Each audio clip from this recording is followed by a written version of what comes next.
Hey everybody, welcome back to a long time no see Strat show, and we Mhm. got all the usual suspects here, including Mr. Tom Cook. If I had the applause here, this is where I would play the automatic applause. Yay!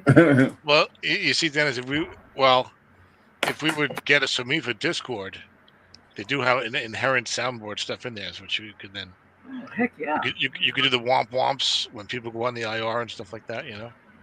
Nice. We should do that.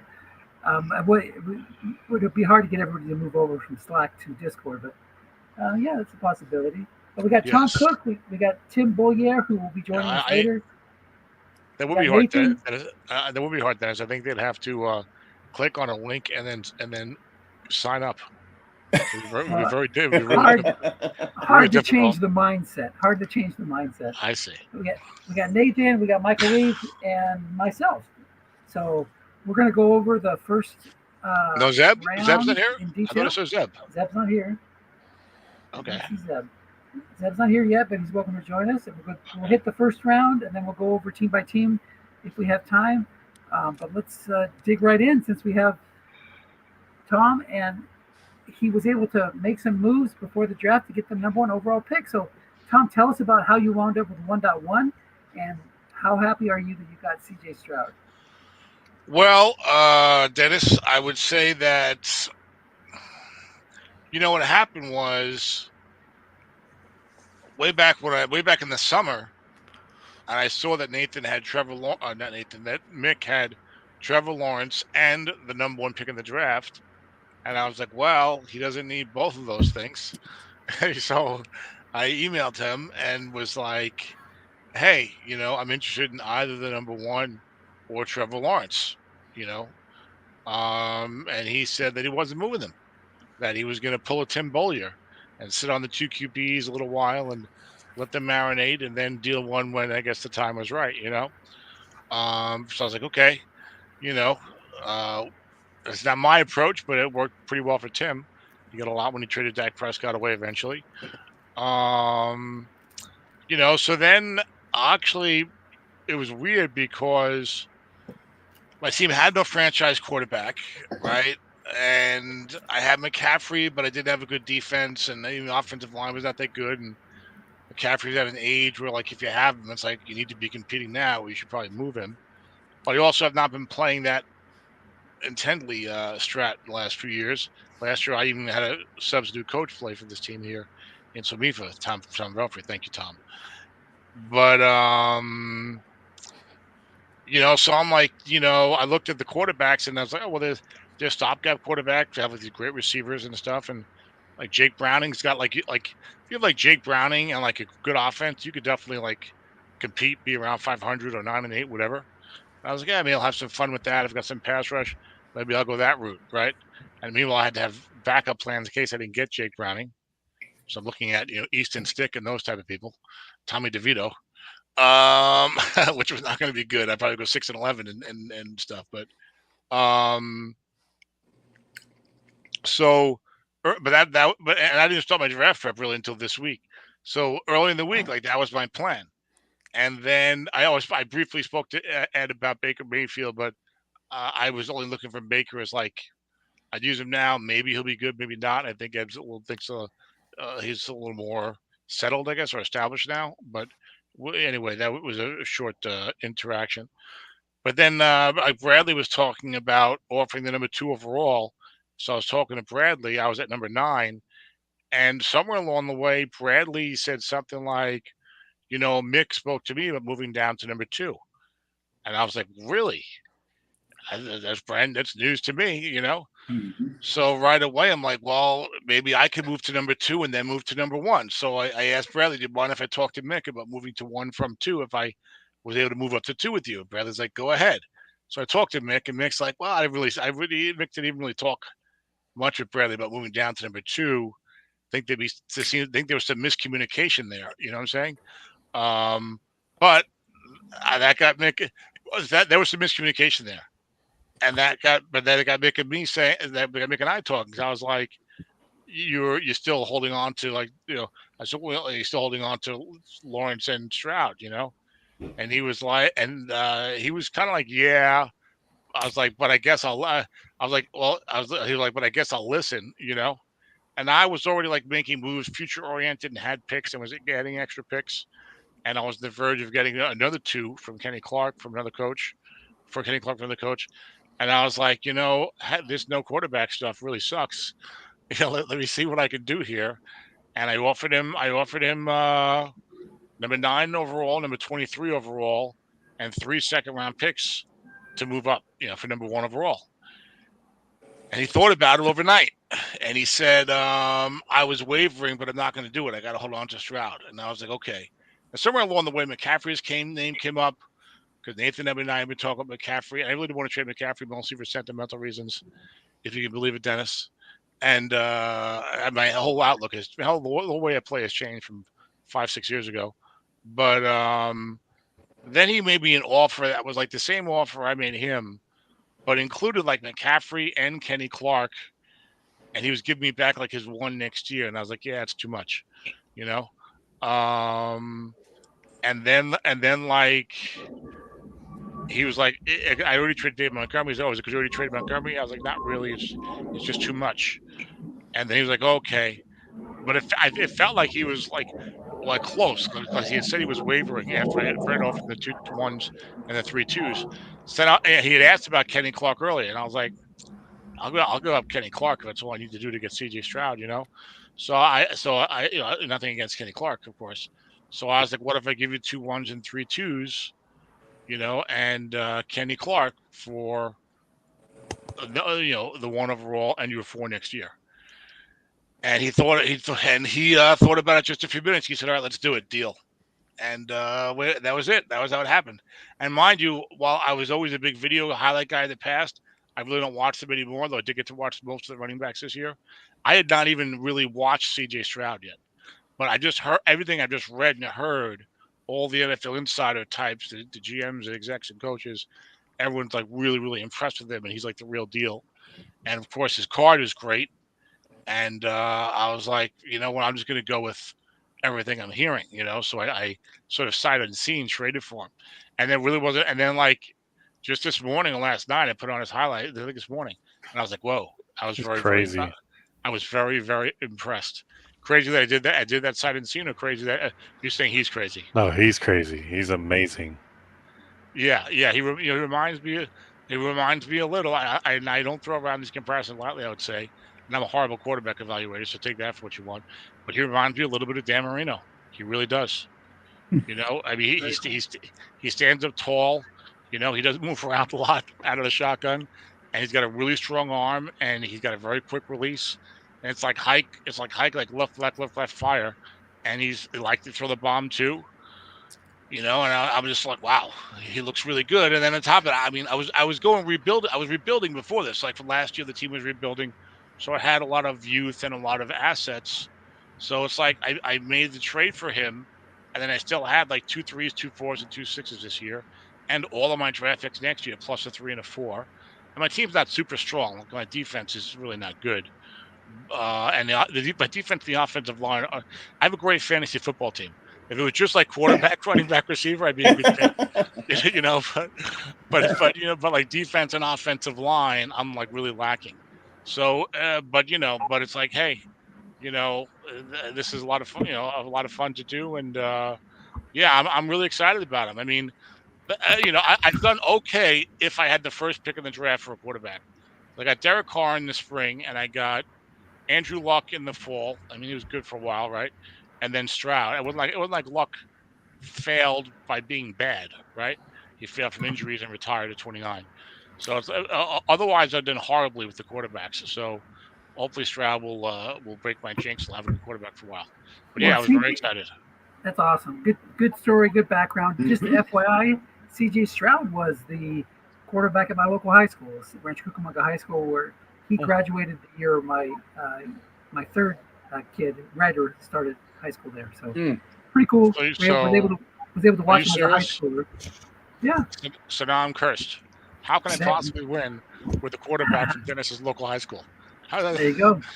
Oh, Bobby Wagner's from Colony, which is Ontario, the next city over. So Yeah, we got some You talent can- here in Southern California. You can What- trade what- him to me, Tom, if you're worried about it. Yeah. I got you, Nathan. What is Bobby Wagner doing in Washington? I was so sad to see that. I was like, oh no. He wants to keep playing. Yeah, He's he should lost- be. His he old needs to be- coach. He needs to be on a good team. His old- they're going to be a decent team. That's his old coach. Oh come Yeah, on! How good are they going to left be? hand Their up. roster is Who bad, are we? man. The Commanders. Their roster They're is going to be bad. better than you think. Mm-hmm. Well, Them in Arizona, I think, are going to be better than people think. how many games I are think- Washington winning? How many games are winning? 7? 8. 8. Wow, I'll take the under on that. Okay, well, things change quickly in the NFL. It Nobody can. thought, yeah, they can. But They can. when you're whatever Well, 43 or whatever old he is, you need Don't to. forget what coaching can do for you. Yeah. Just getting rid of that owner, too. That might Yeah. spirits of players. So, anyway, we're getting off track. Let's get back to the first round of the draft. After you took C.J. Stroud, the next pick was Seahawk Devon Weatherspoon. Any thoughts on Mr. Weatherspoon? Zeb, you're up there in the Seattle area. What's all this talk about him playing a slot cornerback role, and is that going to affect his rating with Stroud? I guess we'll see. I mean, that's more of a Glenn Guzzo question. Yeah. It's really hard for me to predict. Right now, like I can't make heads or tails of how they decide who's a slot cornerback and who's a boundary cornerback. But putting that aside, I just believe in drafting good players, and maybe. I mean, Marlon. I've gone through that with Marlon Humphrey and Darius Williams. Both had years where they were kind of less valuable because they were slot cornerback, but still, you've got to take good players. I don't think I would have taken him second overall. I mean, I think I would have. Maybe he tried to trade down and nobody would bite. I think that was a little high for him. Where? Well, I'm sorry, go ahead, Dennis. I was going to say he is a rookie cornerback that got a 6th grade, which is unusual in Stroud. We've gone over that before. But yeah, I took him second overall in Autumn Wind. Did you? Yeah, I did. And Well, I just Autumn Wind's a little different league too. Sure, With the- sure, absolutely. Yeah. But I just don't think he'll ever leave the field. Doesn't matter if he's playing slot or not. They got to rate him at the outside because when there's just 2 cornerbacks in the field, he'll be up there. Well, let me mention another name. I think I like Brian Branch. I think he kind of went a little bit lower than he should have for the same reason. Wow, you thought Brian Branch went lower? See, I like Brian. 2 things. Number 1, I would have been happy to take Weatherspoon. Number 2, or 3 if you want to take Will Anderson or whatever. I mean, to me, he was a top 3, top 4 player here, easily. I thought. Brian Branch I like a lot, but I thought that because his card is, what is he on the card? Is he like a slot corner 5 on the card? Correct. Yep. He's a cornerback 5, and he's going to play safety. Yeah, so I thought because of his rookie lack of usefulness, really, that he would be a later pick. I thought he'd be like a mid to second round late pick. I love the player, and also like this draft class. I thought, just to say this draft class, and Dennis had mentioned it to me yesterday, or whatever, was really weak. I thought, outside of the top 10 to 14 or whatever, I felt like once you got I feel like mid to late first round. I feel like it's like they took, you took players players like 16 to 50, and said we're gonna take all that quality out of this draft class, and we're gonna give you a bunch of guys who are like 3rd round pick quality instead. I really was shocked as I prepared this week. I felt like how weak the draft class was, and I didn't really know that until after I made my trade actually with Mick. That's how recently I was doing all my work. First of all, what are you guys' thoughts on that? I'd be curious about draft class strength. I liked this draft class for depth. I may not have felt like a cutoff for sure, and then there's a ton of guys I liked even into like the 5th, 6th, 7th rounds. I was liking guys. I thought it was pretty deep. I thought wide receiver was extremely deep, but I agree more with Tom that a lot of those guys that you kind of like, they weren't rated well in this set. Now they may turn out to be great players and get long, more ratings later on. But in this particular set of strat cards, it does fall off after the Well, the first I meant for future. I didn't mean for the year. I meant for future.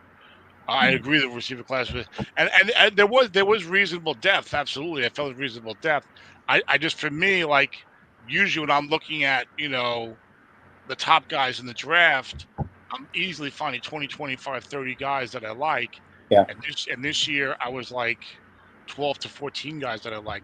Usually I'm loving mid-second round picks, and this year I'm like, man, I don't even know who I want to take in the middle of the second round. But that's just me personally.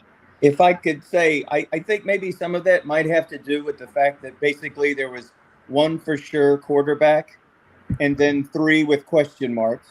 And you had two really solid running backs and a third that everybody's going to like because he's got that dynamic card. But once you get past those three running backs, all the rest of them basically have question marks too. So I think that kind of leads to what you're talking about as far as the depth is how far you would go to like 12 to 14. And then all of a sudden you could take the next half of that first round and second round, and all the pieces would be interchangeable. Like, so, I mean, like second, I don't know, like offensive line, like, where were the left tackles? Non-existent. Like corners after Weatherspoon and maybe one other guy. Hold on a second. Where's my Porter? Porter, yeah.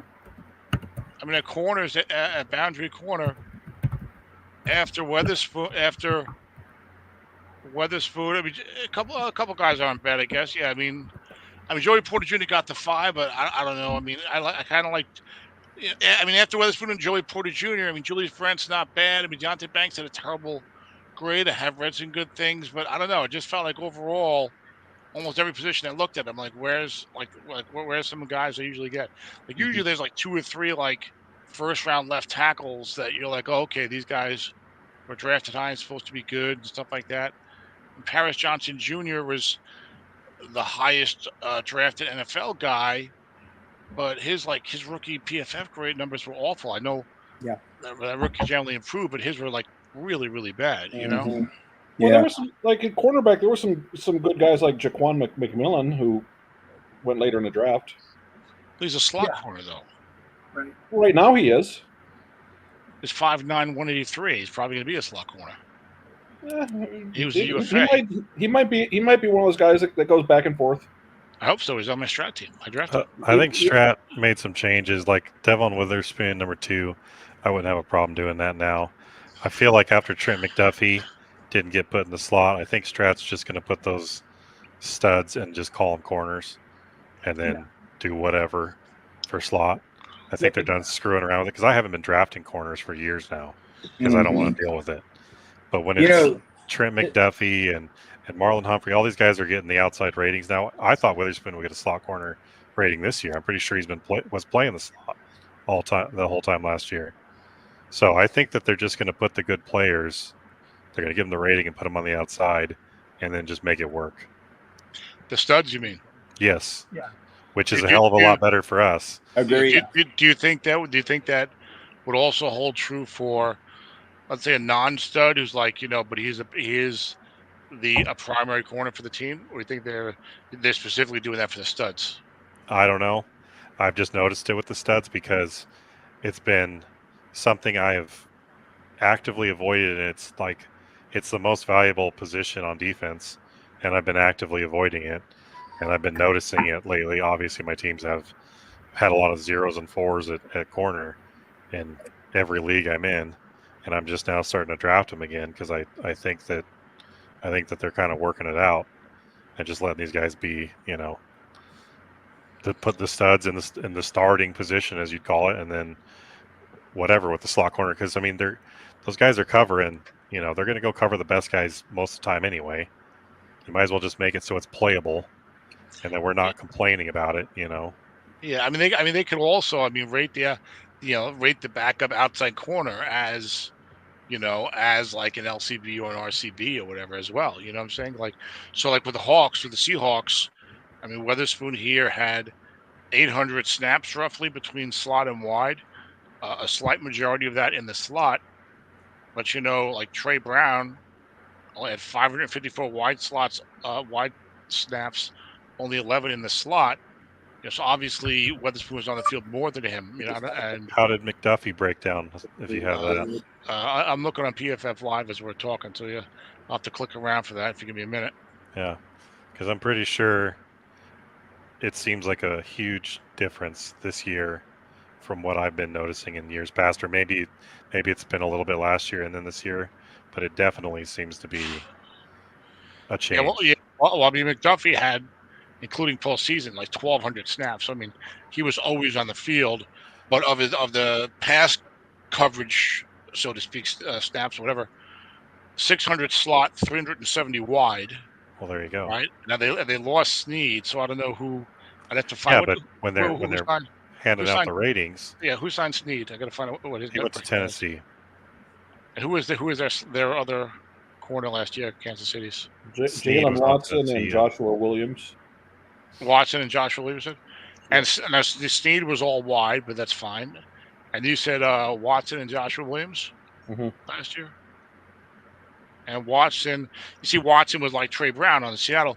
Watson only had 530 overall snaps.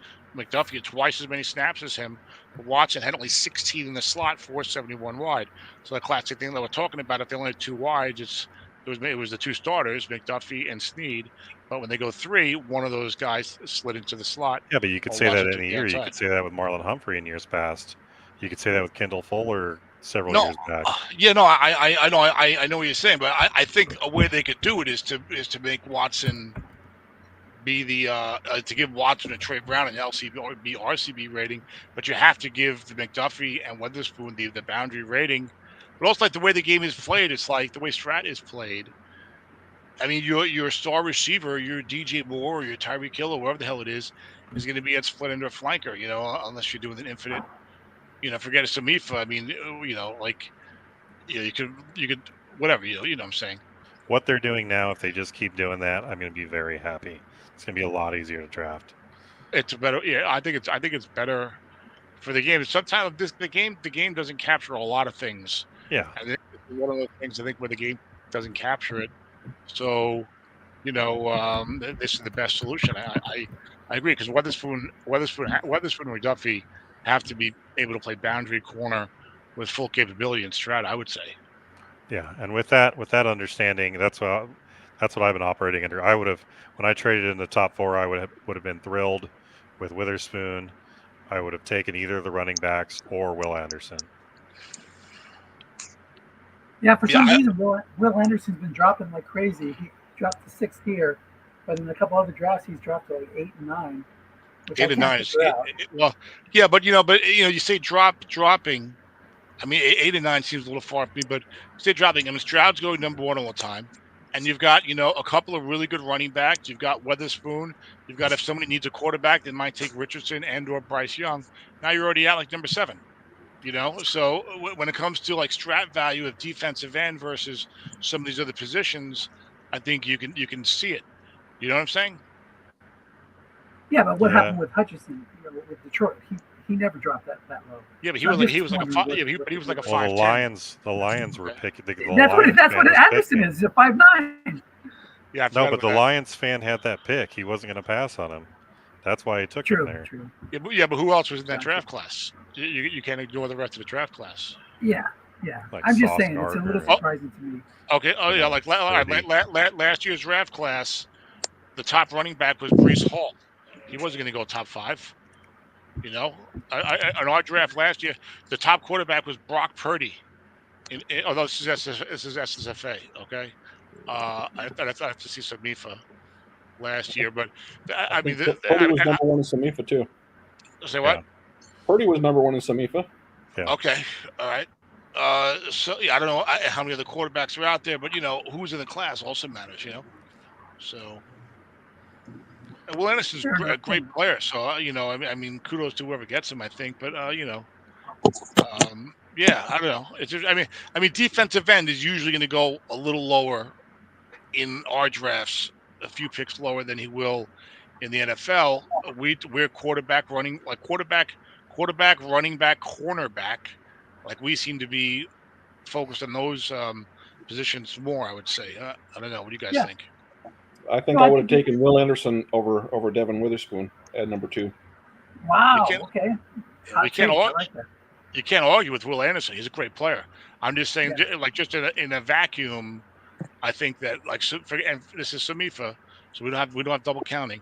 But in a vacuum, in the modern style leagues with these draft cards, Somifa leagues, I think quarterbacks, running backs, and corners will tend to get elevated, and defensive ends to get pushed back a little bit. I would say I'd in general. rather sack him than force an incompletion. Yeah, but that's the thing that lowered him a little bit for me. Definitely below Witherspoon was that when they're good enough to get the asterisk, they're almost a detriment to my pass rush. Because of the stupid 1 asterisk, 2 asterisk. Nathan hates those If you like, asterisks. The low if I like asterisks. the blitz, he's screwing me out of some sacks. That doesn't bother me. Well, Yeah, yeah, but you probably don't bring a free safety 50 times a game either. I know he has. That's I- done that in the past. I'm riding pass rush on a lot of my defenses now, and I feel like I'm not gonna pass on a player that I think is good because I'm concerned he's going to get the ones and twos. Yeah, it's The not asterisks, passing on him. It's putting that sort of an investment into something at that spot versus some of the other things like what I think could be a lockdown 6 corner. I got you. Or Yeah. in my case, I took the back just because my team is too ready not to take it. Yeah. You're talking about differentiating at the top of the draft pool here. Both these guys are, in your view, top 5 players or top 8 Yeah, I players. love Will Anderson. I'd have been happy sure. to have him anywhere between I got you. 2 and whatever. Yeah, sure. Yeah. Interesting. Good deal. Okay, so let's move on to the third pick. This is where third and fourth, the 2-star halfbacks in this draft went. Bijan Robinson went number 3 to Indianapolis, and then Nathan, you took Jamar Gibbs at number 4. So why don't you take this? Tell us, would you have taken Bijan if he dropped, or you were targeting one of those guys? I was going to be happy with either one. I would prefer Bijan just because of the pass catching. I really like having every option to throw, especially when there's so much double teaming that takes place. But either way, I was happy trading up there for one of those 2 guys. Nathan, let's also talk about all the moves you've made. Tom talked about how he got moved up for Stroud. You seem to be all in this year. So, what was the tipping point? And talk about some of the trades you've made to make your team. Tom says his team's not an all-star team, and I would agree. But your team sure looks like the favorite right now. Tell me about your moves. I definitely like my team. Once I saw Dak's card and all my guys, even like I wouldn't necessarily have expected Drake London and Christian Watson to be, pretty dang good, both of them. And that's my 2 and 3 receivers. I have Devonta Smith also. I had Trey McBride that I traded for Kittle. I tried trading a pick for him. I tried a lot of different trades with Trey McBride. I think he's going to be really good, but I don't know that he's going to get the kinds of cards I like from a tight end. And tight ends are so tough to trade, kind of like receivers, that I just did it straight up for the tight end. And Kittle's got a just incredible card this year. And he seems to get those 6. He gets those 6 run blocking, so that you traded a little bit of age for a more dominant card. Yeah, definitely. Joe was trading. He was trying to get younger, so that one made a lot of sense. And I don't know. I added a couple guys like Aaron Donald on his last card, and I did trade a couple seconds for Dre Greenlaw. I'm going a little more coverage than I normally do. I traded a couple thirds for a 6 corner that probably won't get a whole lot more ratings from Zeb, Darius Williams. So yeah, I'm definitely going all in. I like it. When you get the chance to compete for a title, flags fly forever. So yeah, might as well make those moves and not leave any holes on your roster. So is there anything that you're looking to do now, Nathan? Like, do you have any holes you need to fill? I have a D end where I have a 0-7, but I'm okay with that. That's not bad. I wouldn't mind a blocking back, I guess, or a fullback, someone just to put in on the goal line. Because I have Noah Fant as my second tight end, who's got a pretty good card too. But I know how certain coaches will double the hell out of those guys. I wouldn't mind having, or even just the guys that use their linebackers to double the receivers. Like, I like to be able to throw to a blocking back when I can, but it's small stuff. It's nothing can't be worked with. Very cool. I've got a Go ahead. question. Did everyone have Bijan as the number 1 running back on their board? Yes, I did. I am not saying that I had. I'll tell you this. I did a little video work on the running backs. I knew I wanted a running back, probably the top 7 or 8 at least. Okay, and and Bijan. I'm not saying he's a bad player, of course. I think he might be slightly overrated. And I love Jameer Gibbs, man. He looks so good to me. I was like, wow. I was not expecting to be as impressed by him as I was. Yeah. So I mean, and they're both top 12 picks, of course. But yeah, I don't know. I mean, like to me, like if I was picking third in this draft, I needed the running back. Party would have been like, oh, I'm kind of like Gibbs slightly better, maybe. I'm not sure. I would have kind of regretted. I think taking Robinson myself and passing Gibbs because I like with all the video work I did all those years. The only positions where, like looking back, that I actually did well were running back, receiver, and tight end. Like all the defensive stuff, and of course the quarterbacks, no good. Like it was no improvement over just going with whatever I could read. But those 3 positions I did well, and I was like, if I like this running back that much, why should I take the other guy? But anyway, I like Gibbs a lot. Nathan, was basically what it came down to. I will say. What? I liked them both. Bijan, it would have really been convenient because I have Algier also, that I don't have to worry about my running back. And now in Detroit, you've got whoever Montgomery? Is he still there? So it would have been a little convenient for that, but also because I'm pretty much going for it, I really, really like the pass catching. I do like both quite a bit. I wouldn't have moved up there. I would have probably stayed in sort of like the 7-8 range or something like that if I thought that they weren't worth it, basically. Sure. I just knew I'd get one of them or Witherspoon or possibly Will Anderson if I added a running back somewhere else. And that's where you were? You were around number 8 or so? I don't even remember. I had a pick down to like 17. But what I mean is I would have traded back or traded up into that range. Okay, so you came all the way from 17 to 4. Yeah, I gave up. I don't remember what I gave up. I traded a lot. Okay. But I like them. I like them both. It's just for this year, definitely Bijan had the better overall with the pass catching. But I really do like Jameer Gibbs' running card, especially his guest right. Actually, is really, really good too. I'm not trying to knock Bijan. I think he might be a tad overrated. That's all I'm saying. Just do you have any concerns about the sort of the coaching situation or the team environment with Bijan being in Atlanta versus Gibbs in Detroit? Yes, no, not really. They got a new coaching staff there. I mean, no, I wouldn't say really. I mean, yeah, Detroit's got a much better team right now and stuff. But I mean, they can pass really well, which I always worry about the running backs of good passing teams. But the one thing that could be concerning is that it's a different offense, where it's not a different offense for Gibbs. That part I like more. And I actually, in my fantasy football league, I had an option of, I had the 3rd pick, and I told my wife, she's in it too, that I was going to take Breece Hall if he was there. Otherwise, I was going to reach down past Bijan and take Saquon Barkley because I thought he was going to have a good year.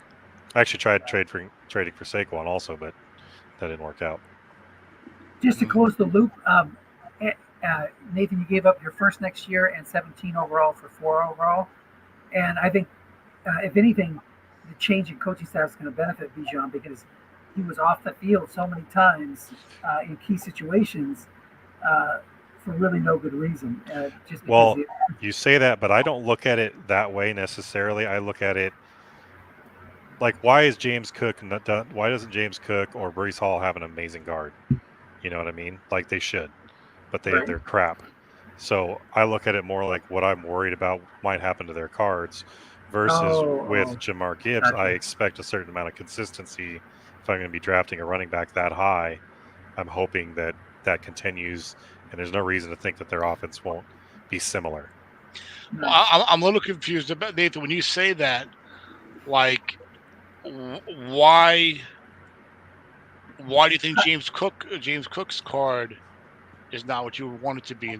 Well, Like they what ran about? the hell out of the ball. That Monday night game where the Broncos played the Bills, and then at halftime they finally started running the ball because they were behind. They just started running the ball, running the ball, running the ball.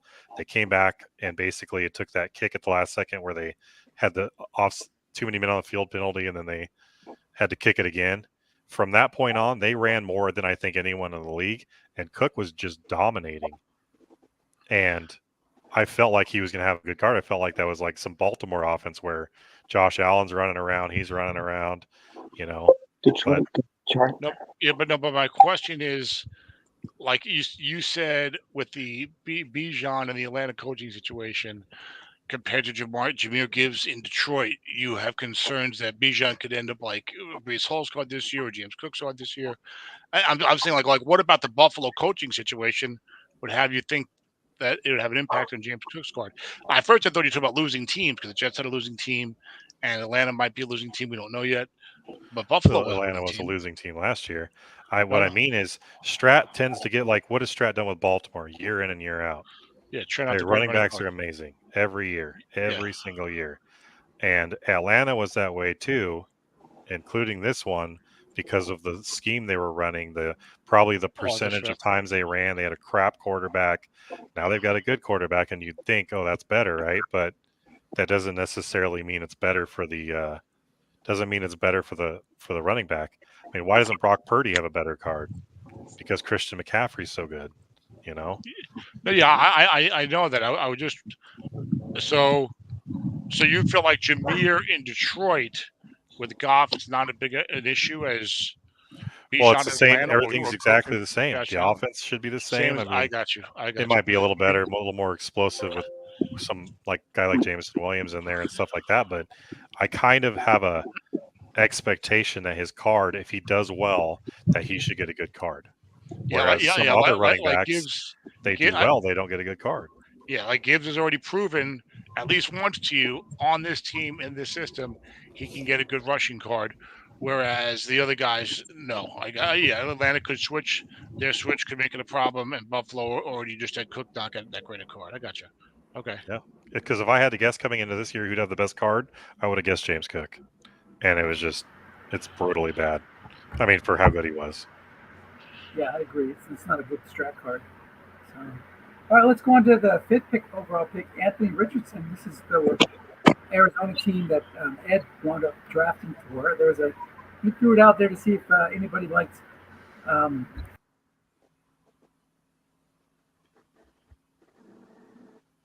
Dennis, you there? I think we lost him. Uh-uh.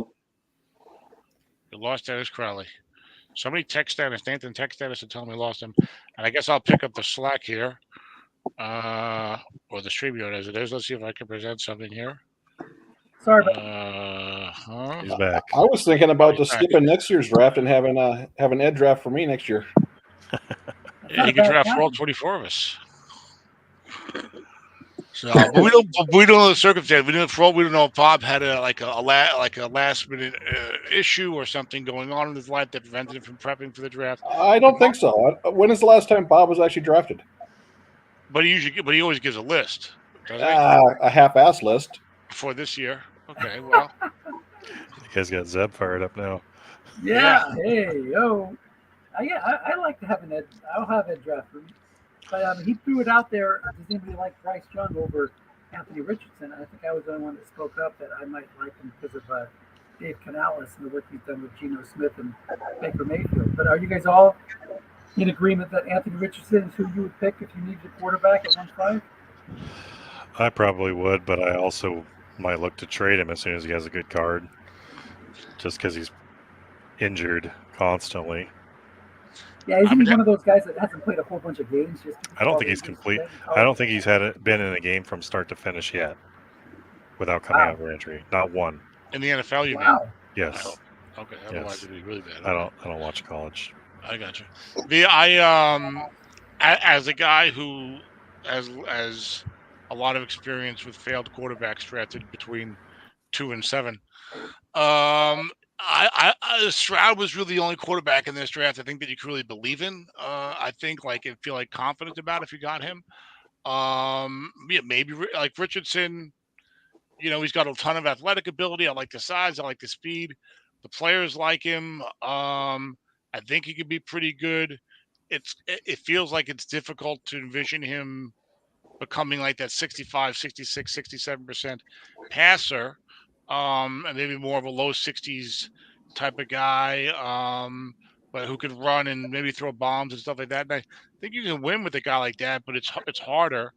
But if you really need a quarterback and he's there, it's like, do you take him or not? I'll say this: if I really need a quarterback and Richard was there, I would take him. If I really need a quarterback and Bryce Young was there, I'd be like, you know what? I need to find my quarterback somewhere else, and I might pass on him. Not that I hate Bryce Young; I didn't really scout him, and I'm terrible quarterbacks anyway. But Dennis, ESPN Total QBR, as I return to doing a show here, is raising its ugly head and giving the old thumbs down on both Bryce Young and on Mr. Levis from Tennessee, Dennis. Dave Canales be damned. And that offensive talent, by the way, is pretty bad on Carolina. So I like both guys where they were drafted. I think it's pretty reasonable. I have literally not heard anyone say anything bad about Richardson. It's just injury stuff.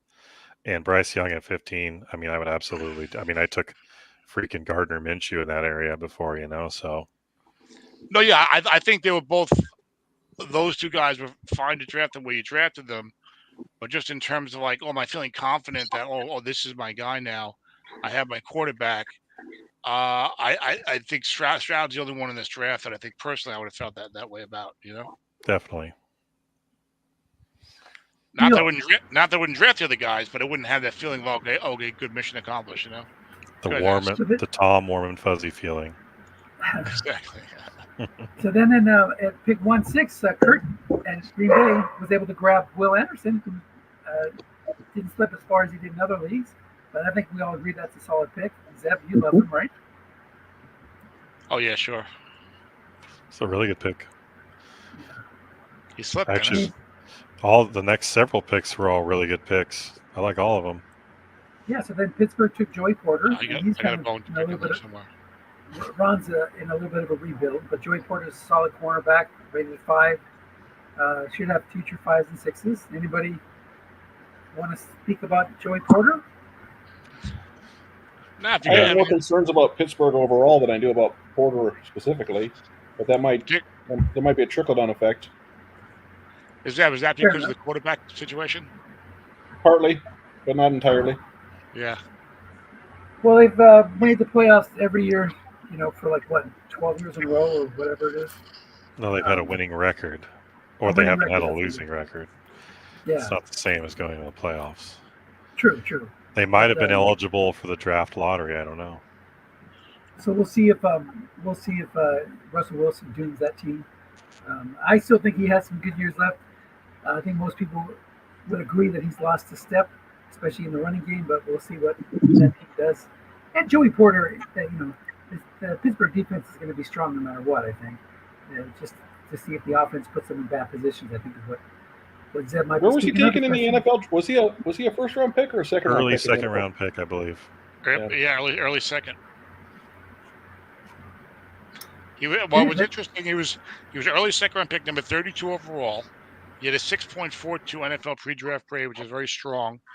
But what's always interesting to me about some of these corners is his rookie PFF coverage grade didn't scream 5. It's not like he had like an 81 coverage grade, and yet he got a 5. So it's like his rookie coverage grade was only a 66.6. So I'm like, a lot of times it gets you a 4. So if he had a 4, there's no way he's going top 10. No way. So that type of thing concerns me a little bit just for drafting him where he got drafted. But I can't blame somebody for saying, look, he's a 5. He's on the Steelers, who have, of course, a tremendous defensive history and reputation. He had a good NFL pre-draft grade. He's got NFL lineage, so I don't have a problem with the pick. But just if just looking at the PFF stuff, I was like, boy, I would have thought his coverage grade was better to get that rookie 5. Yeah, but I think Yeah. that along with the stuff we talked about with the corners, feels like the last couple of years that Strat's gone away from strictly, Yeah. like before it seemed to like it was just strictly PFF, and now it's more of like a combo between that and the old stuff, you know, Right. Yeah. Yeah, I was going to say that articles, they the had awards, Strat has all that stuff. Strat has some mysterious new source. Yeah, Yeah. Well, the source that they always had, probably the Yeah, news. I have a guess I don't on have a problem with him, but again, to bring up that other name I mentioned, I would have preferred Brian Branch over Joey Porter. even though he's a safety, and I Strat love gives Brian a ton Branch. of ratings for safeties. Yeah, Here's the there's always- thing, guys. I think he's a better player. Strat is the one making these ratings. It's not PFF who's making these ratings, right? Somehow they're making the decision that Porter is a 5. So if moving forward, if he's going to be a 4 or a 5, and there's going to be that mysterious decision as to whether or not he's going to be elevated to a rating, if they like him here, they'll probably like him later.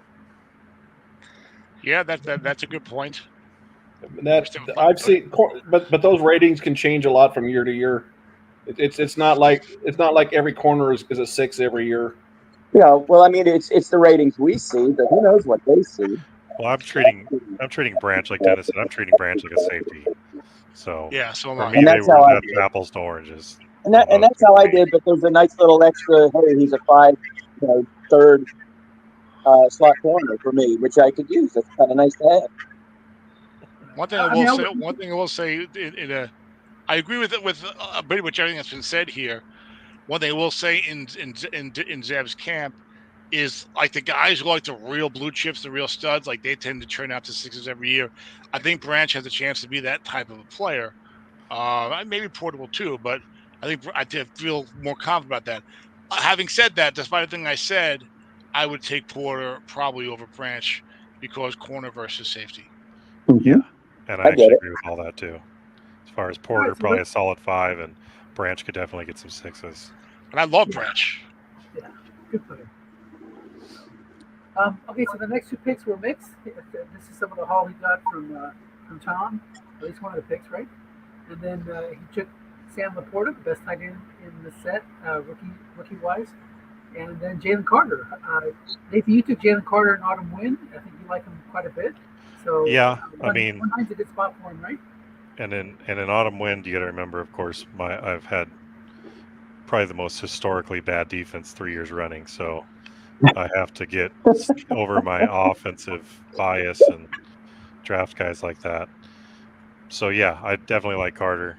In this league, he's not as valuable to me because it's not the double counting and all that. Plus, I like 3-4 more. But yeah, he's a great player. I mean, I'd have been thrilled to have him there. I have to. Also, the number 9 pick was the one he got from me, Dennis. He traded up from I think 23, which he also got from me, into number 8. I really, I have to assume that a lot of homers went into that number 8 pick. I mean, I like Sam Laporte a lot. He's really good. We all see that, but I don't think he's that Travis Kelce, Rob Gronkowski, George Kittle type of tight end with the big average and the long gains in the card and the plus 18 on flat pass wrong. Look at that receiving average, 10.3, and he seems more like that 10, 11, 12-yard tight end, as good as he is, and he's really, really good. And that type of guy, I don't think is normally should warrant a top 10 pick in this league. But I think that the homerism may have come into play here, as of course Mick is a huge Lions fan. I like Laporta. I would be happy having him there. Okay. I'd take. I mean, I kind of agree with some of the. I don't know about if he'll necessarily get the huge yardage, which is why I traded McBride. Same reasoning. And once you get these guys, you don't trade them away very often because you never get the value for receivers and tight ends on the trade market that you do where they get drafted. So that part of it, I'd agree that it'd be better to have them. I don't know. That seems like a reasonable spot to me. I couldn't imagine going much, much lower than that. Okay. No, and he's a great player, NFL great player. Just one of those things, again, like we're playing strat and some things work out differently to me. Yeah, I mean, he was well regarded, but he wasn't the top tight end coming into the league last year. Yeah, when you watch the games, though, he's really good. Yeah. Well, the Lions have got a good offense too. Sure, absolutely. I mean, there's a lot of it's hard to key on one guy there. And he benefits from that. Well, that's true. That's Yeah, and also his true. card is right there with Mark Andrews and David Njoku and Trey McBride and TJ. I don't know that he'll ever be a 6-rated blocker, but I didn't think Mark Andrews would either. Fair enough. Cool. So then Puka Nacua went off the board at 110 to Vegas. Stud wide receiver, but in a draft with so many receivers, you hate to be the first one to take one, knowing you can get a pretty good one in rounds 2 or 3, but Puka is, I think, head and shoulders above the rest of the wide receiver class. Do you guys agree? I would definitely take him as the first receiver. Yeah, but long term, I'm not sure if I agree. You don't see him as a good bet in that Sean McVay offense with what he did last year. Even with Kupp on the field, he seemed to be the number one guy. Well, when I say long term, I'm talking like, say, over the course of 8 or 9 years. Yeah, because of his draft pedigree, or just because you don't. And his style of play, I think he's really, kind of like Deebo Samuel. Worries me about potentially getting injured just because he takes on so many collisions. Got it. But if they said you could have any receiver from this draft, would you take someone over him? I might take Jordan Addison over him. Really? Okay. Yeah, I don't see him head and shoulders better. Over the course of his career, or Jackson Smith, and I don't even know how to say his last name. Jigba. Yeah. Cool. Yeah, there's a ton of receivers. This is one of those drafts that reminds me of some of the. I think maybe when Allen Rossum came out, there was a crazy draft like that, where there were so many that it was, like Zay Flowers, Jackson Smith and Jigba. Seen Mims going fairly high, and then some guy like Jameson Williams. To me, I had him ready to take Dell. There's just so many of them that Jameson Williams could be the best. There's going to be a lot of variety because there's nothing clear, from one. If you ask 24 guys. Yeah. Jameson is probably the most intriguing, right? Because we don't know. He was supposed to be all world, then injury, and then not really working out great. But then everyone says good things this summer, this training camp. So now we're all like, hey, is this guy going to be huge right now, or is this going to be? It never really happens for him. I had a really hard time deciding where to put him on a draft board. Yeah, he's one of those guys. I feel the same way about Marvin Mims. He's one of those guys you'd love to have him. But do you really want to draft him where it would take what you really want to spend the pick that it would take to get him? You know what I'm saying? Right. Marvin, for different reasons. Like Marvin Mims, every coach is I want that card. If you have a decent team, I want that LPLK with the 3+53 in the punts. And he's a starting NFL receiver. He was a late second-round pick. Okay, we all want that, but do we want to invest the pick to get him when he might not be that great of a receiver? He might only be an okay receiver or a number 2 type receiver, not a number 1 type receiver. So and with Jameson, it's he's going to go somewhere in the first 2 rounds, and he's a big gamble. It's maybe I get something great, maybe I get nothing. Yeah. Like Jordan Addison. Some of these other guys, Jordan Addison, Zay Flowers, Tank Dell, these guys have already shown, look, I can catch 70, 80 passes, no problem. Don't worry about it. These guys have already shown they're going to contribute in an expected way in the modern NFL. Jameson and Marvin, we don't know that yet, Yeah. Well, I mean, my biggest concern, with Jordan Addison, is who's going to be throwing in the ball this year. That was a big thing for me. Don't even worry about it, baby. Darnold. Sam Darnold's got your back. Sam Darnold, come on, baby. Oh, Dennis was saying how wonderful it was for me after I drafted Darnold. Tom's, we were doing the show. That's going to be great to have your hometown quarterback as your guy for the next 10 years. And I wrote in my recap the next day. There's no way this could work out, and I was right, of course. He's still on my team, though. I was going by my experience with Russell Wilson as a Seahawk and having him in all Yes. the You're a Seahawk. Yeah, I'm a Jet fan, Dennis. Good things don't happen to us. What happened last year, Dennis? What happened last year when we made the move to get the guy and had the 3 glorious defense? snaps. Okay, what happened? And we're still stuck with Nate Hackett. Yep. Can't Hackett. That's his nickname. Good. But I do like Puka for the next couple years. Yeah. I never thought of that, Zeb. That was a great point you made about, it being troubling if your quarterback, if your wide receiver enjoys physical contact too much. That's not. I was kind of worried about that with Lamar Jackson in the opener the other night. Like he's putting his shoulder down. Like, what are you doing? Get out of bounds. Save yourself. Never gonna. He either ends up injured or he's the MVP every year because of that. All right, well, back to the draft. The next pick was mine, Devon Asian. I wish, this happened, I think, in autumn wind that Jahmyr Gibbs slipped a little bit, but I knew he wouldn't get past Nathan. So when my pick came up, I was going defensive line or halfback. I had nobody at halfback at this point. I had you taking him the whole way. Yeah, that card is guess right, you're not going anywhere. Guess wrong, you're going places. And then Ed put in the new rule that because of the explosive off tackle column, he can only be used in one half.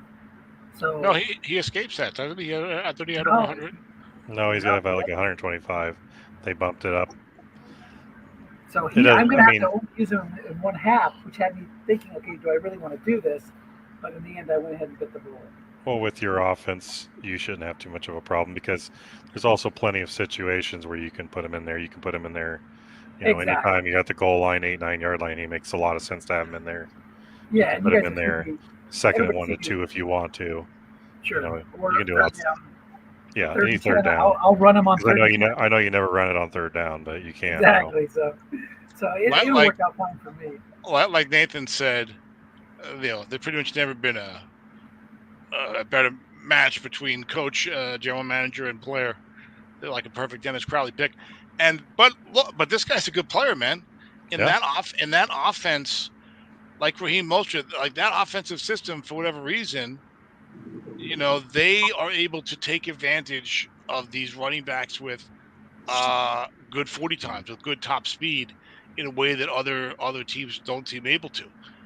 So it's like Raheem Mostert all over again. Raheem Mostert's like, I guess, another speedy guy. So, I mean, gosh, if you got Shannon, Miami or San Francisco, and they need a running back, and they draft a guy who can run real fast, he's probably going to do real well. So I mean, I don't think this guy's a one you wanted. Now you might not get the 8-yard average again, okay, but I mean, unlike on almost any other team in the league, I would be like, I don't know. But in that team, with that coaching offensive approach, I don't have a problem with him at all. I mean, well, the other thing is this point in the draft, you're kind of past, for me, most of the guys I feel really, really good about. The real blue chips, yes. And you're at the point where, I mean, this guy could be like Anthony Richardson if he's healthy. He could be great. He could. It's not like this is a 1-year thing. Like Tom's saying, the guy could be, he could be really good. Right, but you're just not sure. Yeah, halfback. Although I don't see him ever being a 300 carry a year back. Right. I don't want to be though. And he doesn't have to be effective in strat. But I think that anytime you invest a first round pick in a halfback, you're playing with fire.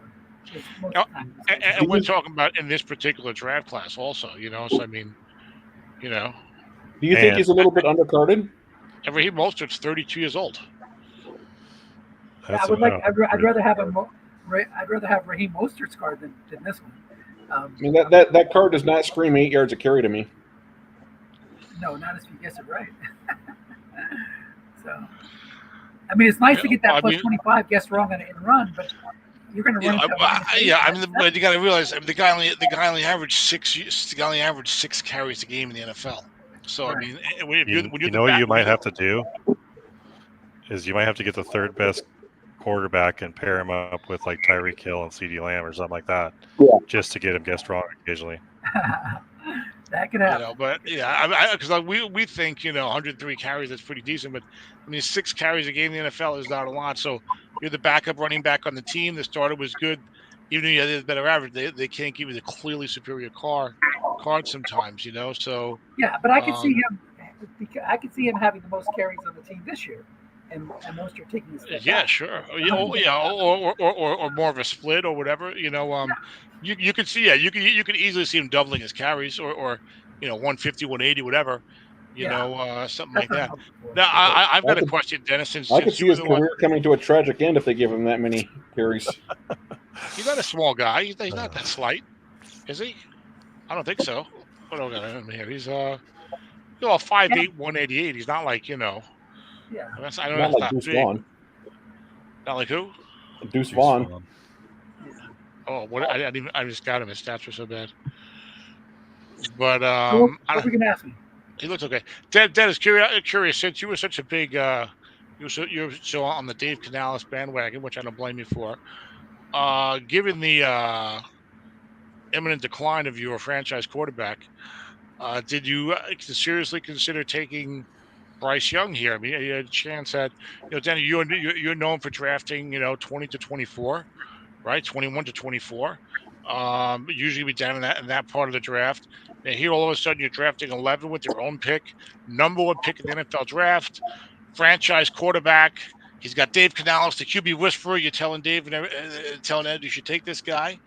And why not for the Seahawks? Why not take Bryce Young, number 11, instead of the A chain?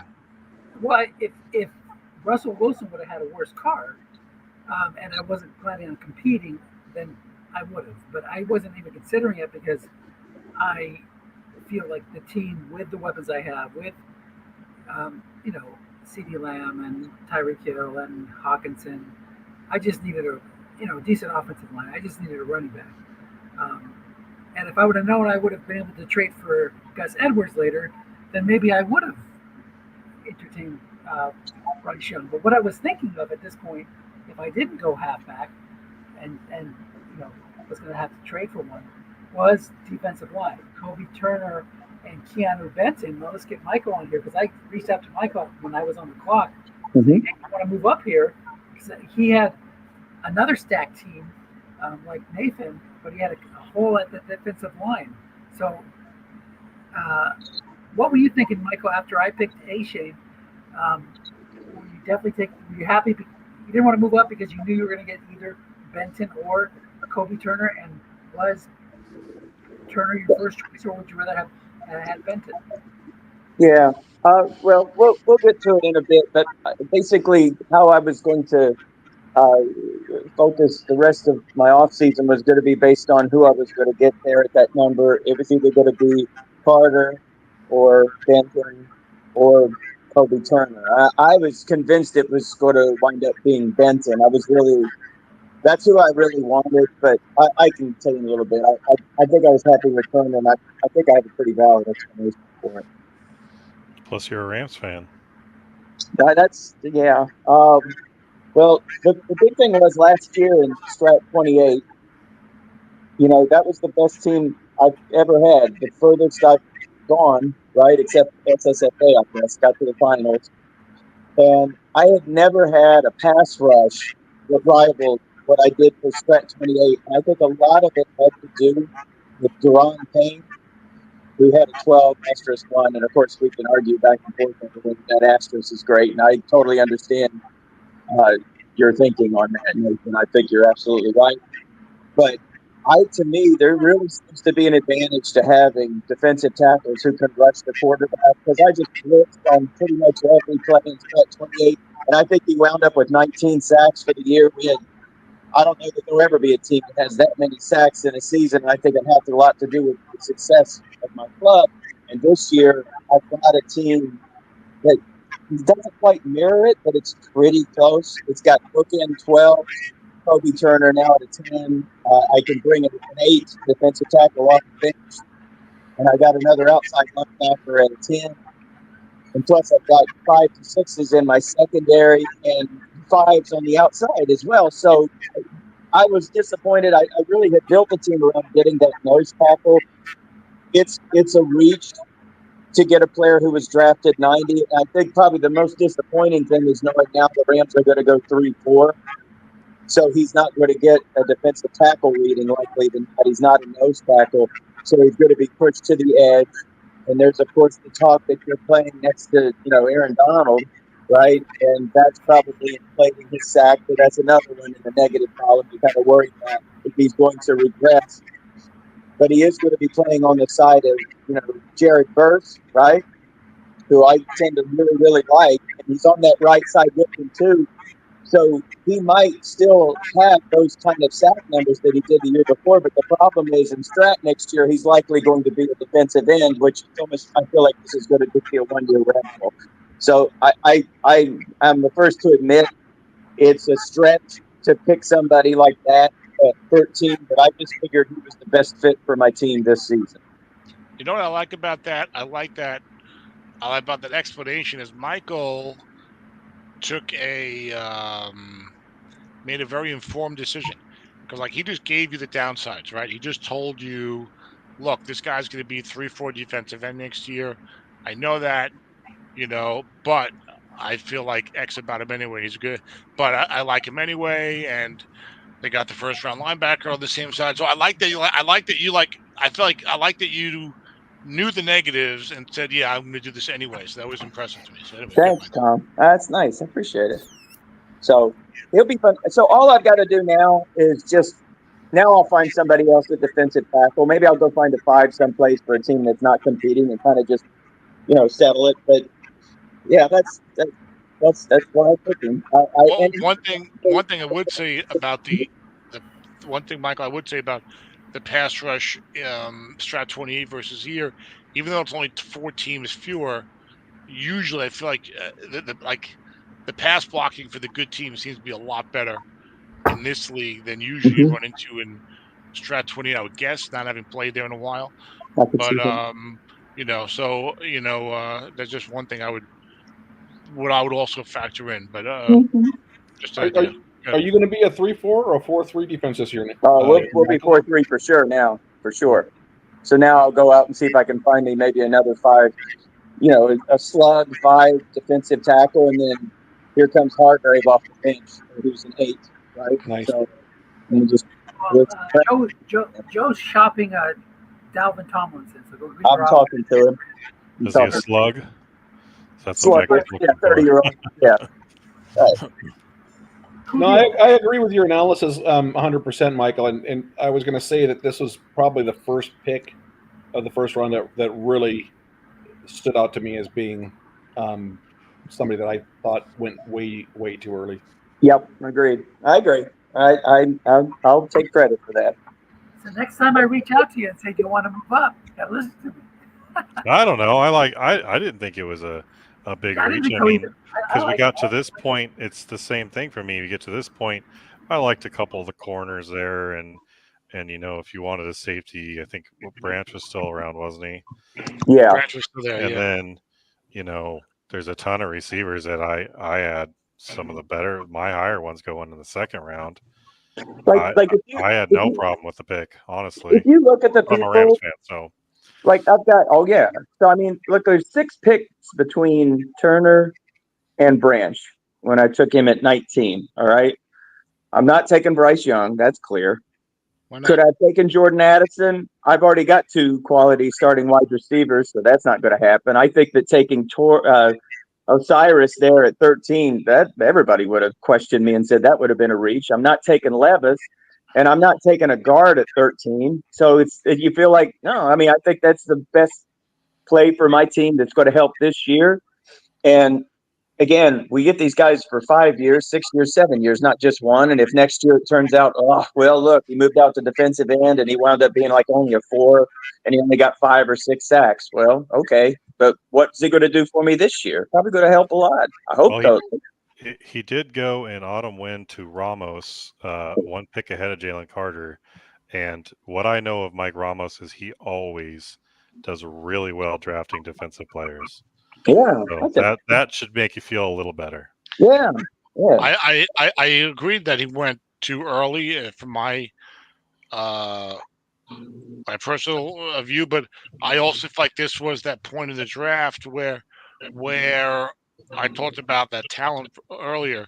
To me, all these guys from 13 to 47 are generally, I would say the great majority of them, not nearly as talented as the players who usually go there, and not because of poor drafting, but because that's what the talent level was for the available players in this draft compared to most years. That's my opinion. You know what I'm saying? Right. That's how I feel. Having said, I like looking at it that way now, and looking at all these players who went between 13 and 47. I could see with this guy fitting in, and at least he got good grades. I mean, I know you guys are saying the PFFs and everything. At least he had 69 run, 81 pass rush. But yeah, at the time I thought he went way too early. I don't mind it as much with Michael's explanation looking at it. And Michael started having success, making the S7 Super Bowl, making the S28 Super Bowl, I guess you just said. Mhm. So if he's saying for the year, I say, okay, in this particular draft class, I wouldn't have taken him there, but myself, but he also ended up with Brian Branch at number 20. I think if you swap those two picks, Jim Branch at 13 and Kobe Turner at 20, Mhm. I would find that a lot more palatable. I totally understand what you're saying. 100% agree. So just cut and paste, Michael. No. So then, moving on. Hey, Ed, speaking of other leagues, I know this is about Somifa, but I haven't really talked to Nathan. Like, could you just tell me like quickly what are you just really busy with work or what's going on with S28? Oh, I can't do that draft format. It's been brutal for me for years trying to pick when I'm at work. Oh, it's And a draft. I've had a draft bad format? tendency just to trade off draft picks for players, or Yeah. just jump on and take a guy that I know no one's going to take earlier than I would. It's Yeah. it's impossible for me to, Uh, because I have to step away, especially now that it's 2 times a day. I mean, I'm like on a log ship the other day. You can't just get on your, or I'm inside of a ship where you don't even get service. Yeah. And I understand, you can give a list, but it's kind of like, I don't really want to give a list to, even if they're my buddies, and telling them exactly who I want, Right. and we're going to do 3 or 4 drafts together. You know what I mean? Right. Now So, that makes I wasn't sure if it was just because time. I definitely want to play with Dak and Mostert. That would have been I fun. struggle with the same thing with my job. Yeah. well, we're going to change it this year to be 1 round a day during the week and 2 rounds on the weekend. You know they broke up the team, don't you, Nate? What's that? Oh, I think I got an email. There's a dispersal or something. Yeah. I was happy to see that team broken up. Oh, thanps. But Zeb is really heartless when it comes to the competition. It was a couple of years ago when I said I was going to be playing much more casually and not doing much draft prep on one of these shows. He was like, "Tom, I'm glad to hear that." Well, Tom, talk to me a little bit about your involvement back to Somifa. Who coached your team last year? Tom Belfry coached my team, and he won more games than they would have otherwise because he's a very good coach. And the team was terrible. Come on, Tom. If you hadn't gotten CJ Stroud, would Tom be coaching this year? No, I was coaching this team. Plus I had Jake Browning lined up in the late 3rd round, and the old Easton Stick backup plan. Did you ever inquire on Derek Carr? No. I think you could have had him too, but I'm glad to have you back, Tom. Thank you, Zeb. My defense and offensive line, Nathan, it was basically like, look, if I'm getting a stopgap, I'm getting a stopgap, but he's not getting a lot of help at those positions. It's like I'll get the stopgap. I'll go 8-8, 9-8. Maybe get lucky 10-7, but I wasn't going to be investing the rest of the team around. And I really, I got Derek Carr in the spring, and enough Derek Carr. I mean, he's been all right for me, but I swear to God, he must lead the league in short pass wrong incompletions inside the 10. I so many touchdowns. I'm just like, God damn it. I lost the play of Kane damn more. I swear to God, I know people talk about, are there invisible things in the engine? I think the strat's like, Derek Carr doesn't have that many TD passes, incomplete, but so it's like, I'm okay with him, but I have enough Derek Carr. Thank you. I don't need more. right now. And also, I don't. What would it have taken to get him? I would have had to trade Future first, I would guess. at least a one or whatever, and I just didn't want to do that. Now, I would have rather traded McCaffrey and like gone and like I would really have rather you did that too. I would have rather traded McCaffrey and pulled the plug. I'm very good at pulling the plug, and gone next year for Caleb Williams or Jalen Daniels or Drake May or whomever, and try to get my franchise quarterback there. Or I didn't mind the idea of just keeping Bill. Didn't mind the idea of just keeping Bill to build up the rest of the team and get a stopgap this year, and then let's see what happens next year. Like just go that way. It's not that hard to trade for a quarterback. I feel like people make a bigger deal about it than it is. People end up in a spot to draft a guy when they got a guy, and you can always get these guys. Like Derek Carr this year. That's not. He's going to have some use going forward. Yeah. You get the veteran, like I said, like what I did. How I ended up with Andrew Luck. How I ended up being able to trade for Andrew Luck. The guy at Sam Bradford also, but was I was like, you know what? I'm just going to keep building up my team, and if my team gets really good and I'm good at drafting, eventually I'll have enough players and draft picks to be able to trade for quarterback I want, or like you're saying, Nathan, then you could you could plug in that veteran. You could plug in Derek Carr or Matt Ryan or Tom Brady, whoever's there like late in there, who's 34 years old, has got a few years left, and the rest of your team is stacked, and that guy can get the job done for you. So it's like, I would have been okay. That was the path I thought I was going, but I was going to go for Stroud. Well, let me just ask you, over the course of their career so far at Strat, Josh Allen's best 5 or 6 years, or Derek Carr? That's just how Strat is. Yeah, I hear. Look at freaking Russell Wilson this year, third. I know. Third on Ed's rankings. The guy can barely play in the NFL anymore.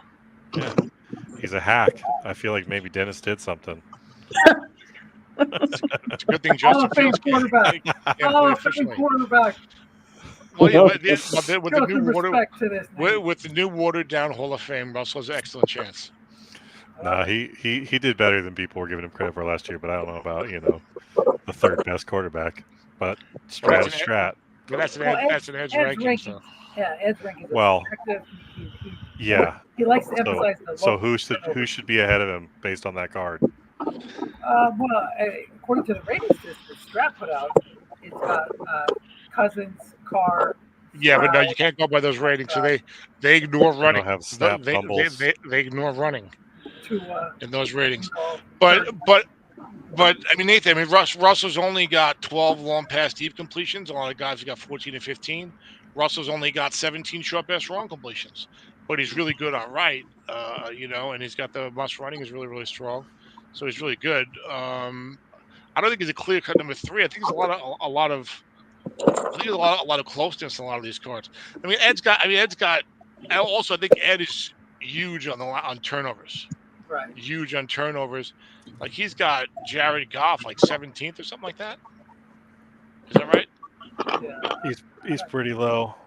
He's got him like 17th, and I'm not saying his card is great. 15, but 15 almost max flat. 11 is a clean split, not a +1 on the interception. 15, 22 short, and 7, 13 deep. Short interception is 2 to 6 on right. I mean, is there really 14? It's a really 14 spots of difference, like in the real quality between Russell's card and Jared Goff's in performance. Is it really like 3 to 17? Like if you look at those two cards, like normally 3 to 17, I think you'd expect a bigger drop off than these cards. Would you agree or no? Well, they might be closer than you would expect from past years, but that doesn't mean that he doesn't have a card above what you would have expected, given you throw those names out: Jared Goff, Josh Allen, etc. And then you have like Russell Wilson, Derek Carr, right? Yeah. Although in fairness, Russell with Seattle was a dynamic player. With Seattle, I'm not talking about. Living off his past success, huh? Yeah. Yeah. But he did better. Is Tim here tonight? Yeah, he's going to be here in a little bit.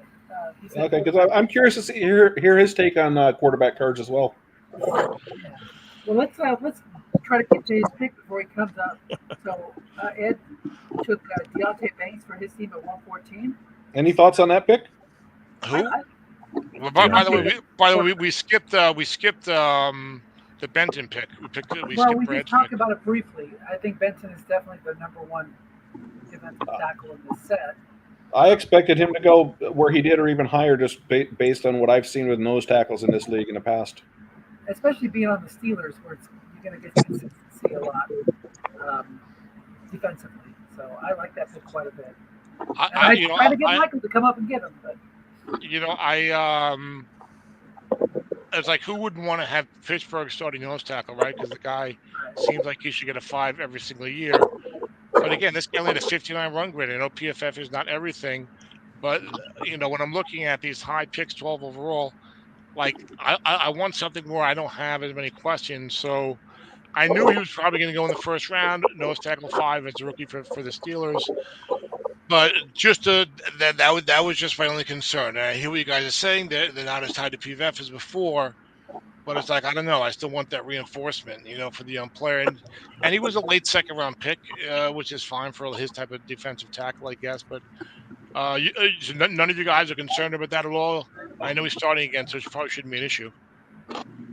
I mean, it was a reasonable. It's just like I thought Jalen Carter was the best. If you're just saying interior lineman, I thought Jalen Carter was the best option. Oh, but and then after that, Benton, Turner. Once you got past Carter, Laporta, and Puka Nakua, A-Chain, I thought any of these guys could be up and down 10 spots, and I wouldn't have blinked at it. Yeah, I think you're right. Yeah, I think you're right. After A-Chain, it was really like anybody could go there. Absolutely. Very interesting. It's something else I want to mention quickly. Since I kind of was hacking on Michael for Kobe Turner, one of my absolute favorite picks in the draft was Carl Brooks. I know this is way outside the first round. Yeah, well, we'll do my team if we have time after. I know he got a good write-up for good pass rush off the bench and stuff like that. I mean, he got hit. What was it, 9th round, Michael? Yeah. I mean, he could be the one who's rated 4.9 next year if Kobe Turner isn't. Yeah, or even better. Thank you. Yeah, I was pleased that some of those players fell late. I love 7, 8, 9, and 10. Those are fun drafts. You get all sorts of surprises. It might take a few years for them to come through, but yeah. Hey, if any of you think I made a crappy first round pick, I don't want you telling me how good my 9th round pick is. Just for future reference. All right, so Banks to Ed. I love Tyson Bagent, Nathan. Thanks.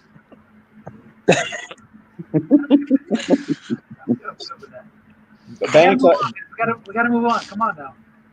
Go ahead. You're the MC. Up your volume, Dennis. Banks worried me. You don't like Banks?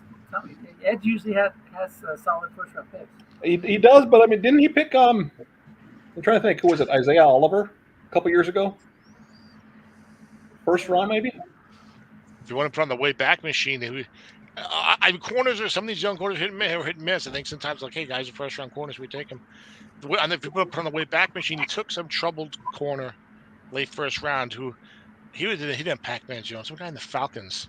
I'm going back like 10, 12, 15 years. Never mind. Isaiah Oliver was a Falcon, so maybe that's interesting. No, I'm going back further than that. This guy was a first round pick. Isaiah Oliver was a second round pick in the NFL, I believe. D'Angelo Hall. Yes, I think he drafted D'Angelo Hall late first round. So I mean, no one, especially in the fall, no one has a perfect track record. I don't know. I get mixed feelings with Banks. Tell me why you're down on him, Zeb. Because he plays on the Giants. Ouch. Good reason. I don't think it was. I mean, he was a highly rated pick. He wasn't great as a rookie. And I'm just worried about. I think the Giants are going to stink overall. I mean, the thing I say that I guess if you need a corner, go for it. But I would have rather taken another position there. Honestly, like I didn't see the cornerback value at that point. I mean, I might. I don't see a lot of differentiation in my book between whether I'd rather have Tyreek Stevenson or Deontay Banks. I like Tyreek Stevenson quite a bit too, and he's going a lot later. Yeah, That's interesting. I traded. He was the guy. I was on the clock late third round, and Joe Golden gave me his 2 next year because he wanted Tyreek Stevenson. And I think that was a good much. deal for him. I wasn't even that big on Tyreek myself, but I had Julius Brents ahead of Deontay Banks. Yeah, I mean, Juju Brents is another one who's I could see taking him. I'm the injury situation worries me a little bit there, but those 3 are pretty even to me. Interesting. Huh. Yeah, no, I mean Banks was 49 abysmal coverage grade in 800 snaps, but I've also read some good things in him in training camp. So I mean that goes a long way. I think if you're getting good write-ups. But that's against other Giants. You got to be you're like a New York talk show host. The Giants are going to be pretty bad. But again, to the Giants, if one of them is what's his name, Hakeem Neighbors, his first name, Malik. Thank you. If one of them is Malik Neighbors, then you wouldn't be saying that, right? Yeah. Never heard about that guy. I think there's just a lot of guys in this area that are all sort of good, but not. Close-ish. You don't feel awesome. I mean, Yeah, when you said about all 3 of those being close, that's how I had it too. I don't have a problem with taking a 0-rated corner who you're sold on it and think is going to be good in the future, but I'm just not that sold on. He's a 4, isn't he? Was he a 4? Yeah, he should have been a 0. He boy, Zeb really hates the Giants. I'm not a Giant fan, Zeb. You can't get under my skin with this. I'm not trying to. I'm not trying to pick on Ed. I just did not. No, of course not.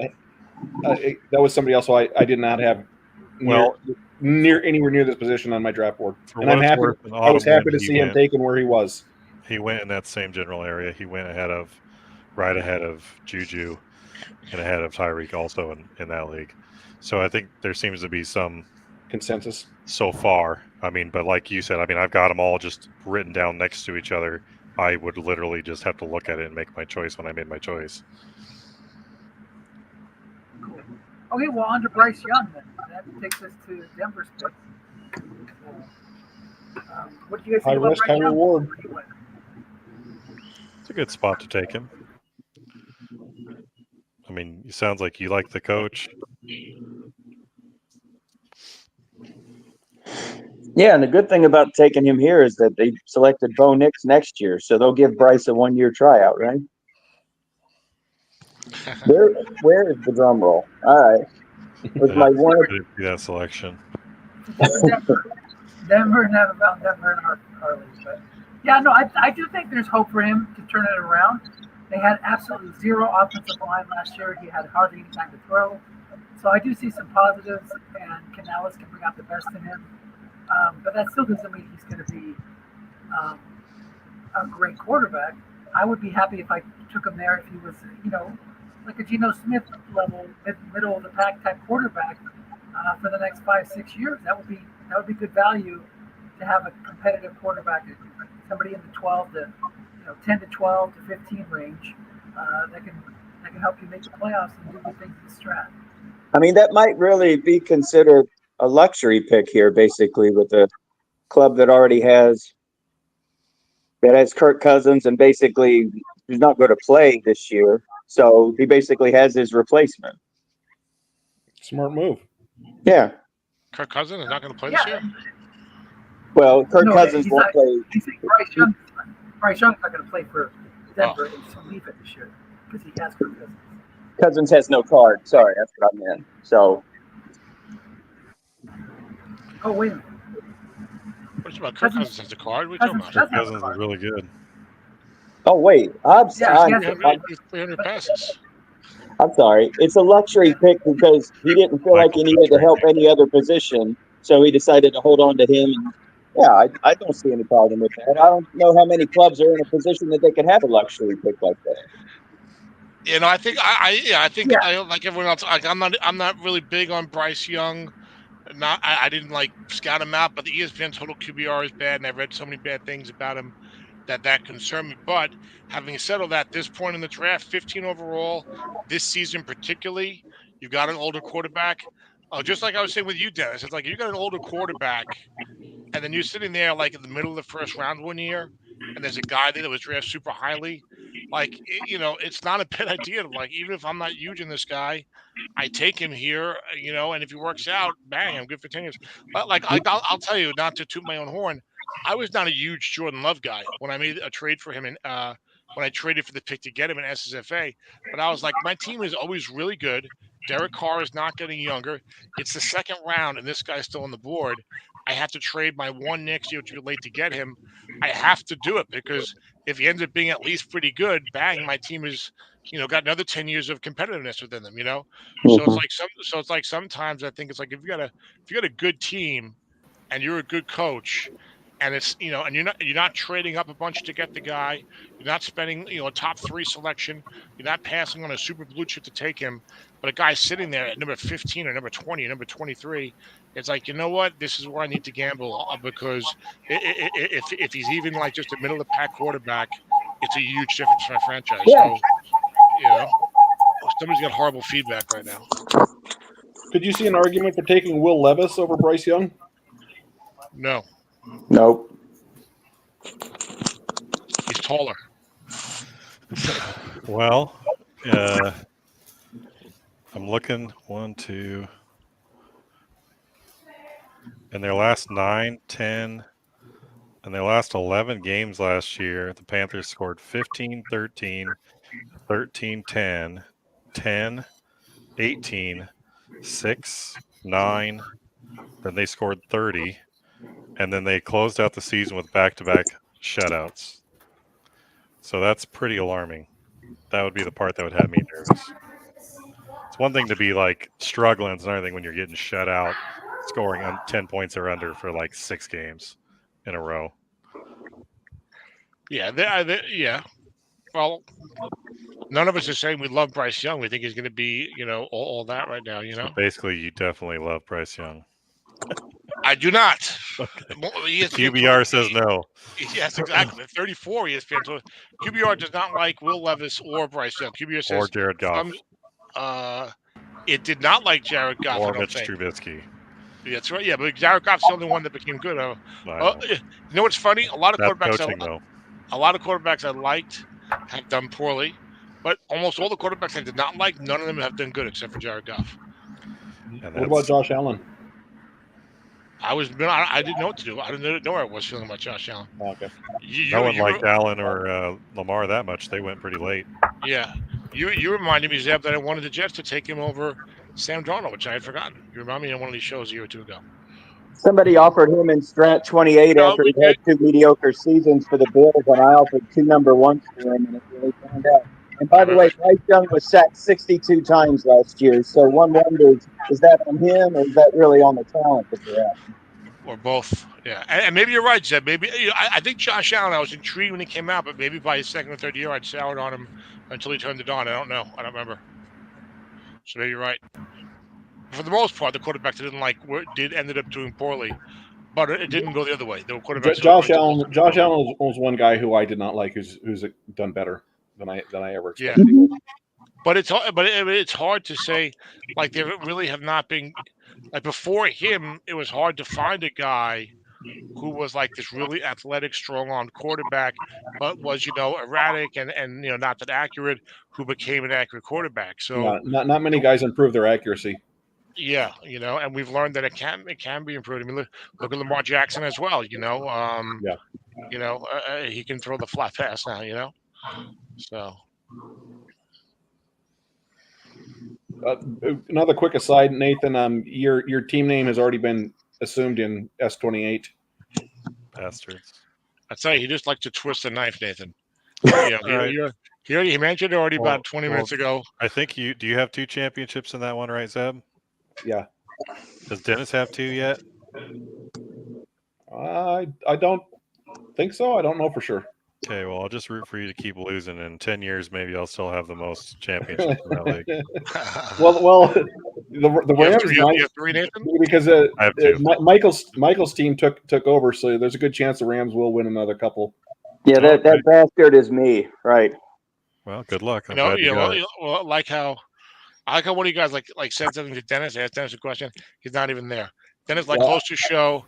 I And, think like, he'll Dennis ask is a gone. question. He'll ask a question and like walk away. He used to do this to me all the time. Hey, this is taking forever. I got to cook my kids dinner, so Okay, all right. ask the question again. I'm here. I just had to move to a different computer, so I I was asking, do you have 2 championships in S28 yet? You have 1 or 2 or 3? I don't think I don't have any in S28. Yeah, Oh, you you do. have one. You have one. You won one the year after I left. Yeah, You I should finally have 2 or 3, but I just keep blowing it in the playoffs. Oh, I should have Keep 10, playing Michael in the but I playoffs. lost every other year. I didn't win. You need a better general manager who would have won 2 or 3. Better coaching, more like it. Better dice. I'll take that. So Jordan where are we at, Addison. guys? Number 16, Jordan Addison, Dallas Cowboys. Yeah, I can't remember who said it earlier, but I think it was Zeb that Jordan Addison was maybe his favorite receiver or long-term favorite receiver. So Yeah, why don't you maybe. talk about that? It would make sense if it was Zeb because he took him. Okay, Zeb. Well, talk to us about him. I already have 2 good receivers, but they were the only 2 receivers I had on the team, so I needed to pick 2 receivers in this draft, and he was just the top guy on the board at that point. In hindsight, I could have taken, maybe offensive linemen, Peter Skoronski or Steve Avila, and picked up fill those receiver slots with somebody in a lower round because there was a lot of receiver depth. I'm fine starting Nico Collins and Cortland Sutton, but I like Addison, so I took him there. It's funny to me, like outside of Puka. Now I did not do video work on these receivers, so please take that into consideration because when I do the video work on the receivers, then I feel like I'm speaking with more authority because I have stronger opinions. But outside of Puka, I don't know if I would have taken any of these guys before like 20 or 21 because I didn't see a lot of differentiation between a lot of them. Although I do like Jordan Addison, but I was shocked to see you, Zeb, take a receiver number 16 overall. I think several years ago I projected you for a receiver around number 19 or 20 in when I was doing the mock drafts, and you were like, receiver the first round? I don't think so.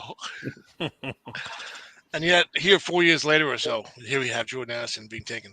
I'm as surprised as you are, Tom. Are you concerned at all that you're getting like this would bother me a little bit? Like Jordan Addison looks real good to me. His stats were good. I mean, everything's fine. Number 23 NFL draft. Good stats, played well. Showed he belongs in the league. You're not gonna have an issue with that at all. He's safe from that standpoint.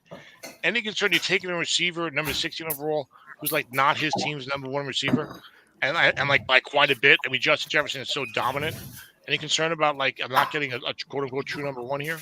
No, I just take. I mean, I believe in taking the guys that I think are going to be good players long term, and receivers get so. I mean, there's so much movement in the league. The guy that's number 1 might 1 year like Jefferson might get disgruntled and move on, or Jordan Addison might move on. There's so much that happens. I take the guys you think are going to be good. Yeah, well, in this case, you could have a guy who maybe spends 3 years as the sidekick, and then Justin's a little older and moves on or whatever, or has an injury and slips a little bit, and then Addison becomes the number 1 there because he is certainly skilled enough. And it is a very safe pick. Like I used to like to have safe first round picks. Like I'm very confident in this guy. Like there's really not a lot of questions there. Like that Jordan Addison is a good NFL receiver. That's not going to be an issue for you. You know what I'm saying? There's really the opposite of what, like a lot of there's always question marks in the draft. But, as far as with a guy like him, I feel like it's very safe. I know what I'm getting. You know what I'm saying? Safer than Justin Fields, for sure. Say what? Safer than Justin Fields. Yeah, but quarterback, what are you going to do? It's a crapshoot quarterback.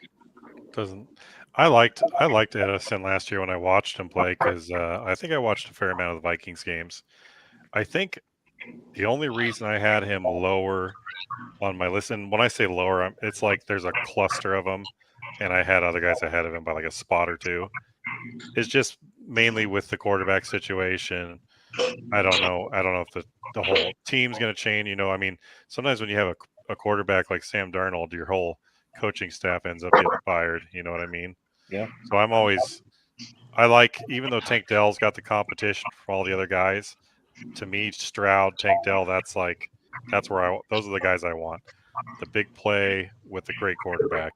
Even like Jamison Williams, he's probably not as good of a receiver, but I like the bigger play, the bigger averages, and he's got more upside. So It's a real good point. But then again, I wasn't that high on Zay Flowers, even though I watched him a lot last year. Thought he was real good. I don't know what. I don't know. This group is a hard group to pick. I don't think I looked at any of the receiver picks and said, "Oh, I wouldn't have taken him there." You know what I mean? I think they were all pretty good players for the most part. There might have been one or two in there that I thought were way off, but not anywhere in the late first to early second anyway. So Nathan, you don't think that Kevin O'Connell can coax some decent quarterback play and have Sam Darnold and I think he scheme could, things up? but I'd rather just Not have to go worry with about it. yeah, exactly. It's like what I was talking about with Gibbs. I'm more risk averse drafting than I am when I play. I don't know. That's a good way to be. Should be more risk averse when I play sometimes. Yeah, Well, no risk for biscuits. Then that's what he says. There you go. That's what's his name, Bruce Arians. So then that takes us to Torrance Osiris. Is that the first offensive line in the draft that was selected? Yes. So, Michael, I think you took him in another league. Why don't you talk about Osiris Torrance? Well, you were talking about safe Where's picks. Michael? I said this probably would be the safest of all the picks, right? But I think it says something about what Tom had mentioned earlier, how the lack of tackles in this draft, that a guard would go here, and we still got to wait a ways until we're going to see a tackle. But as far as a safe pick is concerned, I don't think you could go wrong with this. If this was what your position of need was, then grab him. I disagree completely. I feel like he's a 4.5 in the card, sure, and he's a huge man. But I mean, his PFF grades were terrible: 58 run blocking, 48 pass blocking, and he plays right. And he plays right guard. Left guard is where you're going to get more sevens. So I'm like, I mean, if I'm taking a guard in the first round, he needs to be like an NFL first round pick, or like a rookie 5.5, or or playing the left side, or something like that. I'm not taking a right guard in the first round unless he's like, like I don't know, a higher NFL pick who's had a better rookie year, and like the team has got a stud left guard. Is why he's at right guard, But I don't know, I don't view him as a safe pick in terms of maybe getting 4.4s and 4.5s, but again, that's not what I want. I mean, Brian Branch is a good player, but I don't know. That's me. But again, I even though I say that, I got to agree with what Nathan said. After A-Chain, it's like, hey, any of these guys could go. So that's right. Torrance is as fine of a pick as any of the rest. I just think it was a very weak draft class, so I can't blame Dan for that. 100%. But I would not have taken him. I definitely would not have taken him. I would have done something else. I don't know what, but I would have done something else.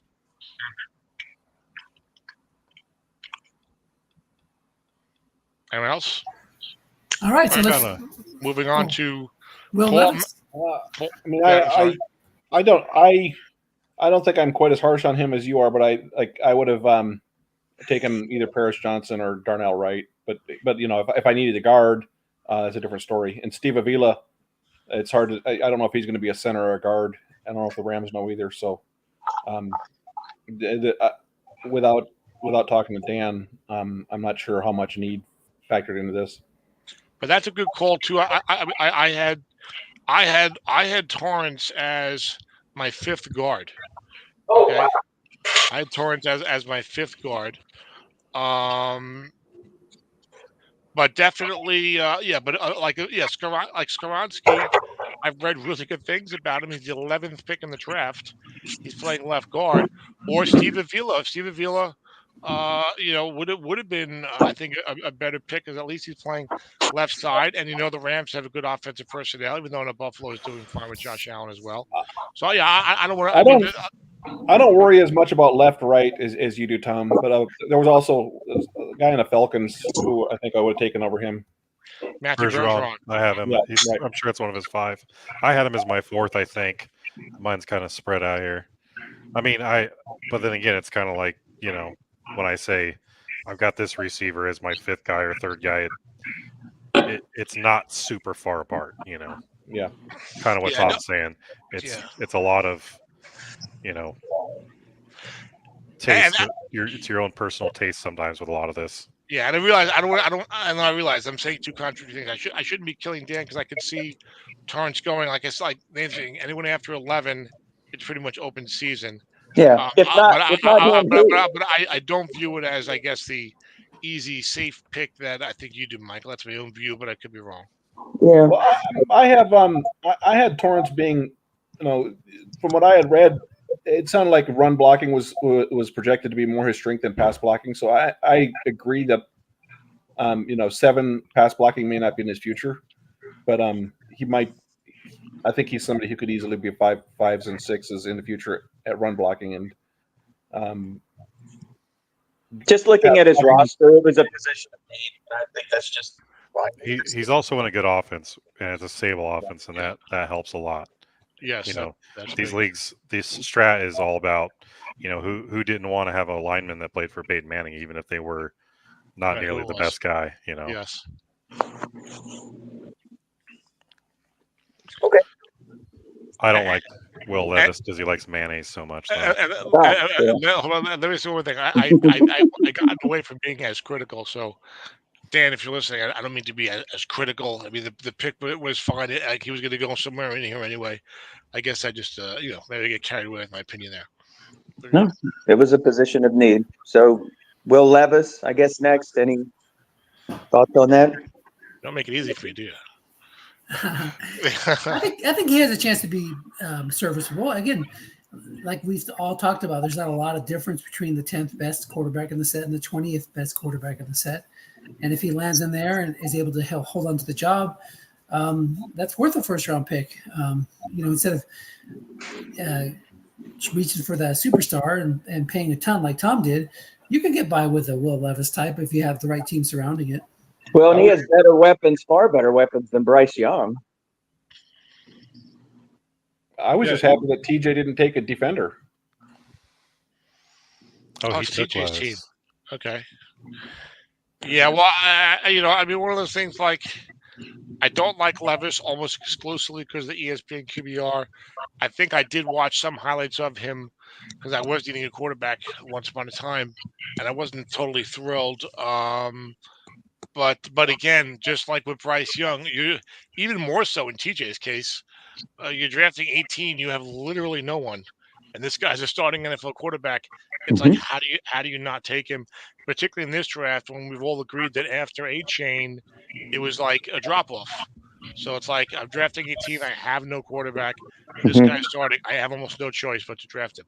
Yeah, well, I would have expected TJ to take a defender and then try to double back and pick up like O'Connell or Jake Browning in the 3rd round. But Browning's not going to start in the NFL. Well, not one of those guys is starting right now in the NFL.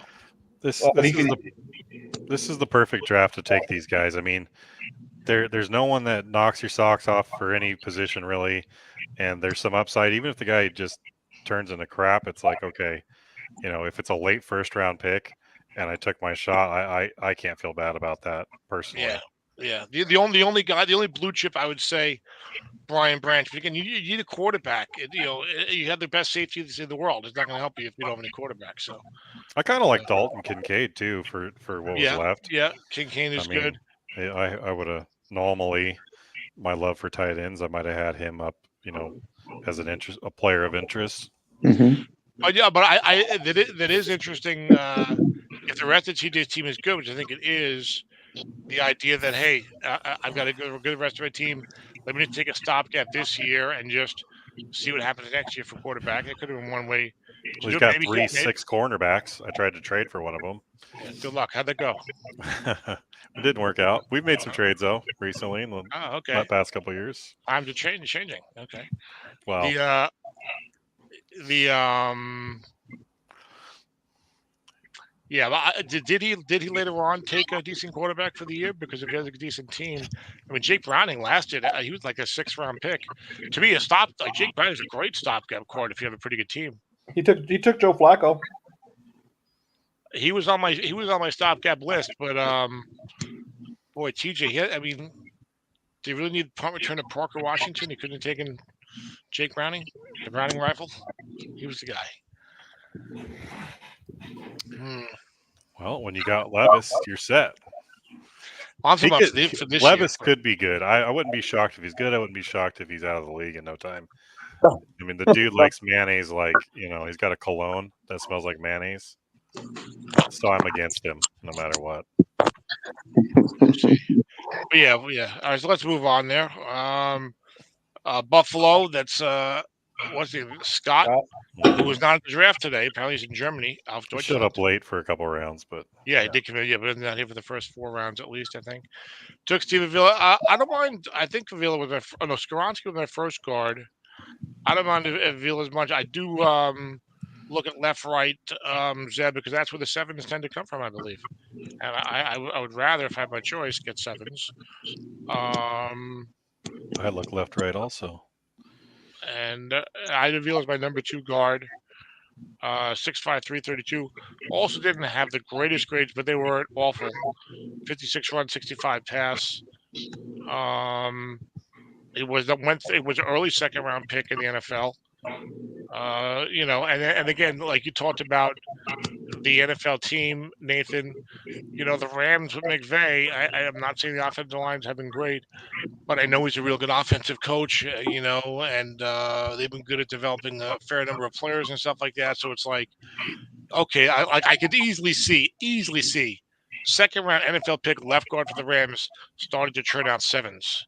Oh yeah, like that wouldn't surprise me. I would almost expect it. That's why I've got a Avila. Well, he could also be like a 5'7". It's exactly. They run a lot. They run a lot. Yeah. They run well. We all love guard 5'7s. That's what we all want, I think, secretly. Yeah. Even you, Zeb, perhaps over 6'5". I don't know. What do you think, Zeb? 6'5" guard or 5'7" guard? He only had one other guard, Spencer Buford, starting guard on his team, so it's a position of need. Michael, your audio has gone into the toilet. Sorry. Yeah, I was a little. I'm still kind of up in the air to say. Right now, the Rams have got Avila back at left guard and Jonah Jackson at center, but he seems like a guy who could. His position in the NFL is long term is still a little bit in flux. Okay. But I liked him either way. I mean, he was a like you say a high prospect and good press coming out of college and had a decent rookie season. Trajectory seems to be pointing up. Yeah, I didn't realize he was a potential center. He was supposed to be the starting center, and then just recently, which it's actually why I have him just behind Bergeron, even because I just didn't know what was going to happen there, and I don't feel like sometimes screwing around with that stuff because they had him playing center too much of the preseason. But he's going to be good either way, I think. Yeah. Yeah, but that is certainly reason to be concerned. All right, so moving on, but I actually don't mind that pick here. So moving on, Brian Branch. Brian Branch, we all seem to like him. Mm-hmm. Yeah, this guy. He's a player. Yes. He was my number 1 safety on the board. 6.49 NFL pre-draft grade, which is very high. 78 coverage grade, 84 run grade, and over 700 snaps. Like I know, you'll say things like, "Hey, PFF's done everything now." Okay, but I have a guy high NFL draft pick, high NFL pre-draft grade. Played a lot as a rookie, had good PFF grades, and he's on what is now a good team. It's like check. Where are the negatives? Oh, he's only a safety. Okay, someone's got to play safety. So I'm just saying. I like to pick a lot. I'm not surprised Michael took him at 13, and then took Kobe Turner here, right, Michael? That's what happened. Yeah. So Yeah, but I think he could. I think he will soon be. I think he will soon become one of the best safeties in the NFL. Go ahead, Michael. best player available, right? At least in my mind, I felt that was the best player available. I did. Oh, am We I lost out your again? audio again, Mike. You're back for No, a you're moment. good now. I'm I not can hearing. hear him well anyway. Oh. Best player available, he said. Which Yeah.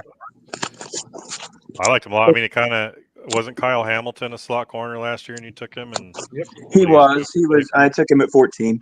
It's like your move. Similar pick. I mean, I Almost think Hamilton identical. probably covers better, but Branch looks pretty solid. Kincaid was the other pick that I thought about, but Yeah. no, I was Can you happy guys with hear it. me? Testing 1, 2, 3. I hear you. You hear me, Tom? Yeah, Michael, you there? Yeah, I'm here. I guess sounds like the audio's not coming through. I think Michael's not there. Okay. You guys didn't hear Michael, did you? Yeah, Can you I'm hear getting me, Michael Tom? fine. Yes. Can you hear me, Nathan? Yes. Yeah. We all hear Michael now. You can't. Oh, okay. That's weird. Well, that Kincaid was the pick here. It was either him or Branch, and Branch was best pick available. And I can use him as a slot 5 this season, and I know next year he'll be a safety. So the idea of having potential 5-6s with Hamilton and Branch sounds cool to me. So that was a good pick. I was happy with it. Yeah, in this draft, that's a really good pick to feel good about, I think, long term. Thanks. Okay. Yeah. All right. Well, go to Tyjae Spears next. I just stopped talking there because I couldn't hear Michael. I don't want to hit stuff when he's saying. We were just talking about Brian Branch, and he said thanks, and on to Tyjae Spears. So is Tim? Tim, are you on now? This is interesting to me. I don't have Tim here right now. I kind of like Tyjae Spears. I was surprised to see him go in the first round. I was thinking he's going to go late second round or to the third round. I was even thinking maybe I'll get him in the mid-third. I think he's a pretty good back. I like that they don't have a great passing game, so that might help his running card. Kind of like what you were saying earlier, Nathan. But they do also have Tony Pollard, at least for the next couple of years. I don't mind taking the guy for a running back timeshare or whatever. I think he's a pretty good player. I like him. He's well-rounded. But I just felt like I was just surprised to see him go in the first round. What are you guys' thoughts on him? I mean, I like him too. I don't know that I had him, as first round either, but it's kind of that thing we keep talking about. If you like a guy, there's a lot of guys that you kind of like, but if you like him more than them, it's not some drastic value difference, And I mean, I made my wife take him in fantasy football this year, so. Well, I mean, Miles Sanders really dropped off this year too. I don't know who else, if Tim had anybody else at running back. Spears has a good card. Of course, I don't know who Tim doesn't have much at quarterback either, unfortunately. He's got Mahomes, doesn't he? Well, I don't know where Ed has him, but Mahomes is. I think Tim traded the wrong quarterback when he traded. Well, I'll trade him right now. Prescott for Mahomes. Deal.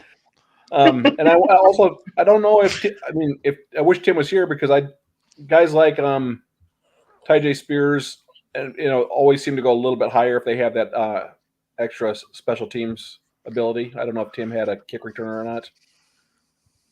That sometimes that will boost somebody up there, someone's board a little bit. Spears has got a nice card. He looked like a pretty good player last year. Yeah. And having Pollard there might be better for him than not having him there. What you talked about with like A-Chain guys like that. There's a lot of guys that perform maybe better when they're only in the 150 to 200 range carry wise. Yeah. I don't Exactly. Spears, I don't see Spears being a 300 tote the rock guy every year either. I mean, I agree. Maybe I think he can handle a little bit more than someone like Keaton Mitchell or Devin A-Chain, but yeah, his write up, he said he had him as the 11th guy. He had him ahead of A-Chain. So I mean, he definitely liked him, and it's kind of, we've all sort of been mentioning that the draft right around 10 to 12, we all kind of just go all over the place after those guys go. Yeah, Yeah, and he does have a pretty decent card. That's part of it. Did all of you guys have? I mean, I know that Johnson is a backup, so I guess I'm going to get the answer. Did all you guys have? Do all you guys feel like he's a better running back than Roshan Johnson? I mean, yeah, I think so. Especially, I mean, what's ahead of it? Doesn't Johnson have quite a few guys ahead of him now? Well, he's got Aaron Jones ahead of him, I believe. Well, where is Roshan? He's not on. Oh, no. Aaron Jones is in Minnesota, right? He's in Minnesota. Chicago's got Yeah, they DeAndre got Swift? DeAndre Swift. Swift. They got Swift, Herbert, Herbert, I and think. Johnson. Yeah, I mean, I actually picked him up last year in fantasy too, so I watched him. Seemed like a pretty good player, but I mean, even then, he was like the third guy, a lot of the time. So I like his card this year a lot, but other than that, I wouldn't necessarily think he's gonna put up numbers like some of these other guys. I mean, well, it's funny. Go ahead, Michael.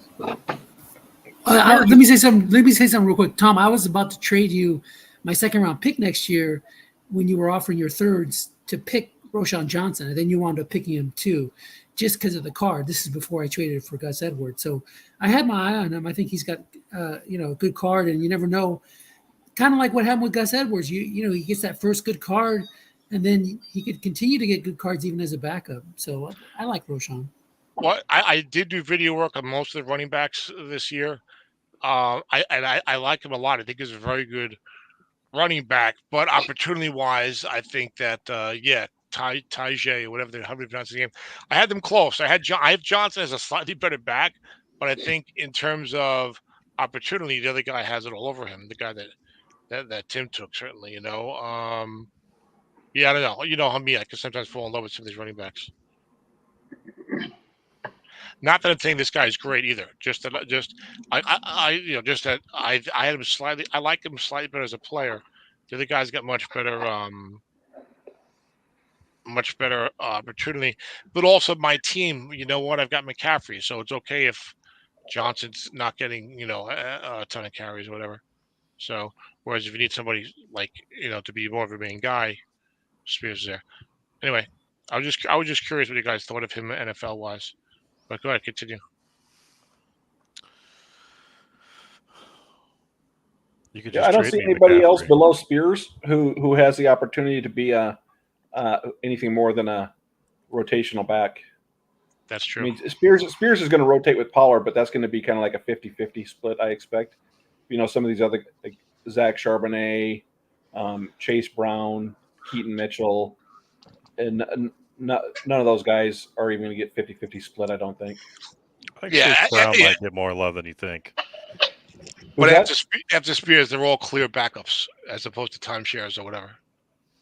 I think Rico Dowdle might be the number one guy in Dallas by the end of the season. That's true. Might Yeah, but you feel like Dallas. But you feel like Dallas is almost definitely going to draft someone like next year, third round or something. And I doubt they're happy with their running back room right now. I'm sure they say they are, but you know what I'm saying. Yeah. No, I don't want to say that I don't think Spears is good. I think he is good. I just in my head when I scouted him, I wasn't thinking first round pick, and I have a problem with a guy at 150 to 200 carries. You were saying, Zeb, take a guy like that for 8-9 years. Well, you had like Fred Jackson and Pierre Thomas. And those guys were like that, and those guys nothing wrong with that at all. All right, so we got next year. We got Kincaid. Dalton Kincaid. I wanted to scout the tight ends because I heard so much about them, but I didn't get a chance to video scout them. But I've heard a lot of good things about Dalton Kincaid, so I like this pick. What do you guys think? Really nice spot to get him, I think. I mean, really good for how the draft sort of played out. I mean, he's not like super, gotta have him type tight end, but I would definitely not be unhappy to draft him here. Some people speculating that with Buffalo's receiver situation, them not having like a real number one receiver by any stretch of the imagination, that Kincaid's going to really he should get a ton of targets. Step up with the numbers this year. I have to control myself with the tight ends, or I'll end up with too many, and that's a problem. All right, we're heading down to the end of round one. So 123, Paris Johnson. I think that's a solid offensive tackle taken really high in the draft. Any thoughts on Mr. Johnson? Yeah, why do you think he's solid, Dennis? Well, I don't have the PFF grades. I'm sure you do. They're probably really bad. But when your tackle goes 1.7, 1.8, 1.9 in the NFL draft, they're usually going to be pretty good. Yeah. Yeah, no, yeah. And actually, his pass blocking grade is a lot better than I had it in my head. 64 pass block rating. So, no, yeah, 6 overall, 64 pass block. I was just, I got burned a little. I got burned the last couple of years by the Carolina guy and by the Jared Wills on Cleveland. So like this whole tackle class, I was like, all the grades kind of sucked. But Johnson's pass blocking not as bad as I thought, so I don't mind this pick. Well, and teams don't usually move you from right tackle to left tackle in real life if they don't think you can pass block. No, that's right, of course. And his team, I mean, that is the coach is the old coordinator for the Eagles, isn't it? The offensive coordinator, or was he the defensive coordinator? Defensive. Okay. I like the way Arizona played last year with having nothing. They played hard. They upset some teams. They beat the Cowboys. They gave a lot of teams hell, even when they lost. Yep. And I've read good things about Paris Johnson in the preseason. I think they're going to be them in Washington, but more so Arizona than Washington. Even I'd say it'll be a very tough team, and probably win more than people think they will. So I like the overall team. I like the improvement. I mean, he was playing with who the hell was even their quarterback last year until Murray came back. I could Josh not tell Dobbs. Clayton Well, Tune. they traded him off. Clayton he went Tune. to the Vikings or something, right? No, they went through a number of different quarterbacks. Yeah, Clayton Tune. Yeah, they didn't have James Conner a lot of the year. I mean, they had nothing, and now they actually look like a decent team. I think they're coached really well. I think that's why the Eagles went down the tubes last year. They were getting by on like miracle win after miracle win, and then both their coordinators were gone. All of a sudden, they went down the crapper for like 7 or 8 straight weeks. That's interesting. It wasn't Big Dom. I thought it was Big Dom. Everybody agreed it was the security guy. Well, it could have been, I guess. But yeah. Originally, I was like, this guy's gonna be a bum. But looking at the numbers here, I'm like, oh no, maybe not. So yeah, I would have been happy with that pick in this general area. So I think that Darnell Wright on Chicago probably projects to get better run block grades. And whether that turns into more sixes as a run blocker in strat, but I think that Paris Johnson was considered to be the better pass blocking tackle. And like I say, moving if you're not doing well, they're not going to move you to left tackle. Sure. He played. I think he played left tackle all through his college career. So really, this is kind of last year he was playing out of position too. Well, they drafted him high enough. He's going to play. He's eventually going to play there, I think. Yeah, no, I wasn't concerned about it really moving to the left side. I think it's like Nathan's saying, he's drafted to be left tackle. So, yeah, no, So but now I suddenly feel optimistic about him. I feel like he'll be good. I'm not even joking. So, and that is one of those things where I feel like offensive tackles, they're all guys who get drafted in the first round or are a little shaky as rookies or don't play as rookies, and they slip in our drafts into the 20s or into even the second round, and they become good players. I've had success. I've had success with players like that. Riley Reef was like that for me. There was another guard. Christian Derishaw last year or the year before was that way. Wasn't he a 5'5" that was a rookie? I don't think so. Okay. I know he was at the end of the first. He was He was in Autumn Wind. He was like my first second round pick. So I don't think he was rated that highly. Yeah, Autumn Wind, though, they go defense heavy. So. Yeah. But. Still 30 picks, so. Yes. All right, who we got next? So yeah, and like if this guy works out, these are like steals. When you get those, you get somebody late first round who's like you plug on the offensive line for 10 years and it turns out 5'7". That's really awesome. I have a problem with this pick. Next one, Jordan Battle for the New York Giants, G-Men, defending Super Bowl champion. So he knows what he's doing. I don't have him as starting. Do you guys have Jordan Battle as starting for the Bengals? No. Nope. But when you're So defending your championship, you can take a 5, I guess. yeah, but there are safety fives in the trade market, as Dennis will tell you, that won't cost you a first round pick. That's true. Why not? I mean, if you're going to do this and not take somebody who's going to start, then why not take? I mean, it sounds dumb. He's not even starting for Dallas, but why not take a 6th outside linebacker in Bell? I mean, Battle's not starting, so why wouldn't you just elevate Bell? Yeah. That's a good point. I mean, I don't know. I would have rather traded to like Dennis, who's been shopping that safety 55. I think someone else had a safety 5 in the market. And then kept my first round pick to do something else if I was strongly considering this guy. So that's the big problem. But you know what's really weird also? Like Jordan Battle, like he had good PFF grades. I'm like, he has good PFF grades. He played like 700 snaps. Take a good player. If you think he's a good player, take him and don't worry about preseason depth charts. What are week 1 depth charts? Because they're playing tomorrow and he's not supposed to start. Strat doesn't card based on who starts week 1. If you think he'll be starting by the middle of the season or end of the season, and you like him, go ahead and take him. Boy, it's just weird. What did he do between last year and this year to lose his job? Who took his job? Geno Stone is starting free safety. Von Bell is from Baltimore. Safety. Yeah. The new rosters are up. I mean, for me, like there were certain situations, like running back is different. Receiver is also different because you don't have to start to still contribute and be good and be useful in strat. But like otherwise, like if my first round pick is not like starting for a second NFL season, I'm like, why? Like that's concerning to me. It's like I should be drafting a guy who is like the current starter for his NFL team with certain exceptions, like maybe a quarterback or maybe like a pass rushing end who's a specialist. They got good guys in front of him. Certain situations can matter. But I'm like, this guy, like he was good as a rookie, and then they signed not 1 but 2 free agents to make sure they didn't have to play him. And I'm like, yeah. I'm like, this is gonna be my first round pick, so that concerns me. Let me ask you: is there anybody at safety you would have taken over Jordan Battle? Oh, I think so. I think quite a few people. Well, I really like the San Francisco kid. I had Jordan. I had Jordan Battle 1, 2, 3. I had him as my 5th safety only because he wasn't starting, not because he's not a good player.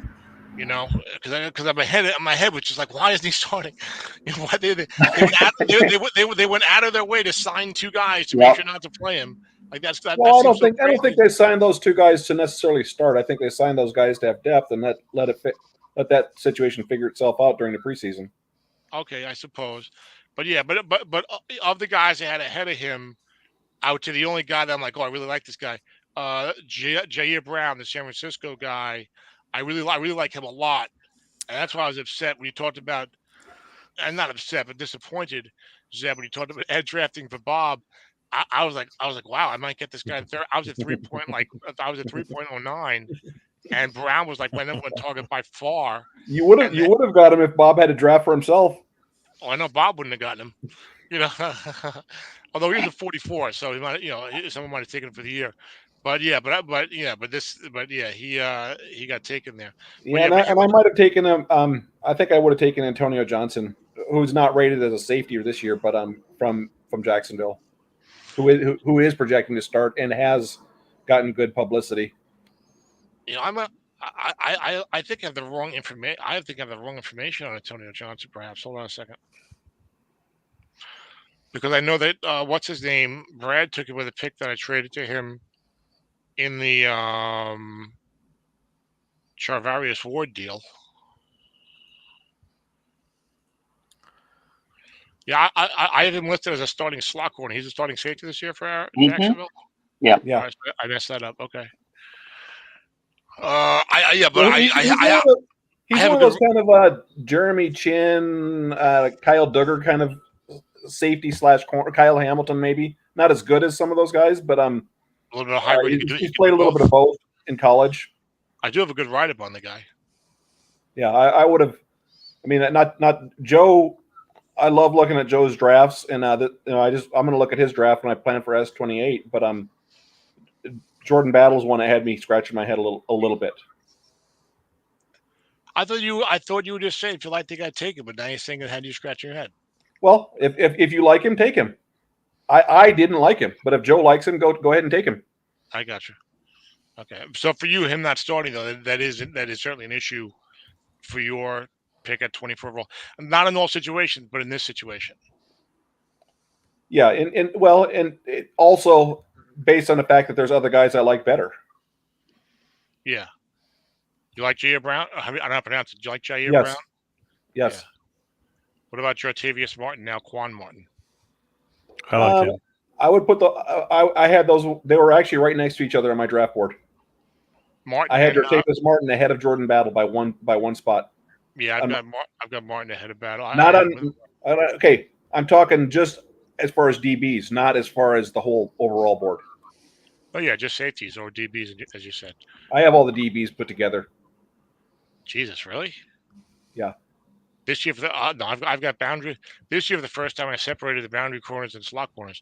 I got boundary corners, slot corners, and safeties. But I've always separated. How can you have the boundary corners and the safeties together? There's so much more. They're so different. I just act like slot corners don't exist. What?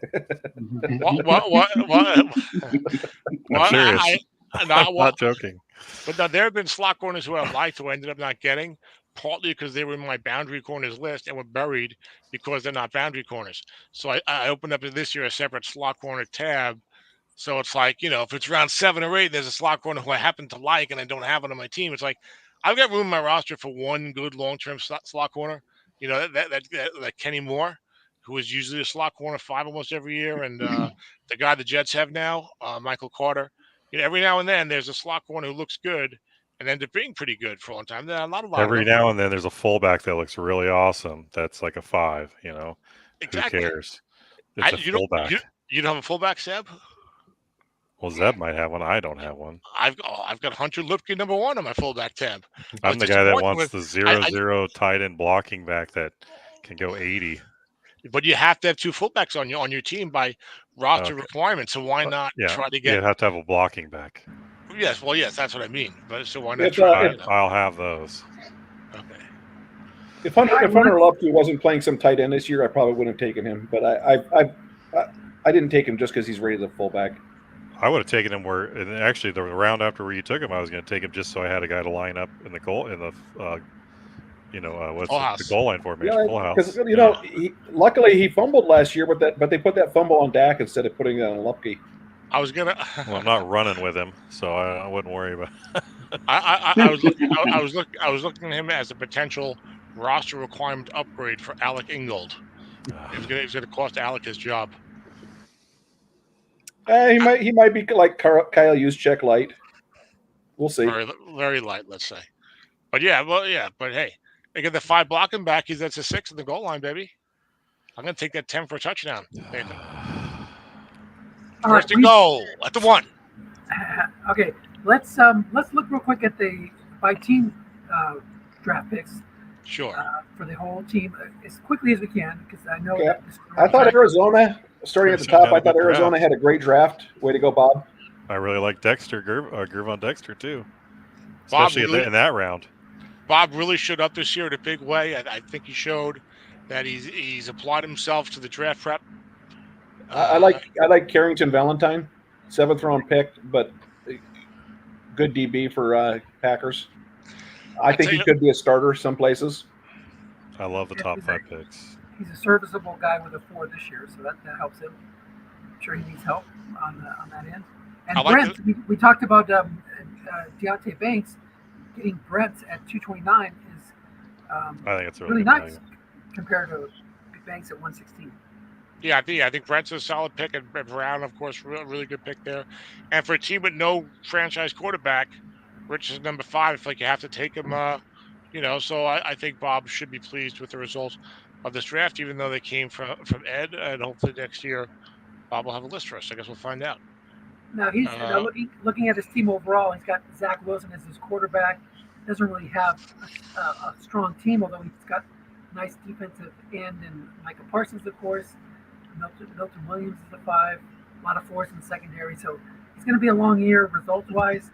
but he's got some nice I'll- pieces to build. I'll tell you one thing. If Bob was here, it probably would have been Will Anderson in an Arizona uniform because he has passed on Joe Burrow and Trevor Lawrence to draft defensive studs like Micah Parsons and the other guy. So I dollars to donuts. He's taking. There's a decent chance he takes Will Anderson over Anthony Richardson on his own list because that's what he's done in late recent years. I think those other picks are made from lists as well. Yeah, but I saw on the list on those lists he was putting the defensive studs ahead of the quarterbacks. He passed on Burrow and Trevor Lawrence. I guess he didn't send. Yeah, that's right. He didn't send a list at all this year, did he? No, this year was no list. So, all right, if we want to go quick, Nathan, Dennis, we'll move on to the next one in case Bob's not even around. Nathan had used a lot of his ammunition in the second, third, and fourth rounds to shore up the team. So he had the first 1.4, and then after that, got a starter at outside linebacker Dorian Williams. Talk about the rest of the guys. John Michie in the 6 is a nice value if he bounces back from his slow start due to injuries. A couple of quarterbacks in Dorian Thompson-Robinson and Tyson Badgett. What were you thinking there, grabbing those quarterbacks? Just best guys available at that point? Just getting a couple guys that, I've seen some good things about Thompson in the preseason, and or what's his name? The guy Detroit, Paul Power, did a little write-up on Tyson Badgett. He took him like pretty early in Autumn Wind, and so I just grabbed him here. He's the backup in Chicago. Sounds like he's pretty decent. Figured what the hell, I traded off Minshew. So, but I figured with you took Dorian Williams and Autumn Wind, didn't you, Dennis? I did, yes. Yeah, so I'm hoping to get kind of some coverage guys, and he would be one who theoretically, at least in the system, could get a rating of a 4 or a 5 if he played well instead of a 0, whatever. Depends on what happens with Matt Milano. And if he totally sucks, at least I know that he sucks for you too, and that would make me feel better. Yeah, we're all looking for the sneaky, not really playing much in the NFL, but gets a great linebacker rating for Straka. And I've neglected my D line for quite a while, so I'd like I didn't mind. He was a first round pick. Uzomo Felix, whatever the hell his name is. Yeah, he's behind some guys in Kansas City, but he got a sack on Thursday night. Did he? I didn't even look at that. Yes, well, good. He's getting in there. I think he's going later than he probably should, but he's not a starter. So yeah, he's a rotation guy, but worth a flyer. Now looking at your team overall, it's going to be one of the favorites. Like I said, Dak with Gibbs, that rivals Tom's Stroud and CMC's combo. Yeah, but his defense and blocking. I don't consider my team a championship contender, Dennis. When you get to season preview time, my defense and blocking are, I like how all the guys with the really good teams act like they don't have a really good team. You think you think I have a really good team? You have a 6 corner now too, don't you? I have a 6 corner, yes. Don't get me wrong. I think my team is really good. I'm not downplaying it. Between you and Dennis, I think you guys are definitely some of my main competition. There's got to be at least 5 teams better than my team. Yeah, and that doesn't mean you're not capable of winning the championship. Remember, once the playoff starts, you never know what can happen in that one-game tournament. Stroud and McCaffrey. McCaffrey by himself is not the guy you want to see in a playoff game. Yeah, exactly. But I like it when there's 5 or 6 teams going for it, or 5 or 6 really good teams. I'm not really going for it. Interesting. Well, it makes it really interesting anyway. There's at least 2 or 3 teams that are making trades for this year. I got you. Yeah. Especially if they do it late in the process after you have gotten the guys you need more cheaply. I don't think I got my guys cheaply. I paid for mine. No, I was talking about Dennis. Okay. Busting his chops there. Dennis does everything cheaply, so. Well, I don't know how you got a first-round pick for David Montgomery, and I paid a first-round pick for Gus Edwards and the center. So, yeah, I paid a little bit more than hopefully it'll work out. You didn't offer me a first-round pick for David Montgomery. I wouldn't have. I was desperate though. If you hold on. Don't you think that David Montgomery was worth a late one in this particular draft for a team competing and needed a running back? I just needed more resources. I don't know. I'm saying in general. Do you think that he was had that value? Well, let's clarify something before we even continue this.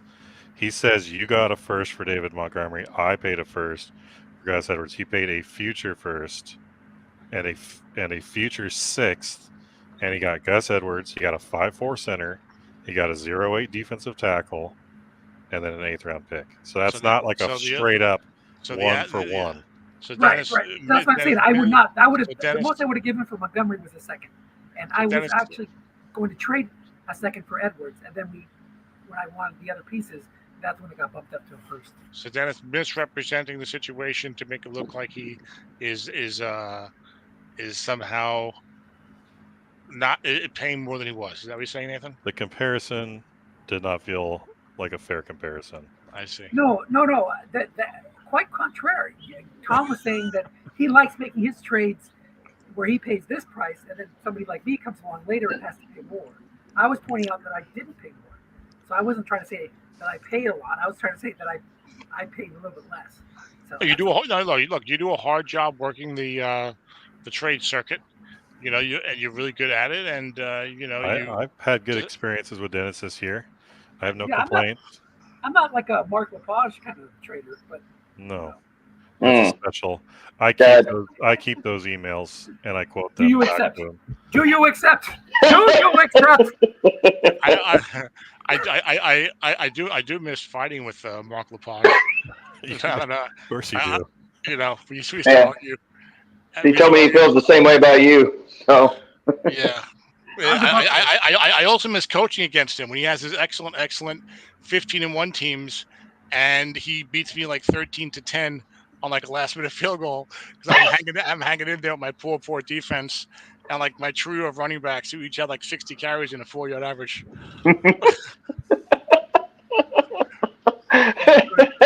I think I beat him with one of those teams. I beat him, Nathan, with one of those teams because I successfully run keyed in the end run, Mark Ingram, on like a 4th and goal, like with 3 minutes to go.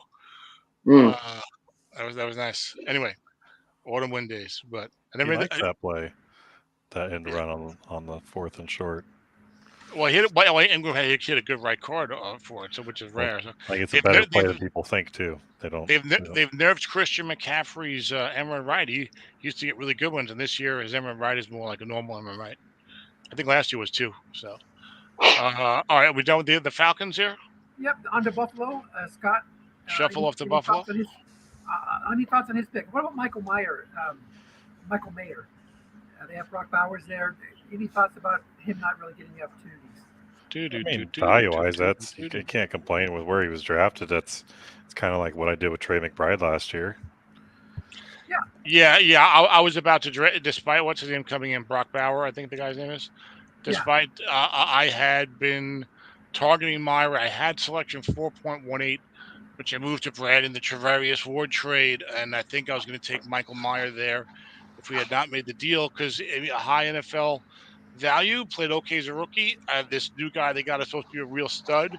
So, okay, Myers is shuffled off now, but a backup NFL tight end can still give you decent cards. And Meyer was not a first-round pick in the NFL, which means only 3-year contract.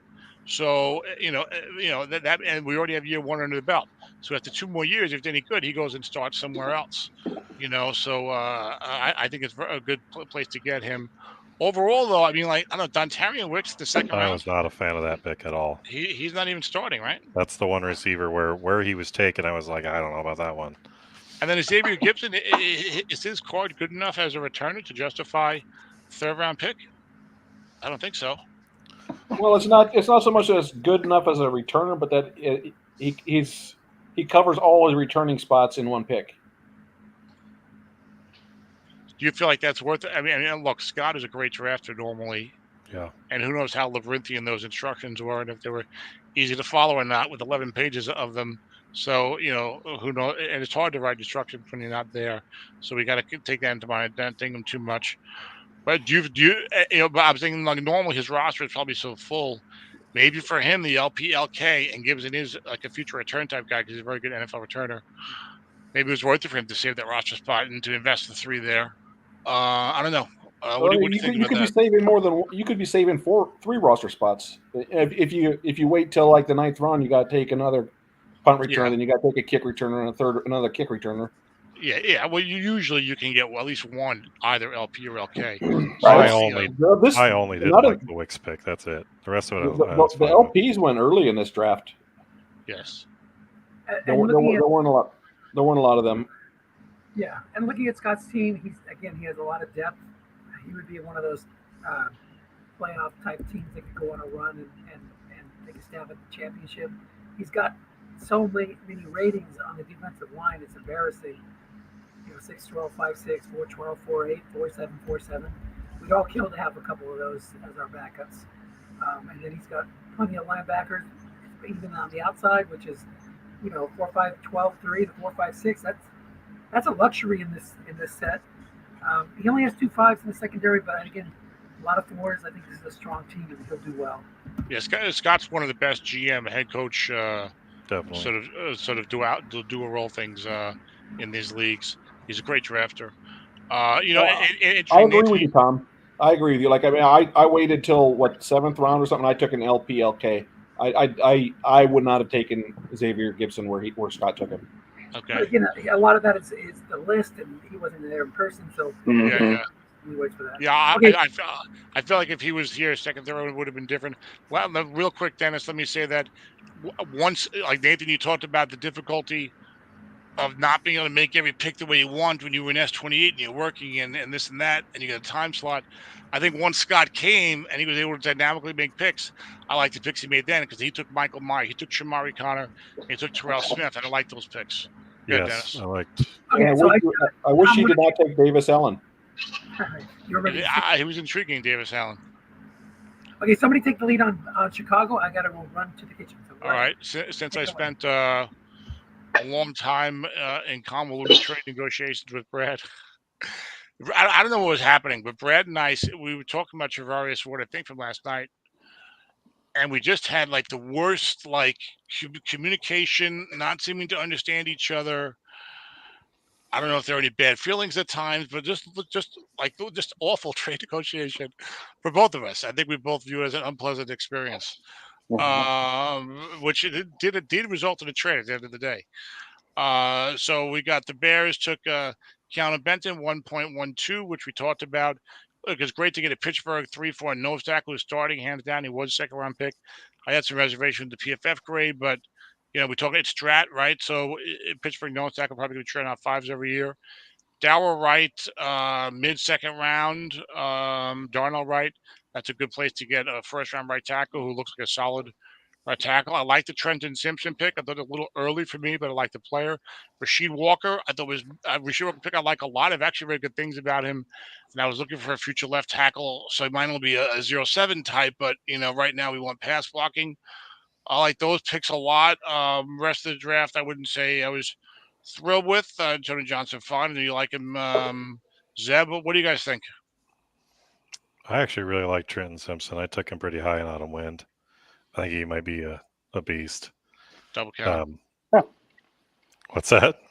Double counting, I said. Yes. But Well, that was the other thing. I had late second round, so. Well, in Autumn Wind, I mean, it was pretty early second round. I took him.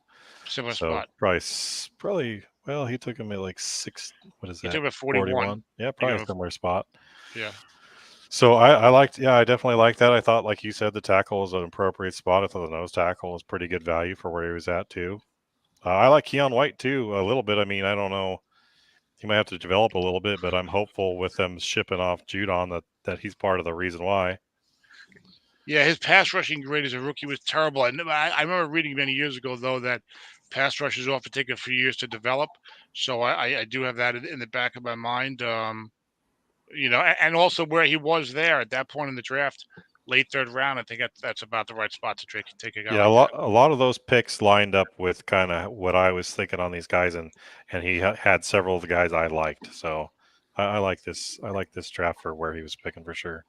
Yeah. Those first 4, it's interesting. There's not a skilled player in there, and we like it. And we like it. That's nice. Nice. I like to see that sometimes. Any thoughts from you guys, Zeb, Mike? No. Okay. Moving on down the road to the Bengals. Dan, the mighty Thorauer, well, I was overly harsh on with regarding his first round pick, but We have Osiris. Who names their son Osiris anyway? But I want to look up the etymology of that name right now. But Osiris Torrance, Joe Tippmann. I was surprised to see he go that early, but I like him as a player.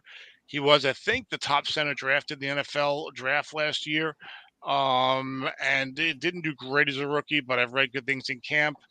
And those second round centers have a way of panning out and being at least pretty good. I like Tippmann more than Osiris. I like that a lot for that spot. Yeah, I do like Tippmann more than Osiris. I think too. offensive line was kind of a priority there because he took DeJuan Jones later too. Yes, it was a massive man. Not starting, but right now, but good, still a good value there. Yeah, well, you're looking right there, early fourth round. I mean, once you get in the fourth round, it's like that. There's nothing wrong with that. A guy who looks good but is not starting. The fourth round is where the failed with like the first round picks who have done nothing. They always seem to go in the fourth round in Somifa. But not that this guy was a first round pick, but you know what I'm saying. So I thought Nolan Smith would be a fourth round pick this year, but he went earlier.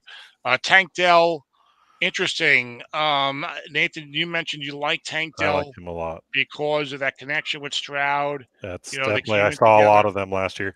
I was heavy on. I saw Stroud play a couple games last year. I went down like early in the year. There was like huge odds on them. I went and put a couple bets on them to win their division, to go to the play. I had one on them to go to the Super Bowl, $50. I would have won like $3,500. I really liked Texans coming on the second half of the year last year, and Stroud. So I watched them a lot. They're going to be even better this year. Yeah, but I'm not going to go bet on them now. They're probably. No, I know that. But I'm just saying. As a team, they'll be better. Okay, yeah, it's interesting to me. Like Tank Dell, I think he's pretty good. I mean, here, this middle of the second round is a fine spot to get him. Worst case scenario, I think he'll be at least a number 2 receiver. I'll be curious to see if that team, with that head coach and that front office, invests a top. Well, that got two top 20 picks, but invests a first round pick or a free agent pick in like a superstar receiver or not in the next year or two. I love that they have been like, look, we've got these trio of dudes who are like second and third round picks, and that's good enough. So they're kind of cool. And they got Stephon Diggs now. I mean, yes, but I don't consider him the same anymore like he used to be. So yeah, but Jalen Tolbert also he picked up. I like him for that spot too. I think he had a pretty good camp. He's Dallas' slot guy, is that right? He's he's one of the. He's probably going to be one of the other. I mean, after CeeDee Lamb, there's not a lot of guys, but he's going to be one of the targets. Yeah, I mean, he's not what you think of as like a shift. He's not like a slot corner like Tank Dell, where he's a small, quick guy.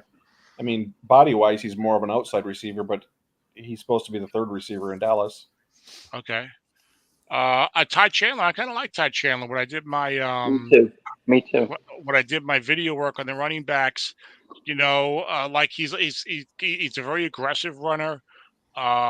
He's got enough acceleration to take care of the hole. Doesn't have that top end speed and the real explosion to really go much beyond short gain territory. But I like him, and he's a backup Minnesota. Maybe they'll run the ball a lot with Sam Darnold there. And so I feel like running backs, getting a couple of running backs, there's not that many guys who are real stars, so you get a few guys and you got yourself a running game. So I like that pick. I don't know anything about Jalen Jones. Tell me about him. I think he's like a 7th rounder, isn't he? But he's been playing pretty well, or fighting for he's probably starting right now. He is at Juju. And so it's, you get a starter there at corner on a pretty decent defense. Yeah, I love the call. I kind of hope Anthony Richardson turns out to be at least okay NFL wise, because the Colts, like that GM does such a good job, and they're always like finding guys who are late picks who do well for them and stuff like that. They just need to solve that quarterback situation. So I think we're hearing mostly like very favorable things here for Dan's draft. We're not in love with the first round pick at number 17. Michael likes it. The rest of us not in love with that pick. But after that, Tippmann and Tank Dell generally met with a lot of acclaim here. Ty Chandler, we like Jalen Jones, DeJuan Jones, Jalen Tolbert, a lot of good players here. I like Mekhi Blackman, sneaky pick in the 7th round. He's out for the year. Played pretty well as a rookie in limited action, but he's a boundary corner. So it's like, hey, I love looking for guys like that. Guys like they looked all right as rookies.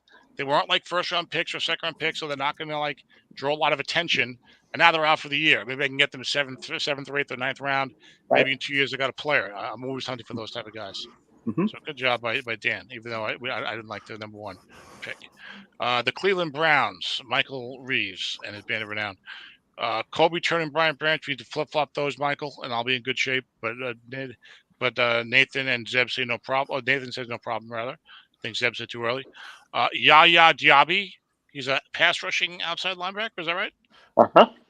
He's super athletic, isn't he? Like really athletic. If this matters, maybe it doesn't. I was a little surprised that his draft grade wasn't super. It was actually sub 6. So I guess I had a little bit of heartburn over that. Truth be told, I had typed in Melvin Mims, and Mims was taking one selection before me. So that's what predicated this pick. I mean, I had, like I said, a list, but Mims was going to be my pick. But I feel good about this. This team doesn't have any pass rush. So you'll see I picked multiple guys, just took flyers on a bunch of people, including him. And you're saying you have a very good team this year, right, Michael? With Tua in your secondary. I feel pretty good about it. What's the who are the running backs? Brees Hall and DeAndre Swift. Okay, I haven't looked at Swift's card, but he usually gets a pretty good card. Who was he on last year? Chicago again or no? It was with Philly last year. Okay. Philly guys usually get good cards. 4.6 average. How's Diaby looking coverage, Michael? Not good at all. So he's one of these guys who's just going to be rushing a pass in real life. He's more hand in the dirt. Yeah, no, he's not dropping into coverage. No way. I feel like if you're on a 3-4 defense, you should just expect those guys to be a 0. Best case scenario, they get a 4. You know. Right. Yeah. You get lucky every once in a while. Get like a Bradley Chubb, who's Matt like Judon. Yeah. Even he was in I believe mostly they were at a 4-3 there. So I mean, that's a bad example, but he blitzed a lot. Yeah. Yeah. Very, very hard to get that nowadays. Michael, so let me ask you a question, Michael. So are you saying that, do you feel like that? I know you've had this issue before with trying to take guys that were already taken. When that happens, do you feel like you don't react well to that? And are you saying that you would not have taken Diaby if you had a little more time? Well, if you look at the rest of the draft, a lot of the flyers that I took were on edge rushers. Some of them suspect, just prospects that haven't quite panned out. And I just, at that point, I mean, Diaby's on my list, and I'm like mad because it's like I really want Mims, because I think if I'm competing for the year, how cool will it be, like you said, to have that special teams player. So I think I'm just more disappointed that I didn't get him. But at the same time, you tell yourself, look, you've got this list and you have to fill needs on this team. And one of the needs that I have from the outside linebacker perspective is they're just all static guys. Like, who are those guys? It's, I'm sorry, I just blanked on my 2 linebackers, the outside guys. They're both 5s. One of them is the Jets outside linebacker, and the other one who's the Texas linebacker who went to Minnesota. Mike Cashman. Yeah. So I like that look there, but they're not going to help you on, 3rd down and 12. So you got to pop one of those guys out, and what do? You have to fill in an outside linebacker. So yeah, he was on my list, and I figured I probably won't get Mims, and I'll be ready to pick somebody like Diaby there. But it's just like I said, I was just one pick away, and to not get the guy I wanted was just disappointing. So hopefully it'll pan out. Okay. And Luke Musgrave, he had a very high NFL pre-draft grade, and I've heard some good things about him. And I know Green Bay has 2 good tight ends now. I did not get to watch the video highlights, which I really wanted to, but I think that's a pretty good pick. You guys like that pick? I loved it. Okay. I don't know a lot about A.T. Perry, who is a receiver. John Domingo's 2nd-round pick, who's not getting a lot of write-up. He seems to be sort of a bit of the black sheep amongst the receivers who were taken the first 2 rounds last year. I like him here. I don't know anything about him. It is 5th round, so I took him in autumn wind. I think it was the 5th round. Also, I also like Derek Hall. I took it in autumn wind also. But Mingo, I think, is having a pretty good camp, and if they do improve, which they probably can't get any worse, you'd think that a pretty early second round receiver who's having a really good camp has a good chance to do something. So I definitely like Yeah. that pick. Yeah, okay, good. Yeah, 'cause what I read about in this camp, all I was reading about was Deontay Johnson and Adam Thielen. And I was like, why this guy? Why they mention this guy? Thielen's like 34. But yeah, but again, this is fifth round, and if you've read good things, it's even better. I've Yeah, read quite a few things. It's usually you can find something on everybody, but when you find a lot of articles, it's like, okay, yeah, exactly. it's not like some dude in his basement. It's like No, an yeah, actual yeah, news source. yeah, yeah. At Derek, Carolina in particular, it's not like they have a huge market as it is. yeah. Derek Hall's going to start, and Nuoso is injured, so he's going to get his chance here for a few games. So we'll see. Yeah, I thought he was already gone when you got him. So a good pick there. A second round guy is supposed to be a pass rusher. They think he'll be able to develop. He's getting some time here, so that's a fine spot. And there's Zeb likes to call Brooks a lot. So interesting draft. Yeah, Diaby could be the key as to how strong it ended up being long term.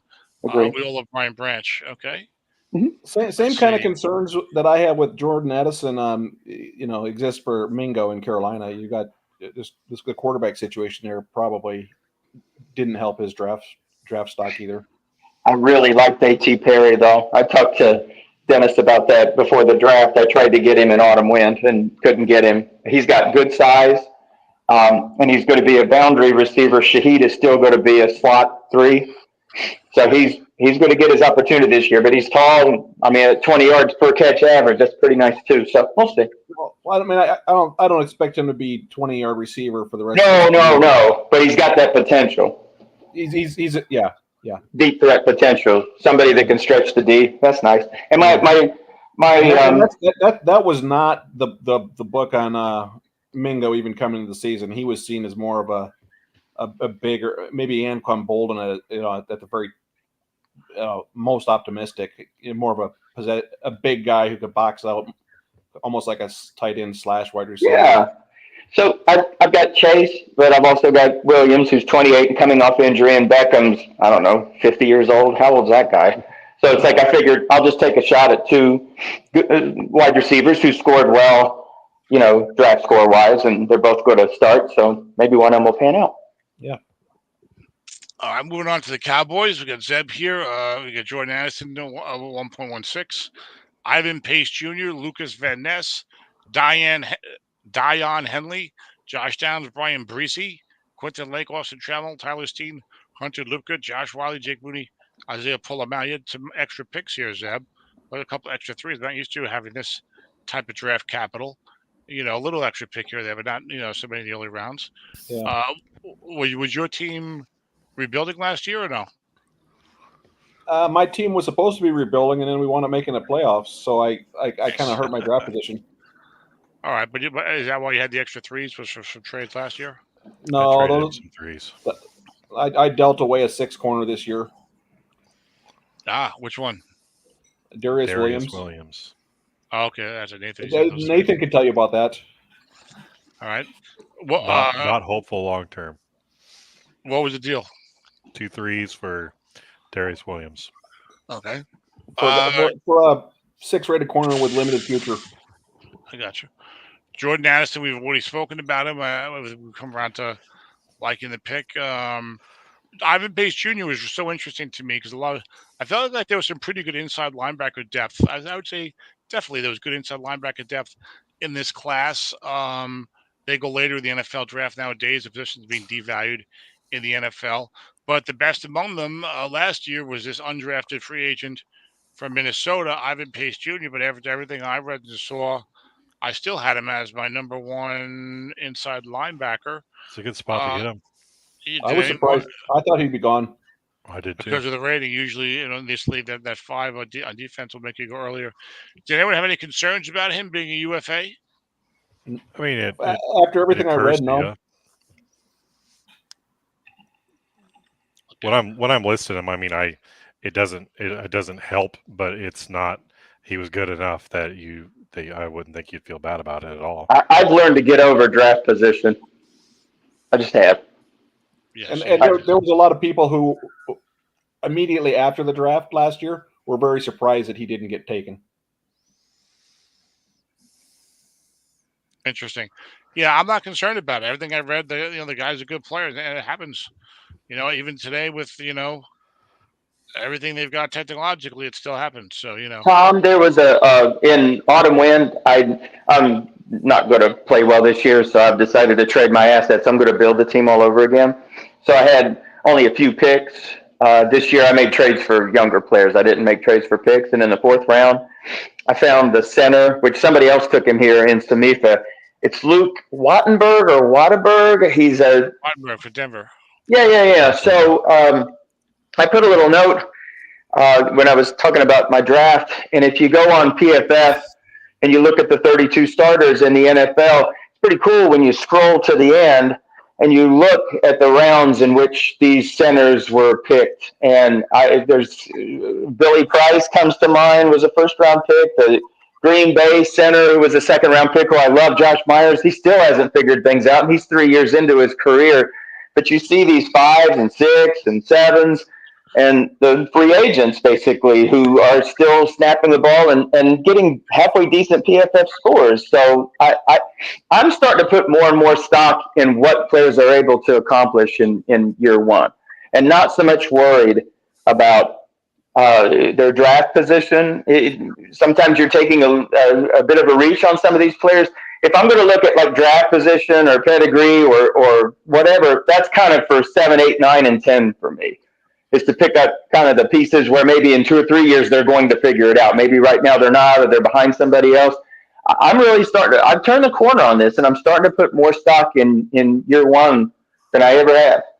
Well, it's always good to be open-minded. I mean, for me, there's all kinds of pieces of information that go together, right?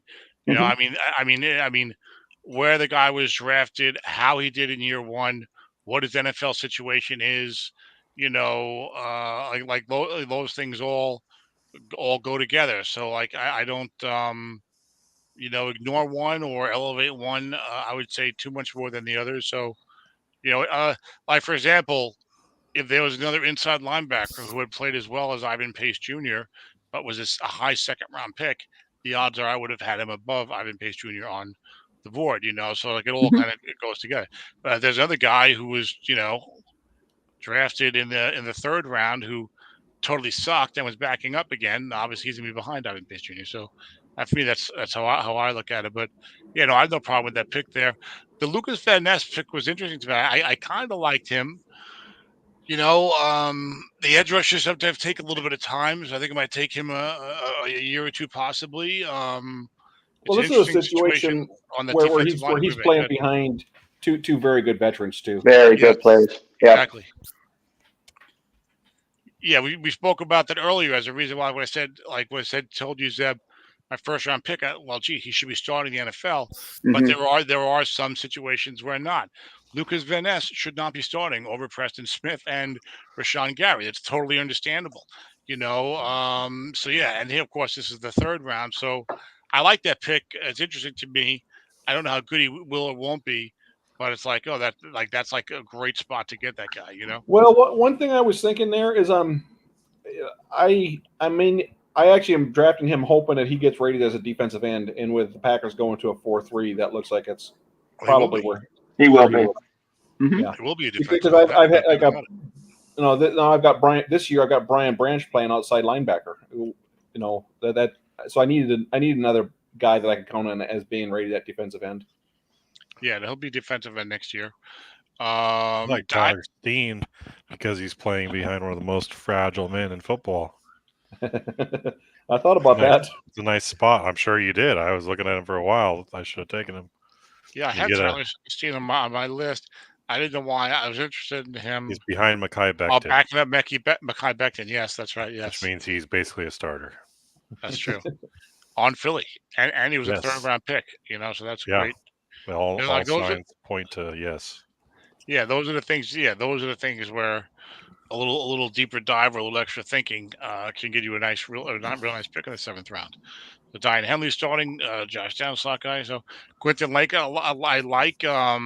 He had a good coverage grades, and he's starting at safety for the Rams. And of course, I don't know where he's starting.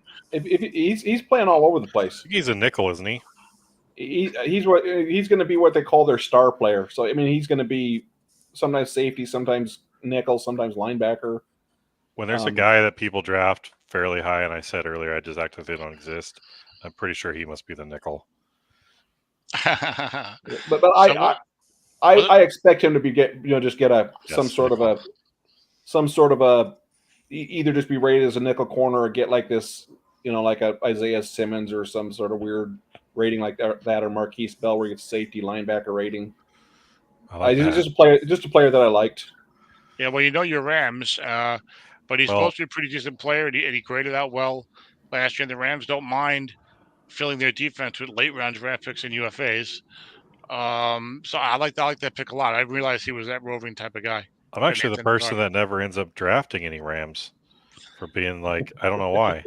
Like when I watched Cooper Kupp as a rookie, I was like, I don't know, he drops a lot of balls. I was serious. Like I was like, I don't know, why is Tom taking him so high? Well, I tell you, I work with a guy that went to college with Cooper Kupp. You did tell me that. And you told me that. You told me about him, about his footwork or something like that when he's running his routes. Yeah, he was a DB there when Kupp was a freshman. I remember that. You told me. I know, Nathan, I was referring to Zeb when I said your Rams, because both of you guys are Rams fans, correct? Yeah. I forgot that you were Rams fans. I got to go watch him a couple years ago when they won the Super Bowl. I went to a game when they played Tom Brady in Tampa, in LA. Saw Gronk get his rib put through his back almost. Jesus. It's a pretty brutal hit. And tomorrow's football season, some more to come. Yes. Interesting draft class. But yeah, a lot of guys could do some things. Moving on to Denver, we'll try to pick up the pace a little bit here because it's getting a little late for me. Bryce Young, Luke. Now, Denver, no second or third round pick. Tony is not shy about trading picks when he's going for it or wants a certain type of player. He's done that many times, and he's had success as well. Bryce Young, 1.15. We've spoken to him a lot. We like to pick where it is for a team with no quarterback. None of us are huge Bryce Young fans, but we're also like, hey, who knows, right? He was the first pick of the draft. Luke Wattenberg, 4th-round pick, starting center for Denver. Henry Teo is starting for an injury to somebody. I forget who. I think they just let Blake Cashman go. I thought he was starting because of that. They let who go? They let Blake Cashman sign with Minnesota. Isn't he taking his spot? There's someone on that team. Jake Hansen is actually covering for the guy who's out. Christian Harris. That's it. So this guy should be starting. Yeah, he's going to Choo-Choo's going to start. All right. But I read that he was the one covering for Christian Harris. But okay. Blake Grupa, TJ Johnson is starting. 3-4 defensive end. So, yeah, I mean, he only had one pick in the first 3 rounds. And it was Bryce Young. So after that, it's you bet you can, but 2 starters here. If Toho is starting. So we'll see what happens. Detroit. See, Dennis left. I don't have control, so I can't even share my screen with you guys. I am scrolling down. I assure you. Okay. Well, I if you need Detroit took Devin Witherspoon. No. I have it on my computer. What I'm saying is I'm not able to share it with the audience. You know what I'm saying? So Detroit, Devin Witherspoon. We spoke about him. Zeb, surprisingly, I felt like that. Didn't like him at number 2. You had a lot of the guys you preferred, but you still like him over. Was he still your number 1 corner by far?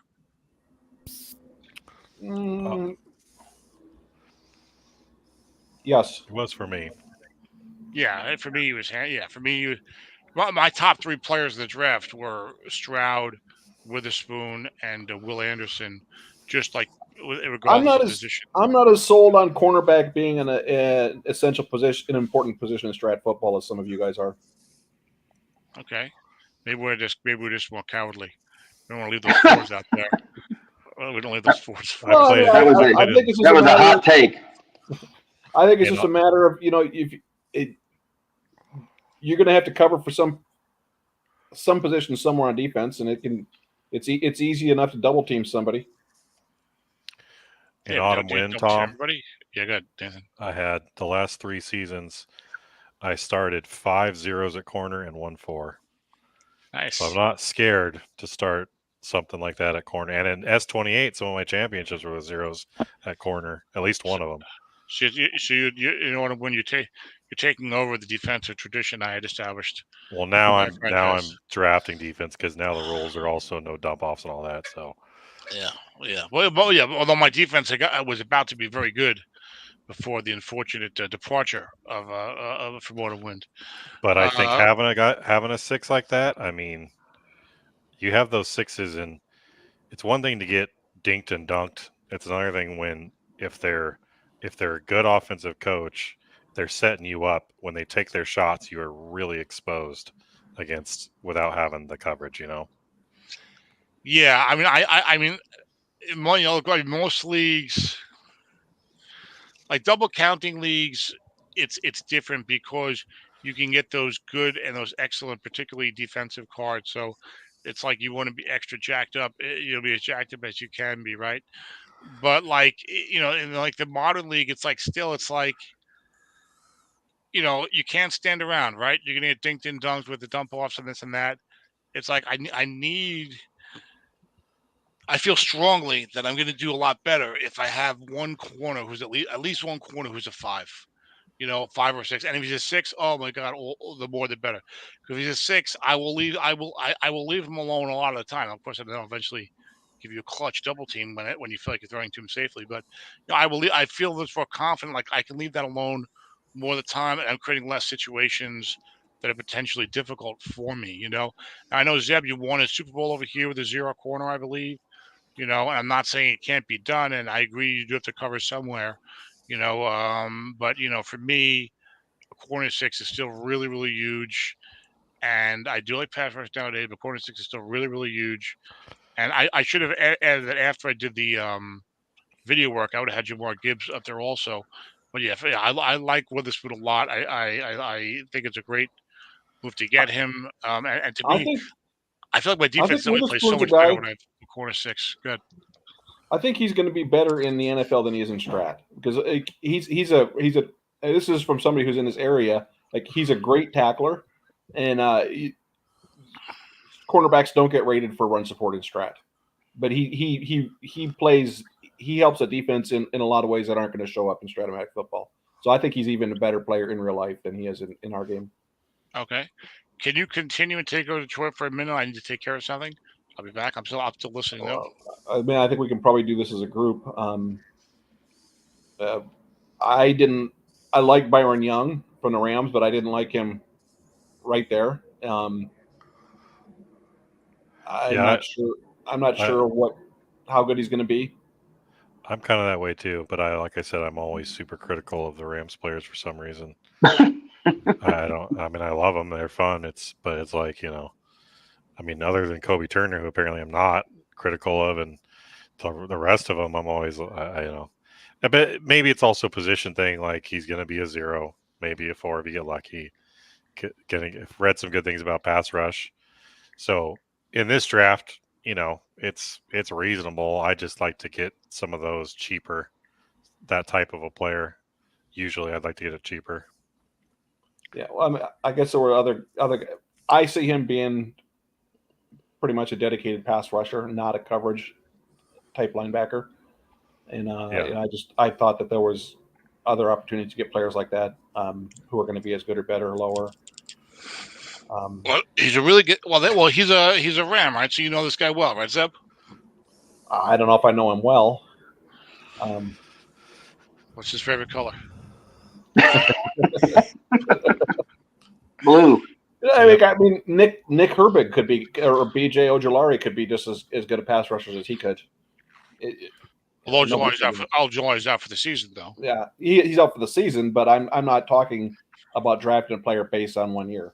Yeah, of course. Yeah, this guy's a very good athlete. I got him at 6'2", 250, 4.43. And he's got Jared Verse, playing on the other end, which should help open things up. Although he also lost Aaron Donald, so I don't know. I got you. So a little early for where if you were a guy who liked these types of pass rushers, where would you feel like he's a little bit older, Byron Young. There was just a few things 25 on the card. Yeah, ladies and gentlemen. Okay. I thought like you said, everybody would have loved to have Marvin Mims. I like that pick.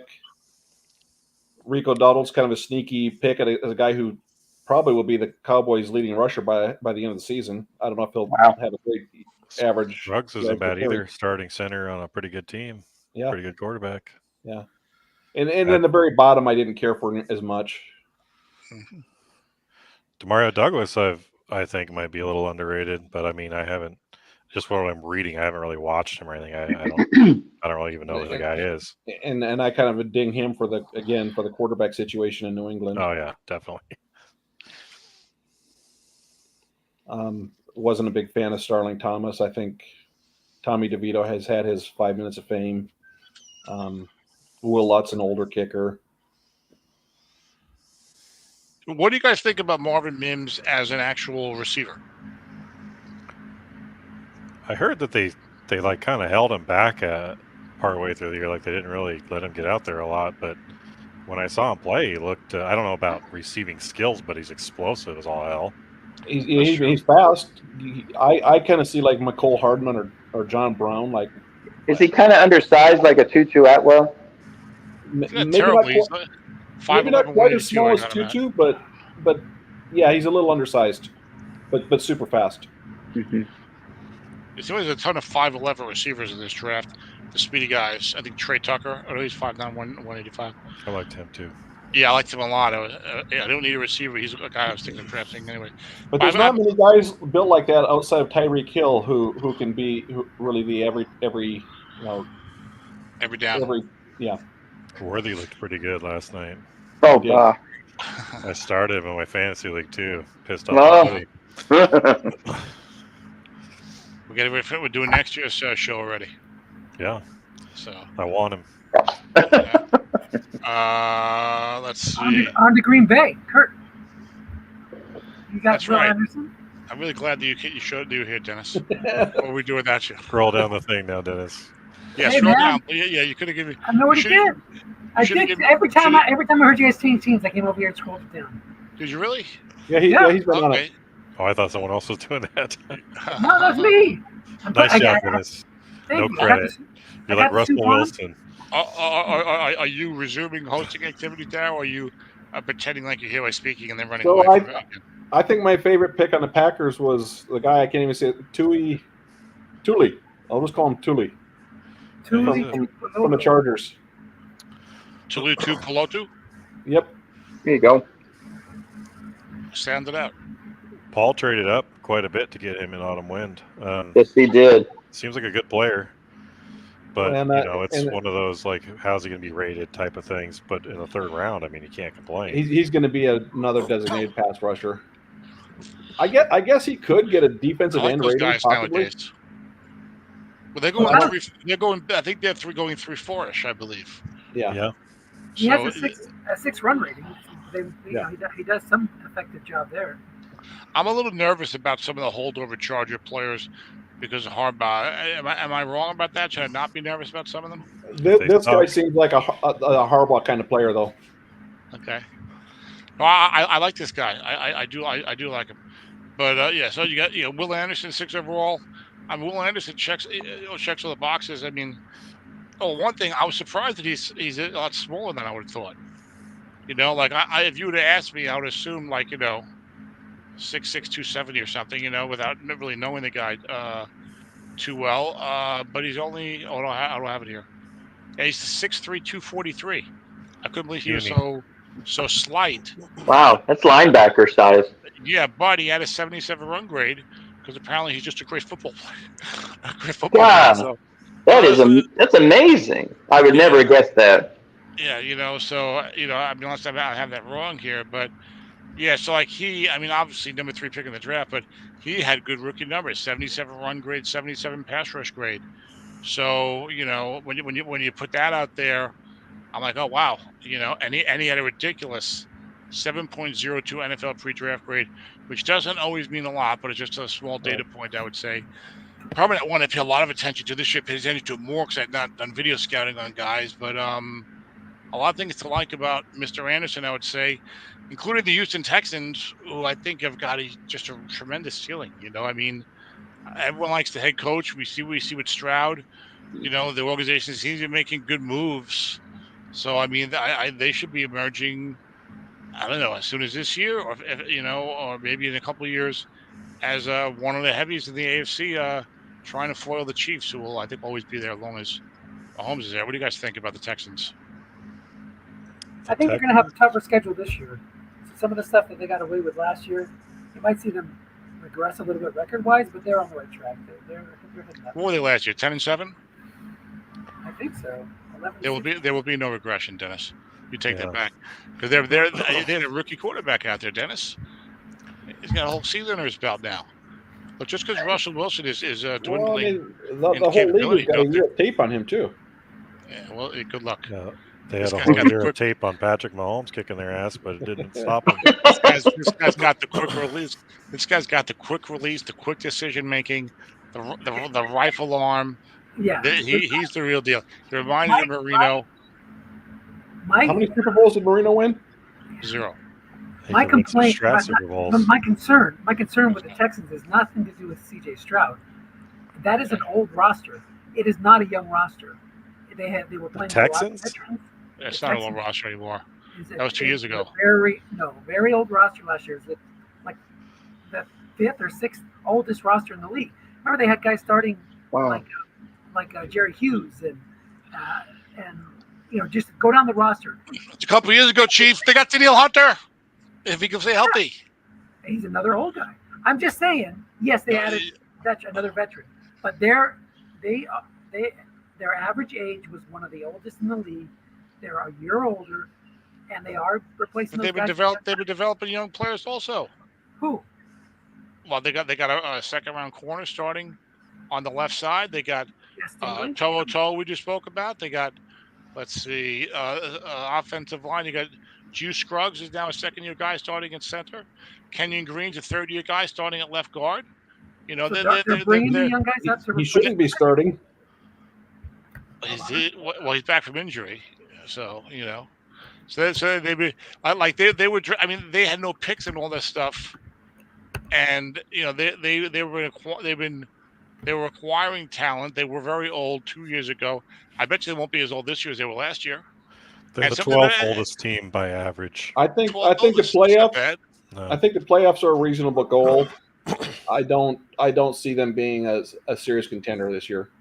Okay, I agree. Looking at this roster, but I think maybe another year or two, and this is gonna be one of the hot spots for free agents to want to come to. Yeah, so you have guys like Jerry Hughes not starting anymore, but he's replaced by another old guy. Neville Hewitt's not starting. They brought him. Jerry Hughes was there a couple of years ago. He wasn't there last year. Dennis, who's winning the AFC South? The Jacksonville Jaguars. Okay, that could be. We might need a side bet on that. The Jacksonville Jaguars were 9-3 when Trevor, or 8-3 when Trevor Lawrence got hurt, and he tried to play through that injury, and it just sunk their season. So we can do a side bet. I don't mind. I don't see them being a surefire bet to even win their own division. Okay. It's a tough division, but it's not that tough. I agree. I mean, Jacksonville is good. I can see Jacksonville winning. They got some guys on defense. I'm not saying that. And the Colts are fiery. I don't know. I just feel like over the next few years, with Stroud and the development. Yeah, if you have a young quarterback, that is like. And they've got a good coach. I like their coach. You put C.J. Stroud against any year that Trevor Lawrence has had, healthy or not healthy, and there's no comparison. Yeah, but again, they played a weaker schedule this year. Let's see. They played Jacksonville. Yes, they did. Who'd they beat in the playoffs? They beat the hell. They went after that Cleveland defense. They got some bombs on them. Hell yeah, they did. So we'll see what happens. I'm a big fan of C.J. Stroud. If you can't tell. So we're going from the NFL Houston Texans to the Somifa Houston Texans. Paul's draft.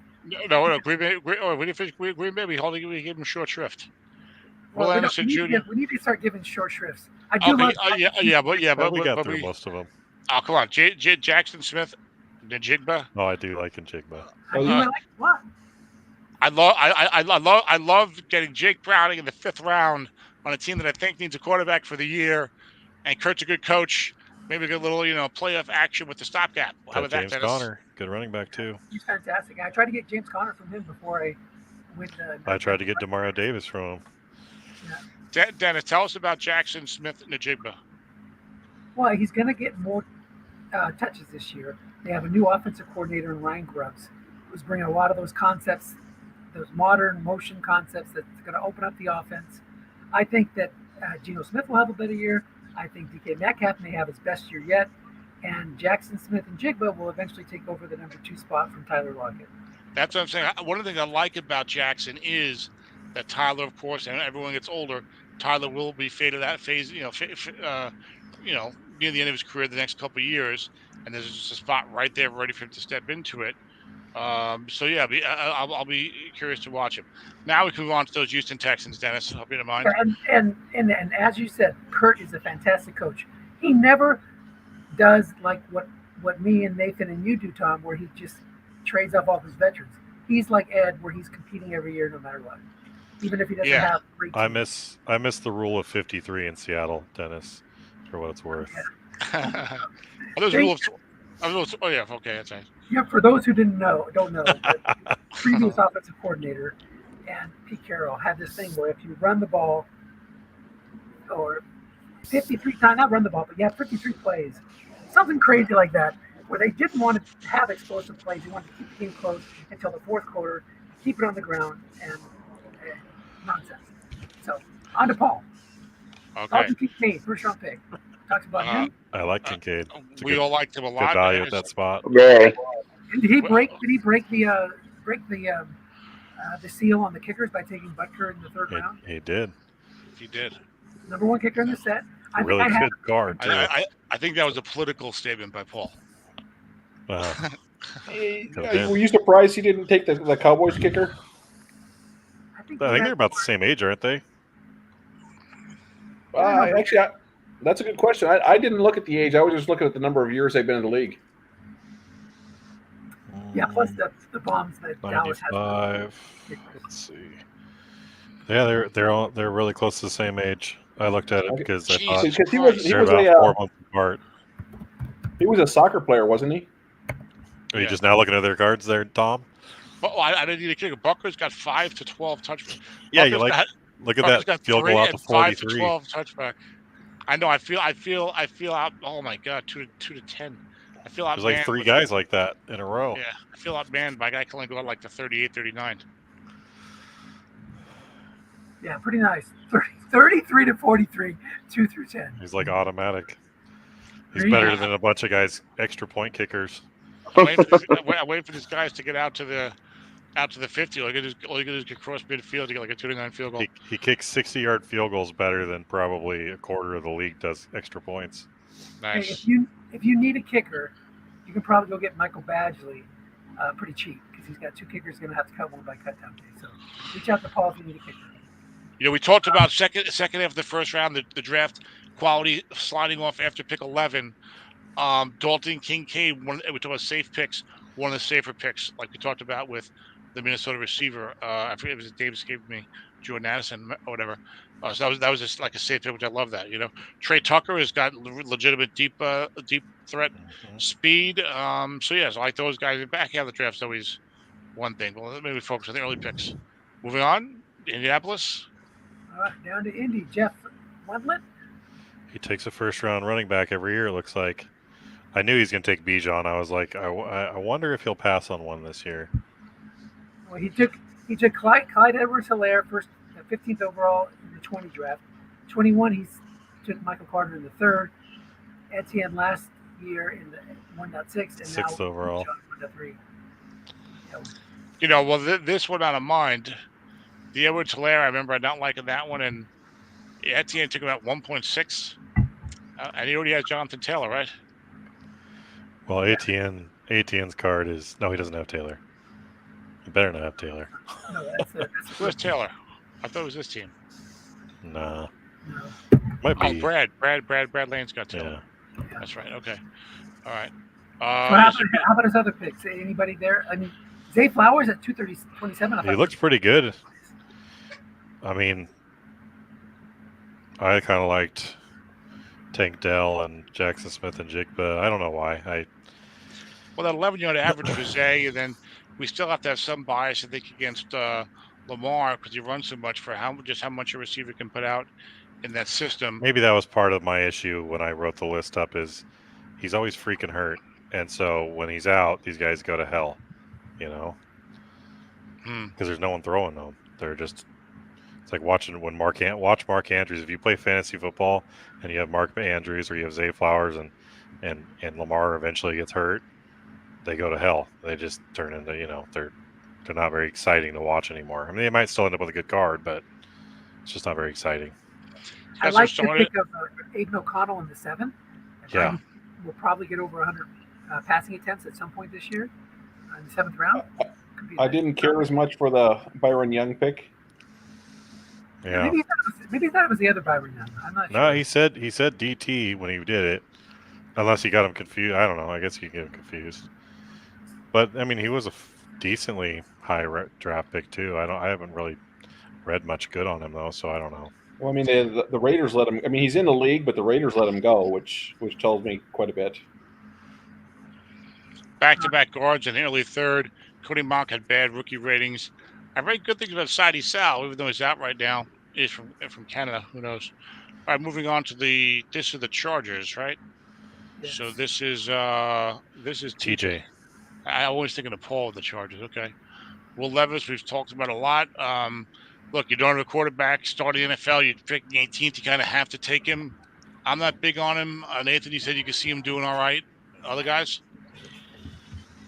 Yeah, I think he could be okay. I mean, that's another one where he's got a lot of weapons around him. So let's see what happens now when they short up the skill positions.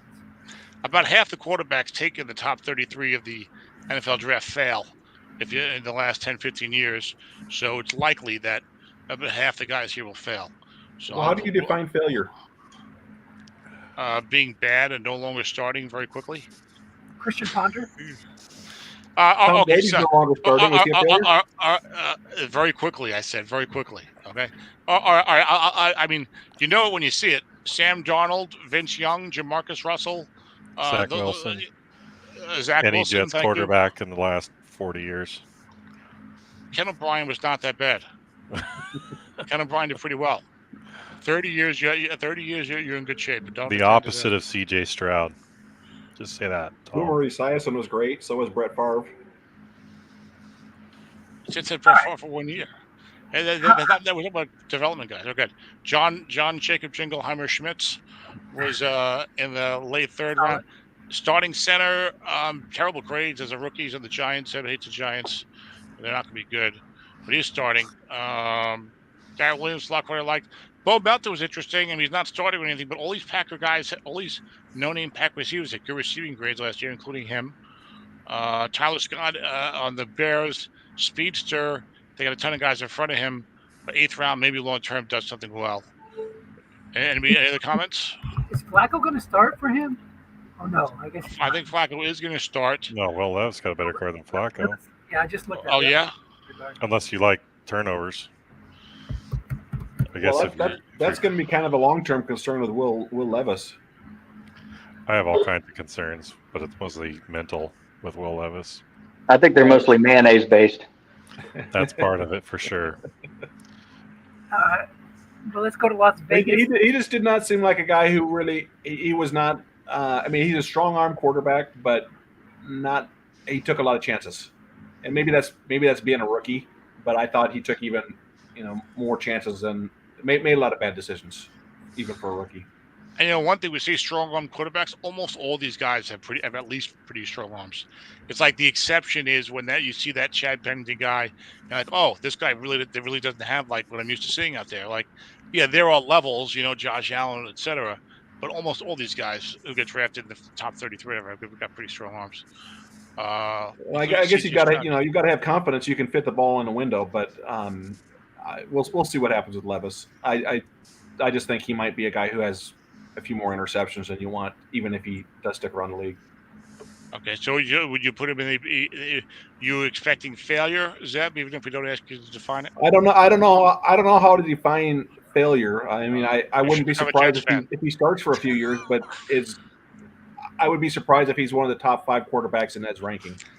Okay, well, there's a long way between top 5 and failure. Okay, failure is like not good, not successful. I can get you dictionaries. I think you can. I think you can win in this league with quarterbacks that are not good. Yeah, you can win. You can win. Okay, but I mean, is that the goal? Yes. Is that the goal to get? No. It's winning. Let me finish my sentence, please. Is that the goal to draft a quarterback who I can win with, even though he's bad? Anybody. Yeah, you can win with anybody. You can certainly win with Browning, who got drafted in the 5th round, or maybe even Ethan Stick's card. You don't need the franchise guy to win, but that doesn't mean that a guy who you draft who is bad is successful. If you draft a guy high and he's bad and you win anyway, he's not successful. I don't care. Have you won? You won the league with Marcus Mariota, right? Yeah. Yeah, absolutely. He had a decent card.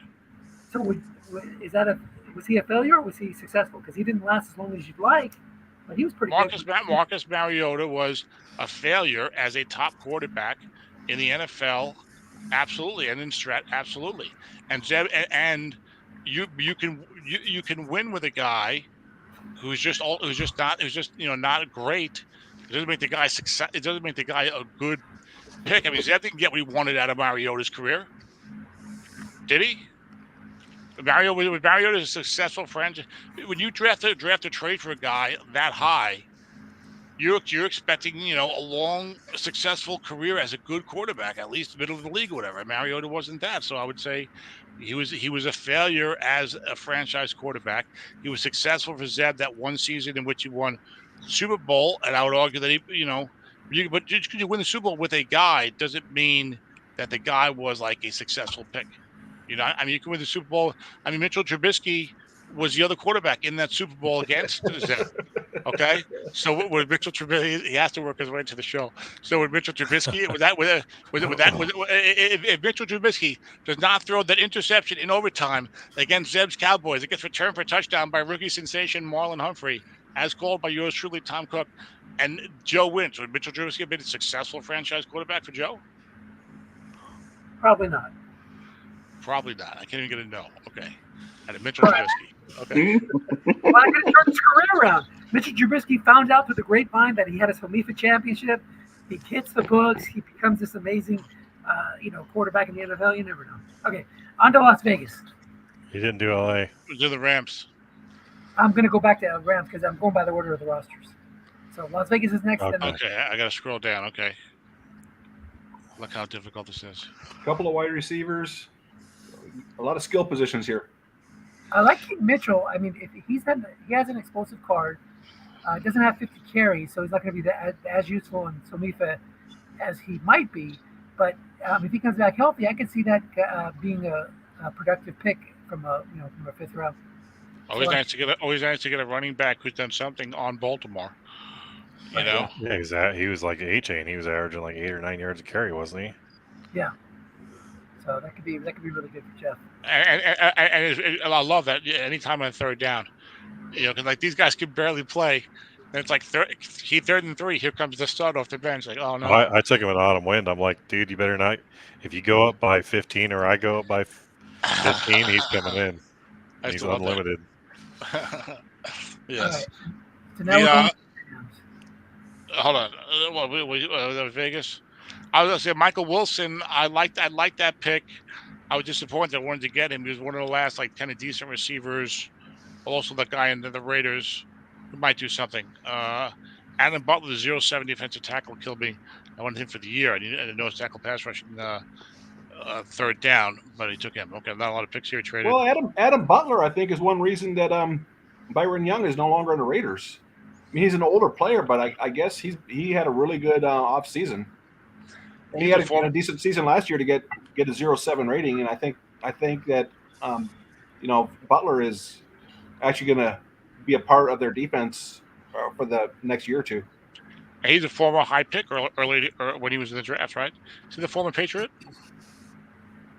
I couldn't say. I don't know if it was Adam. I always get Adam Butler and one that starts with an M. The Patriots had a guy that was like that, like this, like 6, 7, 8 years ago. Matthew Butler. I can never remember which is which. Out. All right. Anyway.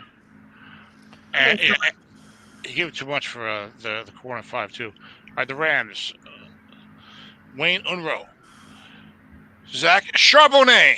You know what sucks is I know we do have to get on the time, but people are going to get upset that we gave their team a short trip. But you're right. It has been a while. So no first round pick for the Rams. Anyone know the story behind that? Probably for Jared Goff last year from Michael. Ah, yes. There we go. Okay.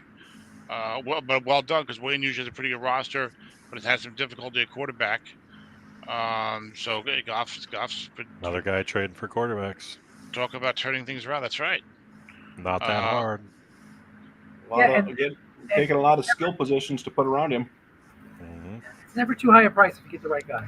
And he paid a couple first round picks plus a player, a tackle that I think Caleb McGarry. I think he gave a 3 first round picks, didn't he, Michael? No, He 2. gave up 2 firsts and Caleb McGarry. I almost got him for a second the year before that, but I went for Dak. Okay. So either way, a bargain for Wayne would have been a super bargain for Nathan. If I had only known. I like Jalen Hyatt in the 4th round. I picked him up in Autumn Wind. I think Tim has some good things to say about him too. Yeah, very good speed, good average, decent for the year, but hopefully he'll be good long term as well. Zeb sees big things for the Giants, so that's a good thing. I don't know if I don't have a lot of. I mean, Jalen Hyatt to me kind of feels. I mean, a couple of years ago I picked up Donovan Peoples-Jones and Jalen Guyton, who had great cards for the year. I love those cards. And I'm kind of afraid that Jalen Hyatt's going to be kind of the same kind of, 1 or 2 good years, and I just don't know if he's a complete receiver. Fair enough. He'll get the opportunity though in that offense, so we'll see what happens. I think Drew Sanders isn't bad coming off of injury though, right? Yeah, he'll be out for the year, but he had good numbers and a starting position, I think, in the offing possibly. So, yeah, that's always nice to get that type of bounce back. Well, they're saying he might come back at the end of the year. Okay, he was out for a while. I like Kelly Ringo. He's the guy that comes on the field in the nickel and plays boundary for the Eagles. He had pretty decent numbers across the board, and guys like that, they can develop into starters, I think, pretty easily in a couple of years. I would think. That's my theory anyway. He was a guy on my board that I was hoping to get somewhere in there, but it didn't work out. Tucker Kraft, number 2 tight end on the Packers, but he's supposed to be good. Dennis, tell us about Zach Charbonnet. Dennis has left the building. No, I just muted myself. Charbonnet, he'll come in passing situations. K9 has been underwhelming as a strat running back. Part of that, I think, was due to the way they ran him. They ran him a lot up the middle. He didn't really get into the edge. I'm excited to see what happens with him with Ryan Grubbs. Again, I talked about him earlier, doing a lot of jet motions and just jet sweeps and motions and moving guys around. We'll see what happens. But do you see this? Do you see Walker and Charbonnet in a timeshare, or do you see Walker as the clear lead back? Walker as a clear lead back, Charbonnet coming in either when he's hurt or in passing situations. Okay, all right.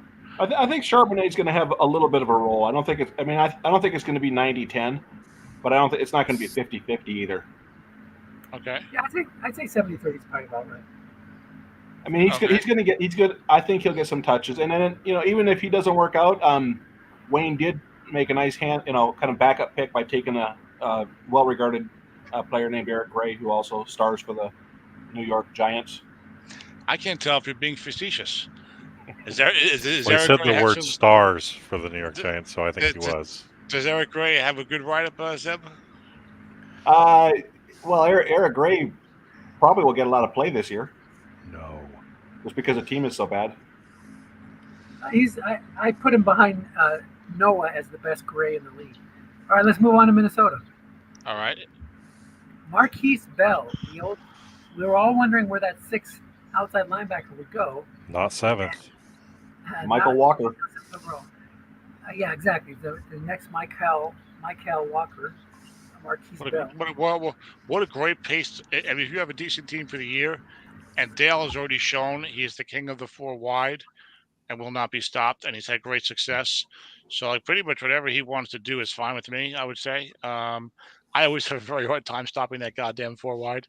You know, I had a solution for that. When he's running it. What was that? Well, I was going to run the dime. Sure. It's been outlawed.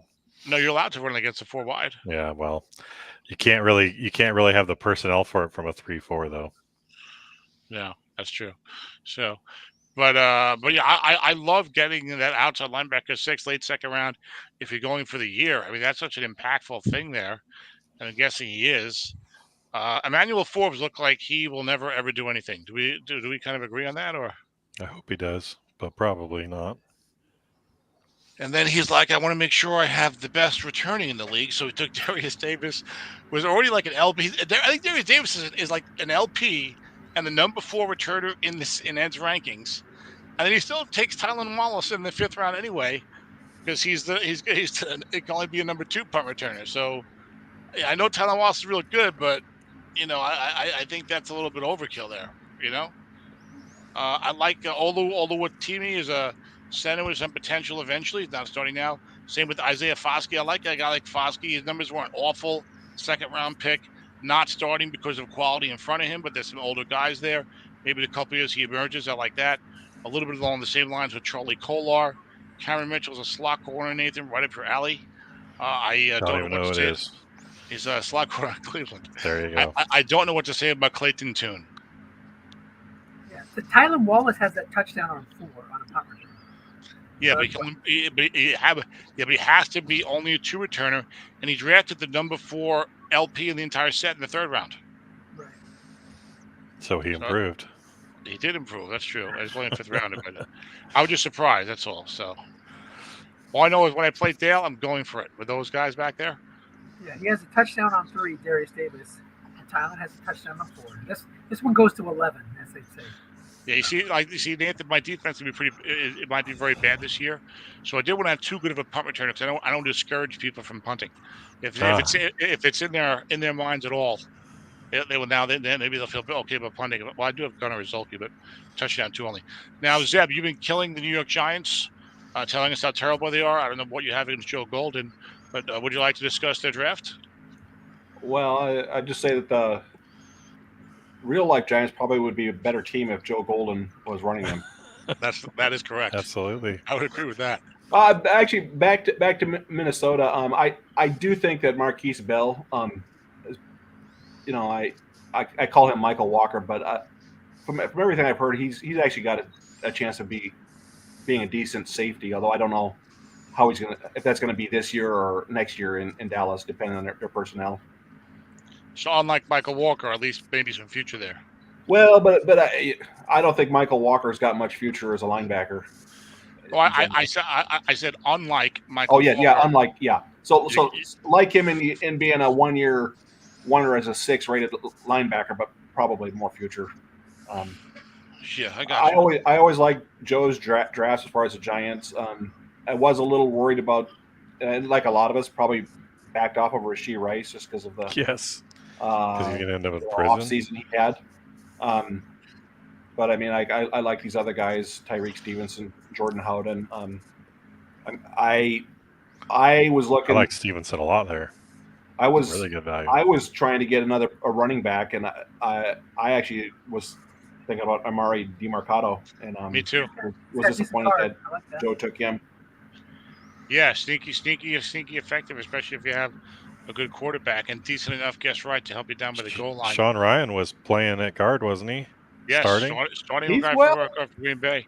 They're saying he might be doing like they might even like rotate them on series. Him and Jordan, the rookie, Dan Morgan.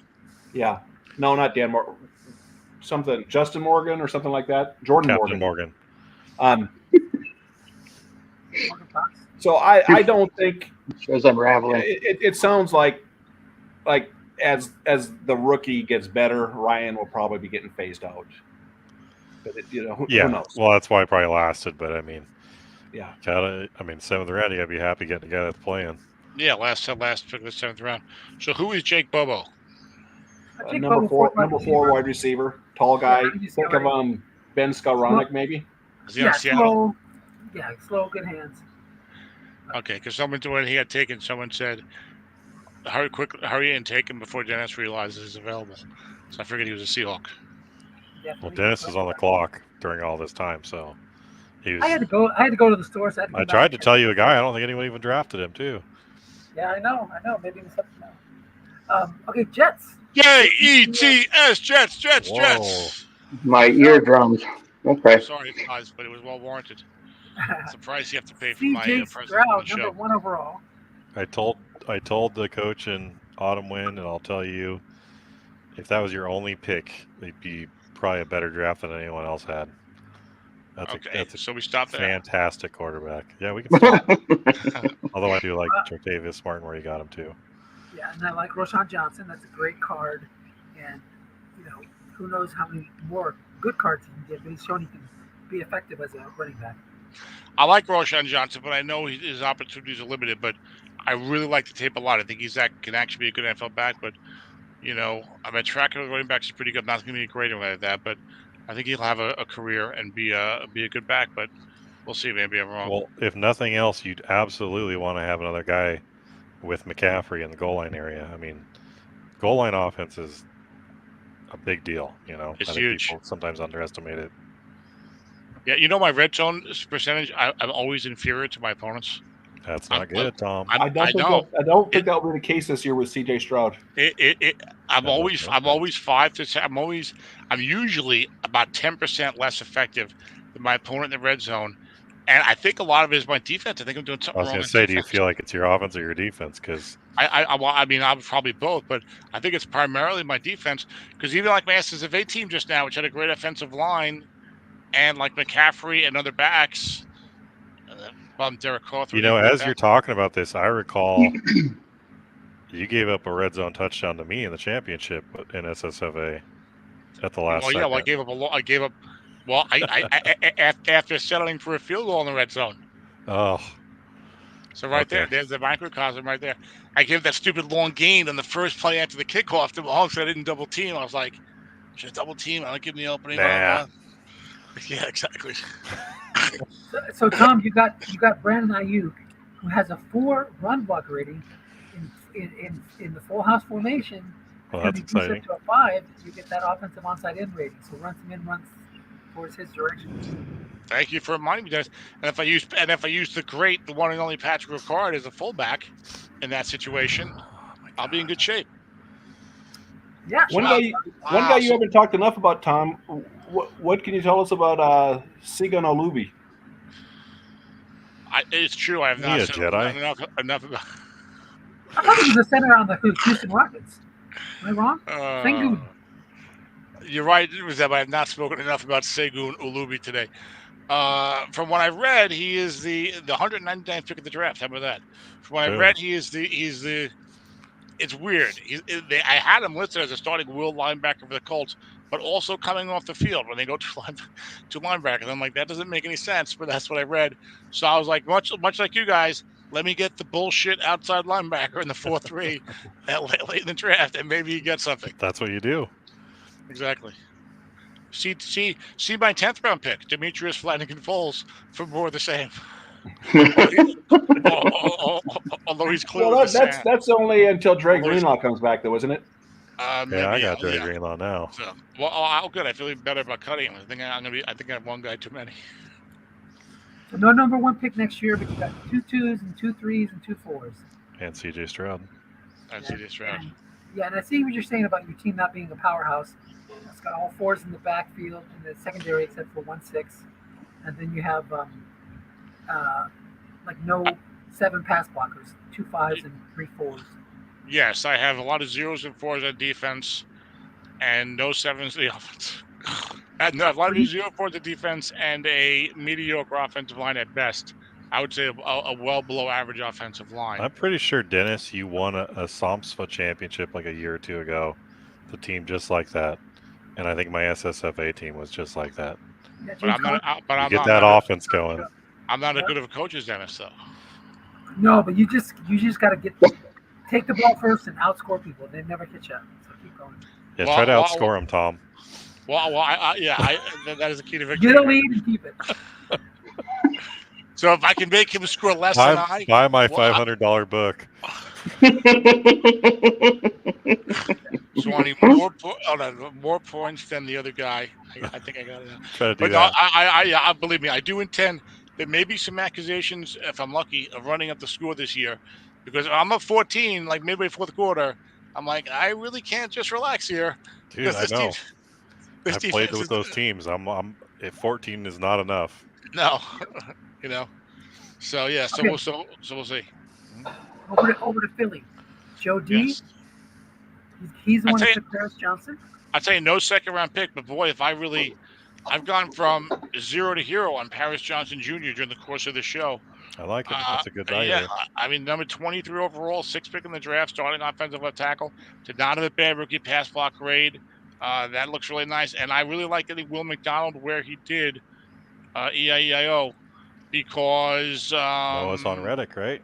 Hassan Reddick will probably never play for the Jets. We were mentioning how things go for Jet fans, Dennis. Well, I mean, he really went after pass rushers there, didn't he?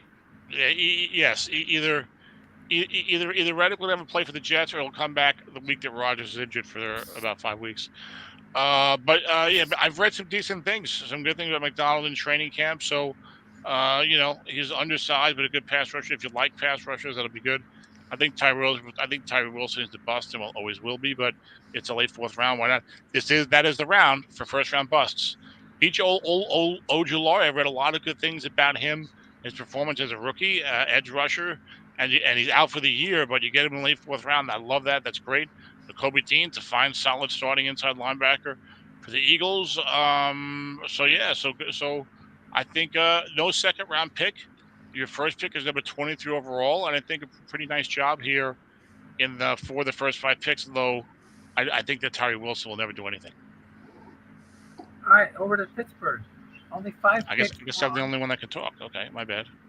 Wow. I just thought it was interesting that it was not what do you say, like a real well-rounded group there following Paris Johnson. Definitely concentrating on one aspect of his team. Maybe he's going for the best player. It could be, and then he took maybe he just had a real weakness there too. I haven't sat and looked at the rosters. Yeah, I know what you mean. I barely looked at my team until this week. All right. Pittsburgh Steelers.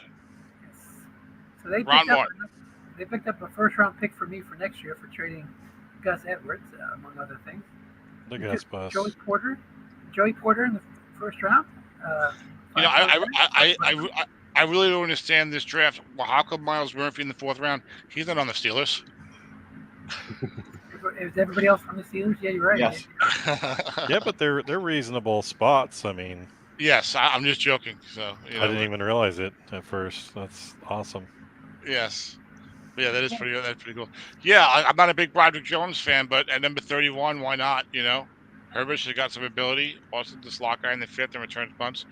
That will be ironic if Miles Murphy turns out to be the only successful player he drafted. That would be ironic, yes. And after he pummels Russell Wilson into the turf with numerous sacks this year. If he can get out there. Who, Russell? Yeah, well, he's an old man. Calf injury. Is it a calf injury? It's a calf injury, yeah. Calf injuries linger, man. Yeah. Well, maybe they're going to nip it in the bud. Sit out for the you know what you got to do, Nathan? You got to tough it out, but you need a quarterback that has that toughness, You might need to be worried about CMC. I think he's got a calf and Achilles. Yeah, but you already told me you already told me he's on the verge of being washed up. So no, he's got a couple years. Well, he's a dominant player. We were discussing trade. We were discussing trade for McCaffrey, and you're like, "Hey, he's about ready to start declining." He is. He's 28. So I realized, you know what? Coming off 250 carries or whatever it was. So I realized, you know what? I better get a good team now. So it's because of you, Nathan. I am thrilled for you that you got Stroud and that you get to use McCaffrey. Why? I told you, just don't sit there and not have a quarterback with that card. That's why I wanted you to trade for like Derek Carr or something.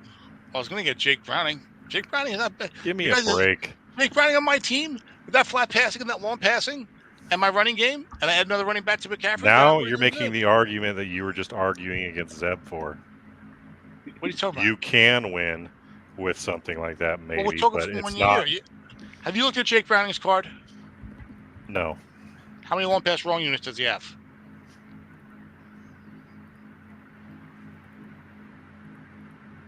There you go. 14 long pass wrong units. Maxed out flat pass, except the slightly interception is on 10. His short pass is not good, but you know of all people, if you can run the ball and have a quarterback who's good flat and long, that's pretty good. Maybe that's why your goal line offense isn't very good, because you like that kind of a quarterback. That could be. Well, we can't always. I wonder if it was better when I had Andrew Luck for what, maybe 3 or 4 good cards. So you get yourself a real good field goal kicker, and then you're in business with that guy. Oh. Hey, Janice. Yes, sir. Dennis. No. Two words, Dennis. Joe Sardo. Maybe he was the smartest of them all. Yeah, he picked him. He did. Oh, Jake Browning? Yeah. Yep. Okay. Among other weird picks. Oh, well, hold on. What round, though? Probably a second, It was. Top Second of the round. second. because he Second took Marquise round. Bell in the first. So He took who in the first? Marquise Bell. Like 1-8. All right. A little high for those It picks. was a little high. I'm not- It's double counting league. I'm He's not going doing for the year. I'm not doing I all the can't- win draft recap shows, thankfully. I can't Right. speak to whether or not he was a little high, but that would explain it. That's true.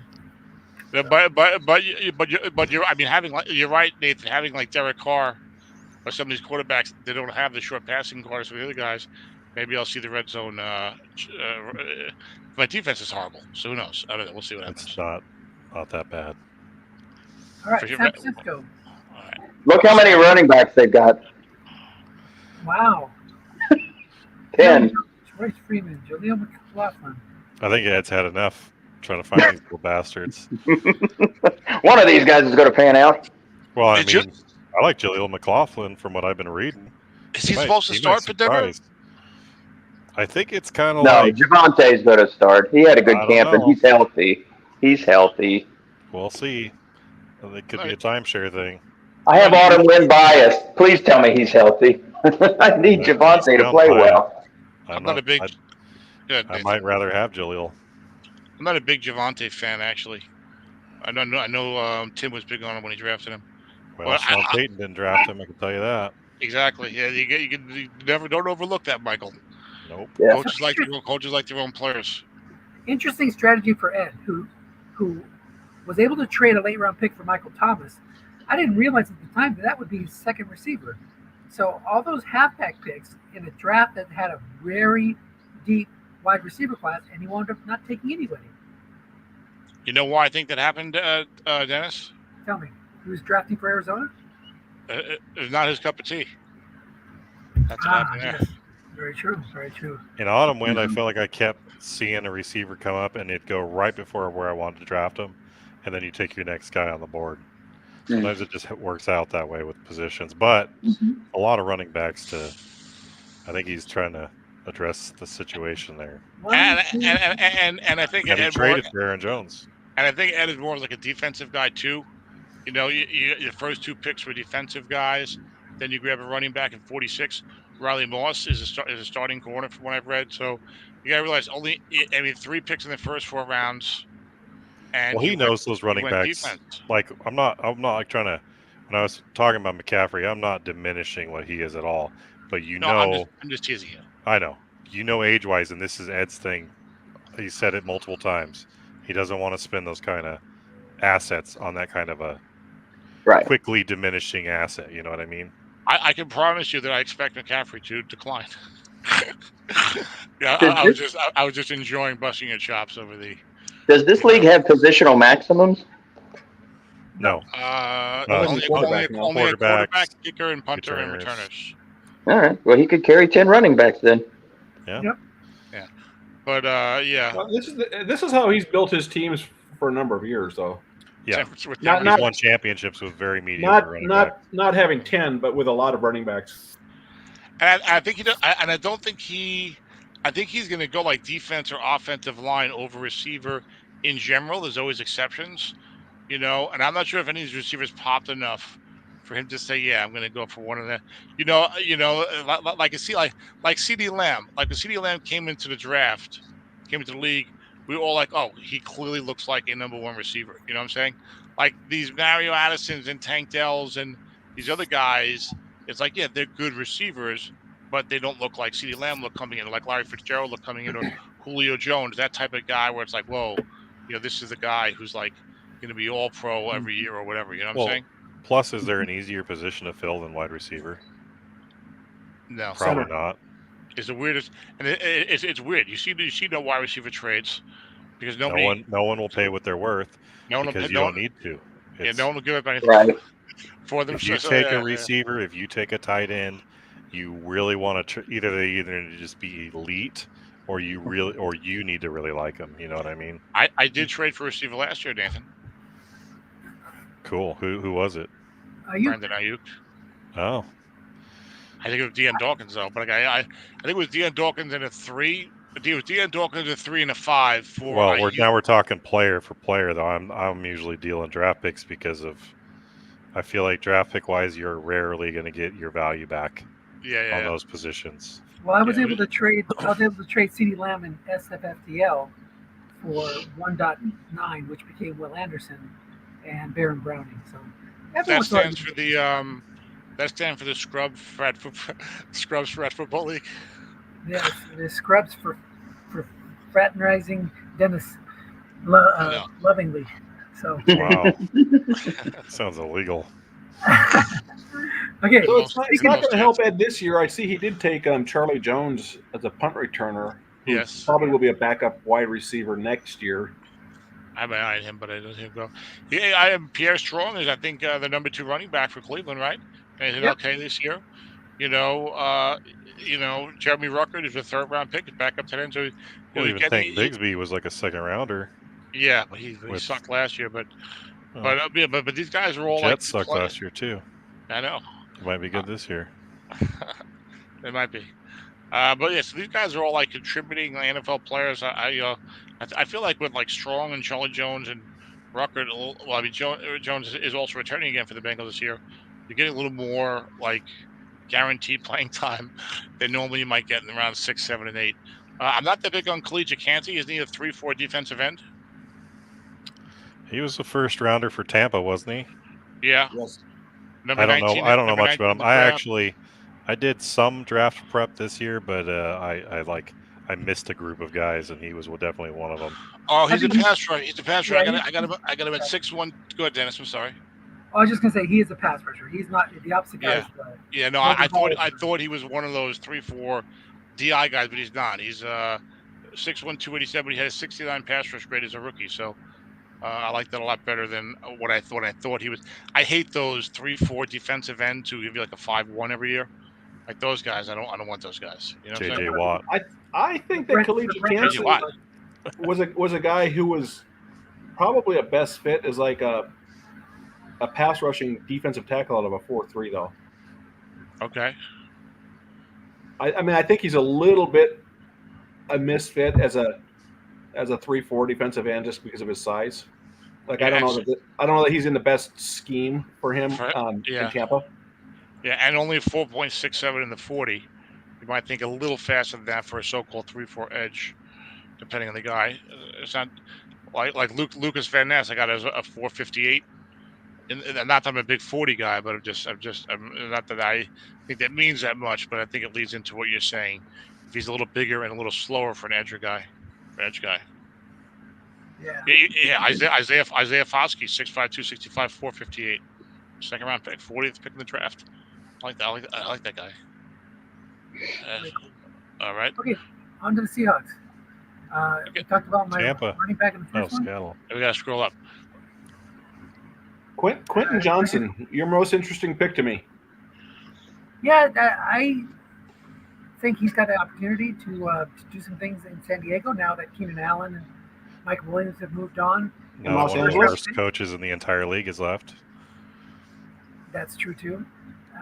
Say it again, Zeb. In Los Angeles, you mean? Yeah. No longer in San Diego. Oh, I said San Diego. Sorry about that. Well, they'll always be the San Diego Chargers to me. I know. So so I think that Tim also said some good things about him in his autumn win write-up. I think at that time I had a couple of other receivers that I had my choice of, but I went with Johnson. So we'll see. What do you The guys thing think? of it, I mean, I did not scout. I did not scout receivers, so I can't. Usually, I'd have an opinion on receivers. You know, I like looking at receivers. The only thing I would say is I have rarely read such hatred or vitriol for one player as Quentin, non-quarterback, as Quentin Johnson, who coming in his rookie season. Apparently, he was dropping everything. So I think hands are the big problem with Mr. Johnson. And and up before today, supposedly they had both Lad McConkey, the rookie, and some other rookies starting ahead of him. But now I see him listed in the starting lineup. So that's good at least. But again, fourth round. What did I say? Fourth round is the home for. Yeah, I don't mind it. I don't mind that spot at all. I No, mean, yeah, I agree. Fourth round is a home for first round picks that really struggled as rookies. You know what I'm saying? I want to see him have one more year with a real coach before and a lot of the other guys, you're like, yeah, they've got, as far as receivers go, from there on down, I probably would have taken him. I'm looking here, Yeah, but I don't have a Yeah, so problem with you him. maybe Trey Michael Tucker, but Wilson. his upside's not nearly what Johnson is. No, I have no problem with him there. I was just pointing out how maligned he was. I was Yeah, I was struck just by it as referring I was to doing my what Dennis research. said about at that spot. That's who he liked at receiver. Yeah, I mean the other guys that were there, Trey Tucker, He would have been the only one for me that I would have been. But even then, it's like I'm looking for, that's just a specific type of receiver. He's not going to be an all-around guy. Yeah, and the Chargers, have a quarterback. Oh, what do you guys think about it? He's a little better than the Raiders quarterback. Yeah. What do you guys think about Anton Harrison? Tackle. I think I had him pretty high, actually. He's a right tackle, right? So, I don't know, for me, like early second round for right tackles, and like these tackle grades, they were so terrible for PFF, most of them, including Anton. But someone else said that they've read good things about him this preseason. I think someone here, maybe Zeb. Someone said they read good things about Anton Harrison. That was the first tackle taken in autumn wind by me, actually, and I agree. I did read a lot of good stuff about him actually in camp. Care that he jumped line from the other three tackles who were selected in front of him in real life. Again, if Strat saw something in him that gave him a 5 pass block grade, even though PFF didn't seem to match it. Tom, if you look, the numbers are pretty mediocre, but for whatever reason, Stroud felt like he gave him a 5.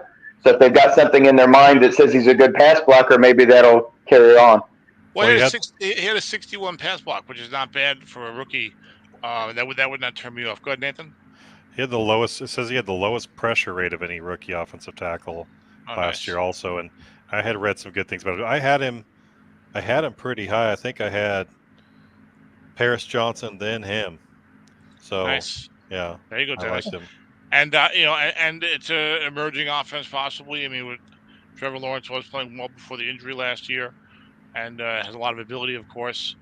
Like 5 years ago, I was reading all those like local papers and knowing all these guys inside and out, and having a guy being a first round pick and then reading really good things about him the second year in camp, even if he struggled the first year, that was always very encouraging, and I think usually ended up working out. If you can tell when you're reading something that's fluff or something that seems more substantive. Good deal. So on to Tampa Bay. We talked about Tyjae Spears pretty lengthy. Jack Campbell was, I think somebody in the draft said that was the last first round grade. He's a pretty solid player. Yeah. Got nose tackle and Mazzie Smith. Wanya Morris, who was the backup left tackle for the Chiefs. Yeah, Mazzie Smith that late seems like a pretty good deal. I mean, he wasn't great, but I mean, he's a first round D tackle, and you talk about a position where sometimes those guys start slow. Usually D tackle is one for me. I always think is a slow starter. Takes forever. You just don't get very many defensive tackles who right out of the gate put up good numbers. It takes several years for them to develop. Even Jalen Carter wasn't dominant last year. He was good. Well, I mean, you look at who was that guy for the Bengals back in the day that was just dominant after Dan Wilkinson? No, not that long ago. Maybe in Gronk's draft. Oh, DJ Reader? DJ Reader? No, that wasn't in Gronk's draft.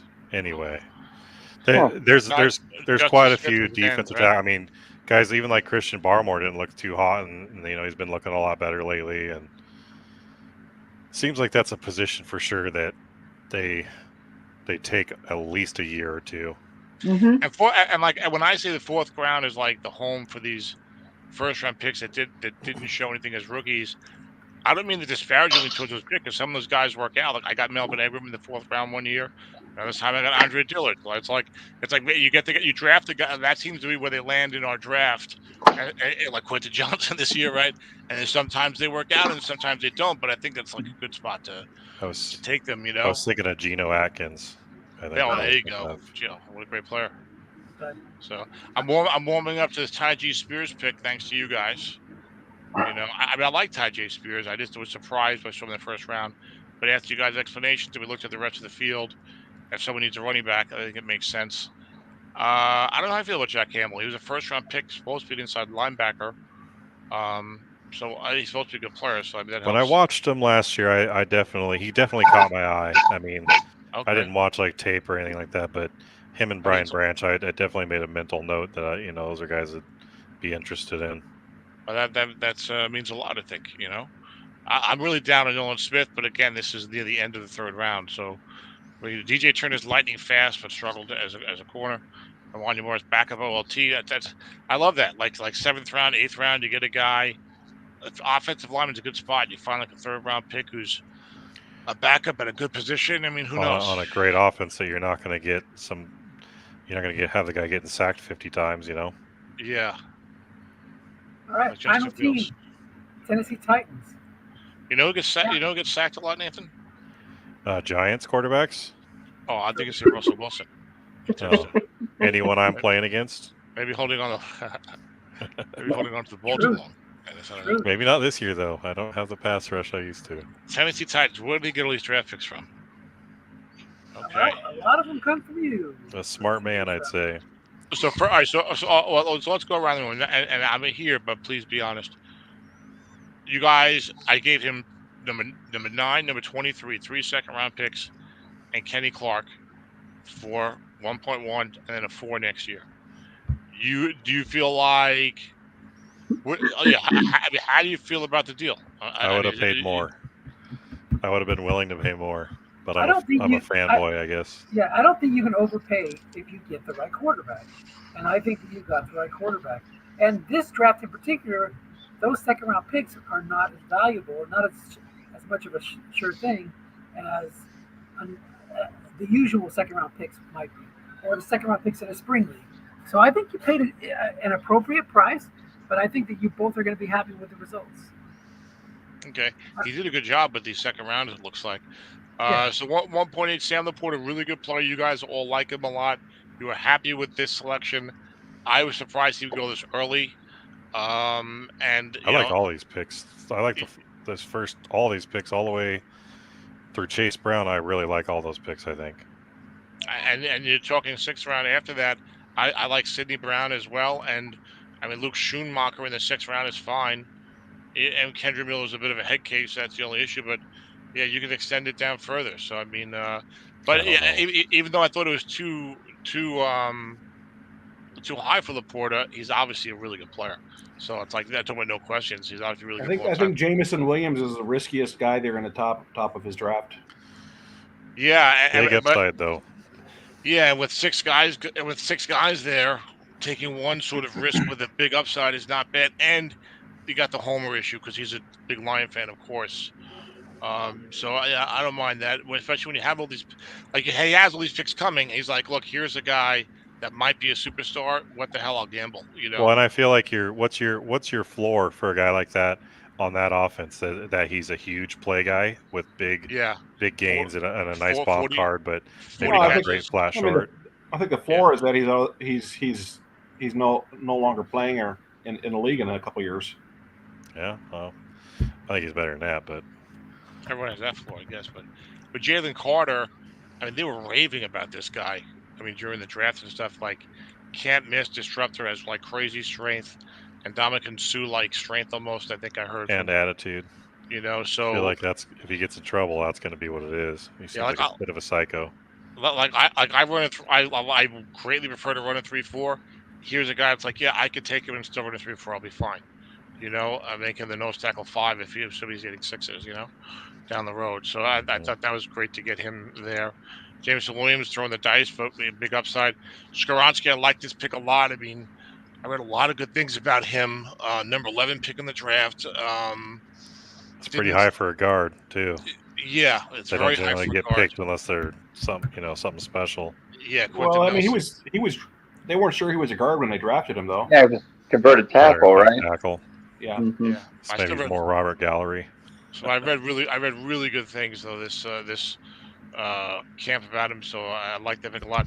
Matthew Bergeron was also highly regarded. Atlanta's line is pretty decent. 30th pick of the draft. Didn't have the greatest grade last year, but I don't know. The second I round like is him. different, I had him fairly high, probably higher than a lot of other people. He was my third guard. I had Skoronski, Steve Avila, and then Matthew Bergeron, and I liked him too. I would hope to get him later, but I think, because I said the quality of the players in this draft wasn't what I'm used to, so I think some of these guys rose higher than they would have in other years. But yeah, he's a left guard too, which I like. Jaden Reed, I was concerned more of a slot guy, maybe more below average, but then he has a 70-yard touchdown Sure looked good on opening night, so maybe he's emerging from that group of Green Bay receivers. That was the biggest downside, is all the competition. Yeah. Honestly. Well, and the other downside is Jordan Reed's knee right now. Jordan Love's knee. Yes. Thanks for bringing that up, Zeb. I appreciate that. I have been frozen tundra. Chase Brown. I agree with you that Nathan Chase Brown's interesting. He's supposed to be a really good receiving back. And who's the Bengals lead back right now? It's a rookie or? Oh no. Yeah. Zach Moss. Didn't they? Zach Moss. Yeah. Okay. Yeah. Okay. The only thing I like is that offense throws the ball so much. It's like your running back has to really go off. I like Chase Brown's in this spot in particular. This part of the draft. I mean, of all the running backs, after I don't know, maybe Tyjae Spears or something, and Jaleel, I'd say he's the one that I could see coming out with something real good. Give me a little Danny Woodhead action, or I don't know. I mean, one of the receiving running backs. He could be. No, I think he could be. Have a good running card too. Yeah. Okay. Sidney Brown is a backup safety with some good stuff that I've read. Thinking his numbers and then maybe his pre-draft. I forget. Well, that's actually Chase Brown's brother, isn't it? Is it? I think so. We need to talk to Mick about this. Maybe Mick knows the Brown family. I'll have to find out about that. And then Luke Schumacher, I don't know. He didn't seem to do a lot as a rookie. I know they got Jake Ferguson, but this second-round NFL pick, 2 tight ends works. It's the 6th round. I would think that's a really good spot to get him. He was on my radar there. Okay. And then the rest, who cares? It's all good. Yes, I thought he did a solid job. I mean, it'll be really interesting to see what this reminds you of. Do you remember, Dennis, in the SSFA? Jay and I were bidding heavily for Peyton Manning when he was coming back with the Broncos, right? And it was huge deals. And we were both trying to trade from. I don't remember who we were getting him from. We were both trying to trade from this other guy. I won the bidding, and then 2 years later, we met in the Super Bowl. And it's like I got Peyton Manning, and he had Mike Leonard because he won that game. But it's so his team went a different route than mine did.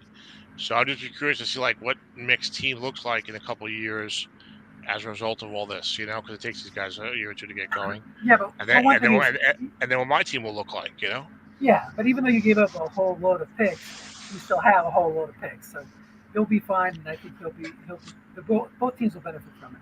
Well, it's one thing when you make a move when you already have some depth. For once, my team actually had some extra picks and a little bit of depth.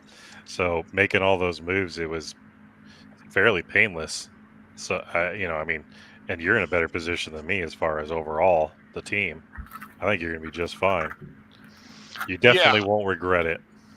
I know. I feel very excited, which is should be a very dangerous position to be in because things have not gone well. You're a Jets fan. Yes, SSFA, I'm good to go. But to me, for this team, has had some trials and travails. So, by the way, Good. Chase Brown and Sidney Brown are identical twins. I was gonna say check their birthdays. Wow. Maybe they're twins. Yeah, they're identical Because twins. they're in the same draft, right? It Wow. makes sense if they were actually brothers. Okay, That's good. guys, Thank you. Tony just pointed out that we have actually had a longer post-draft show than the draft itself. We are now 4 hours and 13 minutes into a draft that took 4 hours. That makes sense, though. Yeah. Well, I gotta go. You guys want to keep going? You could talk all week. All right. You could talk all week about a 3-hour football game. You can. I gotta go. No, Thanks, Dennis. We'll save it. We'll save Always it for good the to see you. season preview show. Yes. Yeah. Okay, you guys do that one on your own. All right. Oh. Congratulations, everybody. Thank you for participating, and I hope that at least one person watches this whole thing. I will. Surprised, though. Yes. All right, Yeah. guys. 2 of our usual viewers are here. So Exactly. it might make it They hard. lived it. All right. Yeah. Take All care, right. guys. Thanks a lot for hosting, Dennis. Later. Thanks, guys. Had a good you. time. Thanks. Later, guys.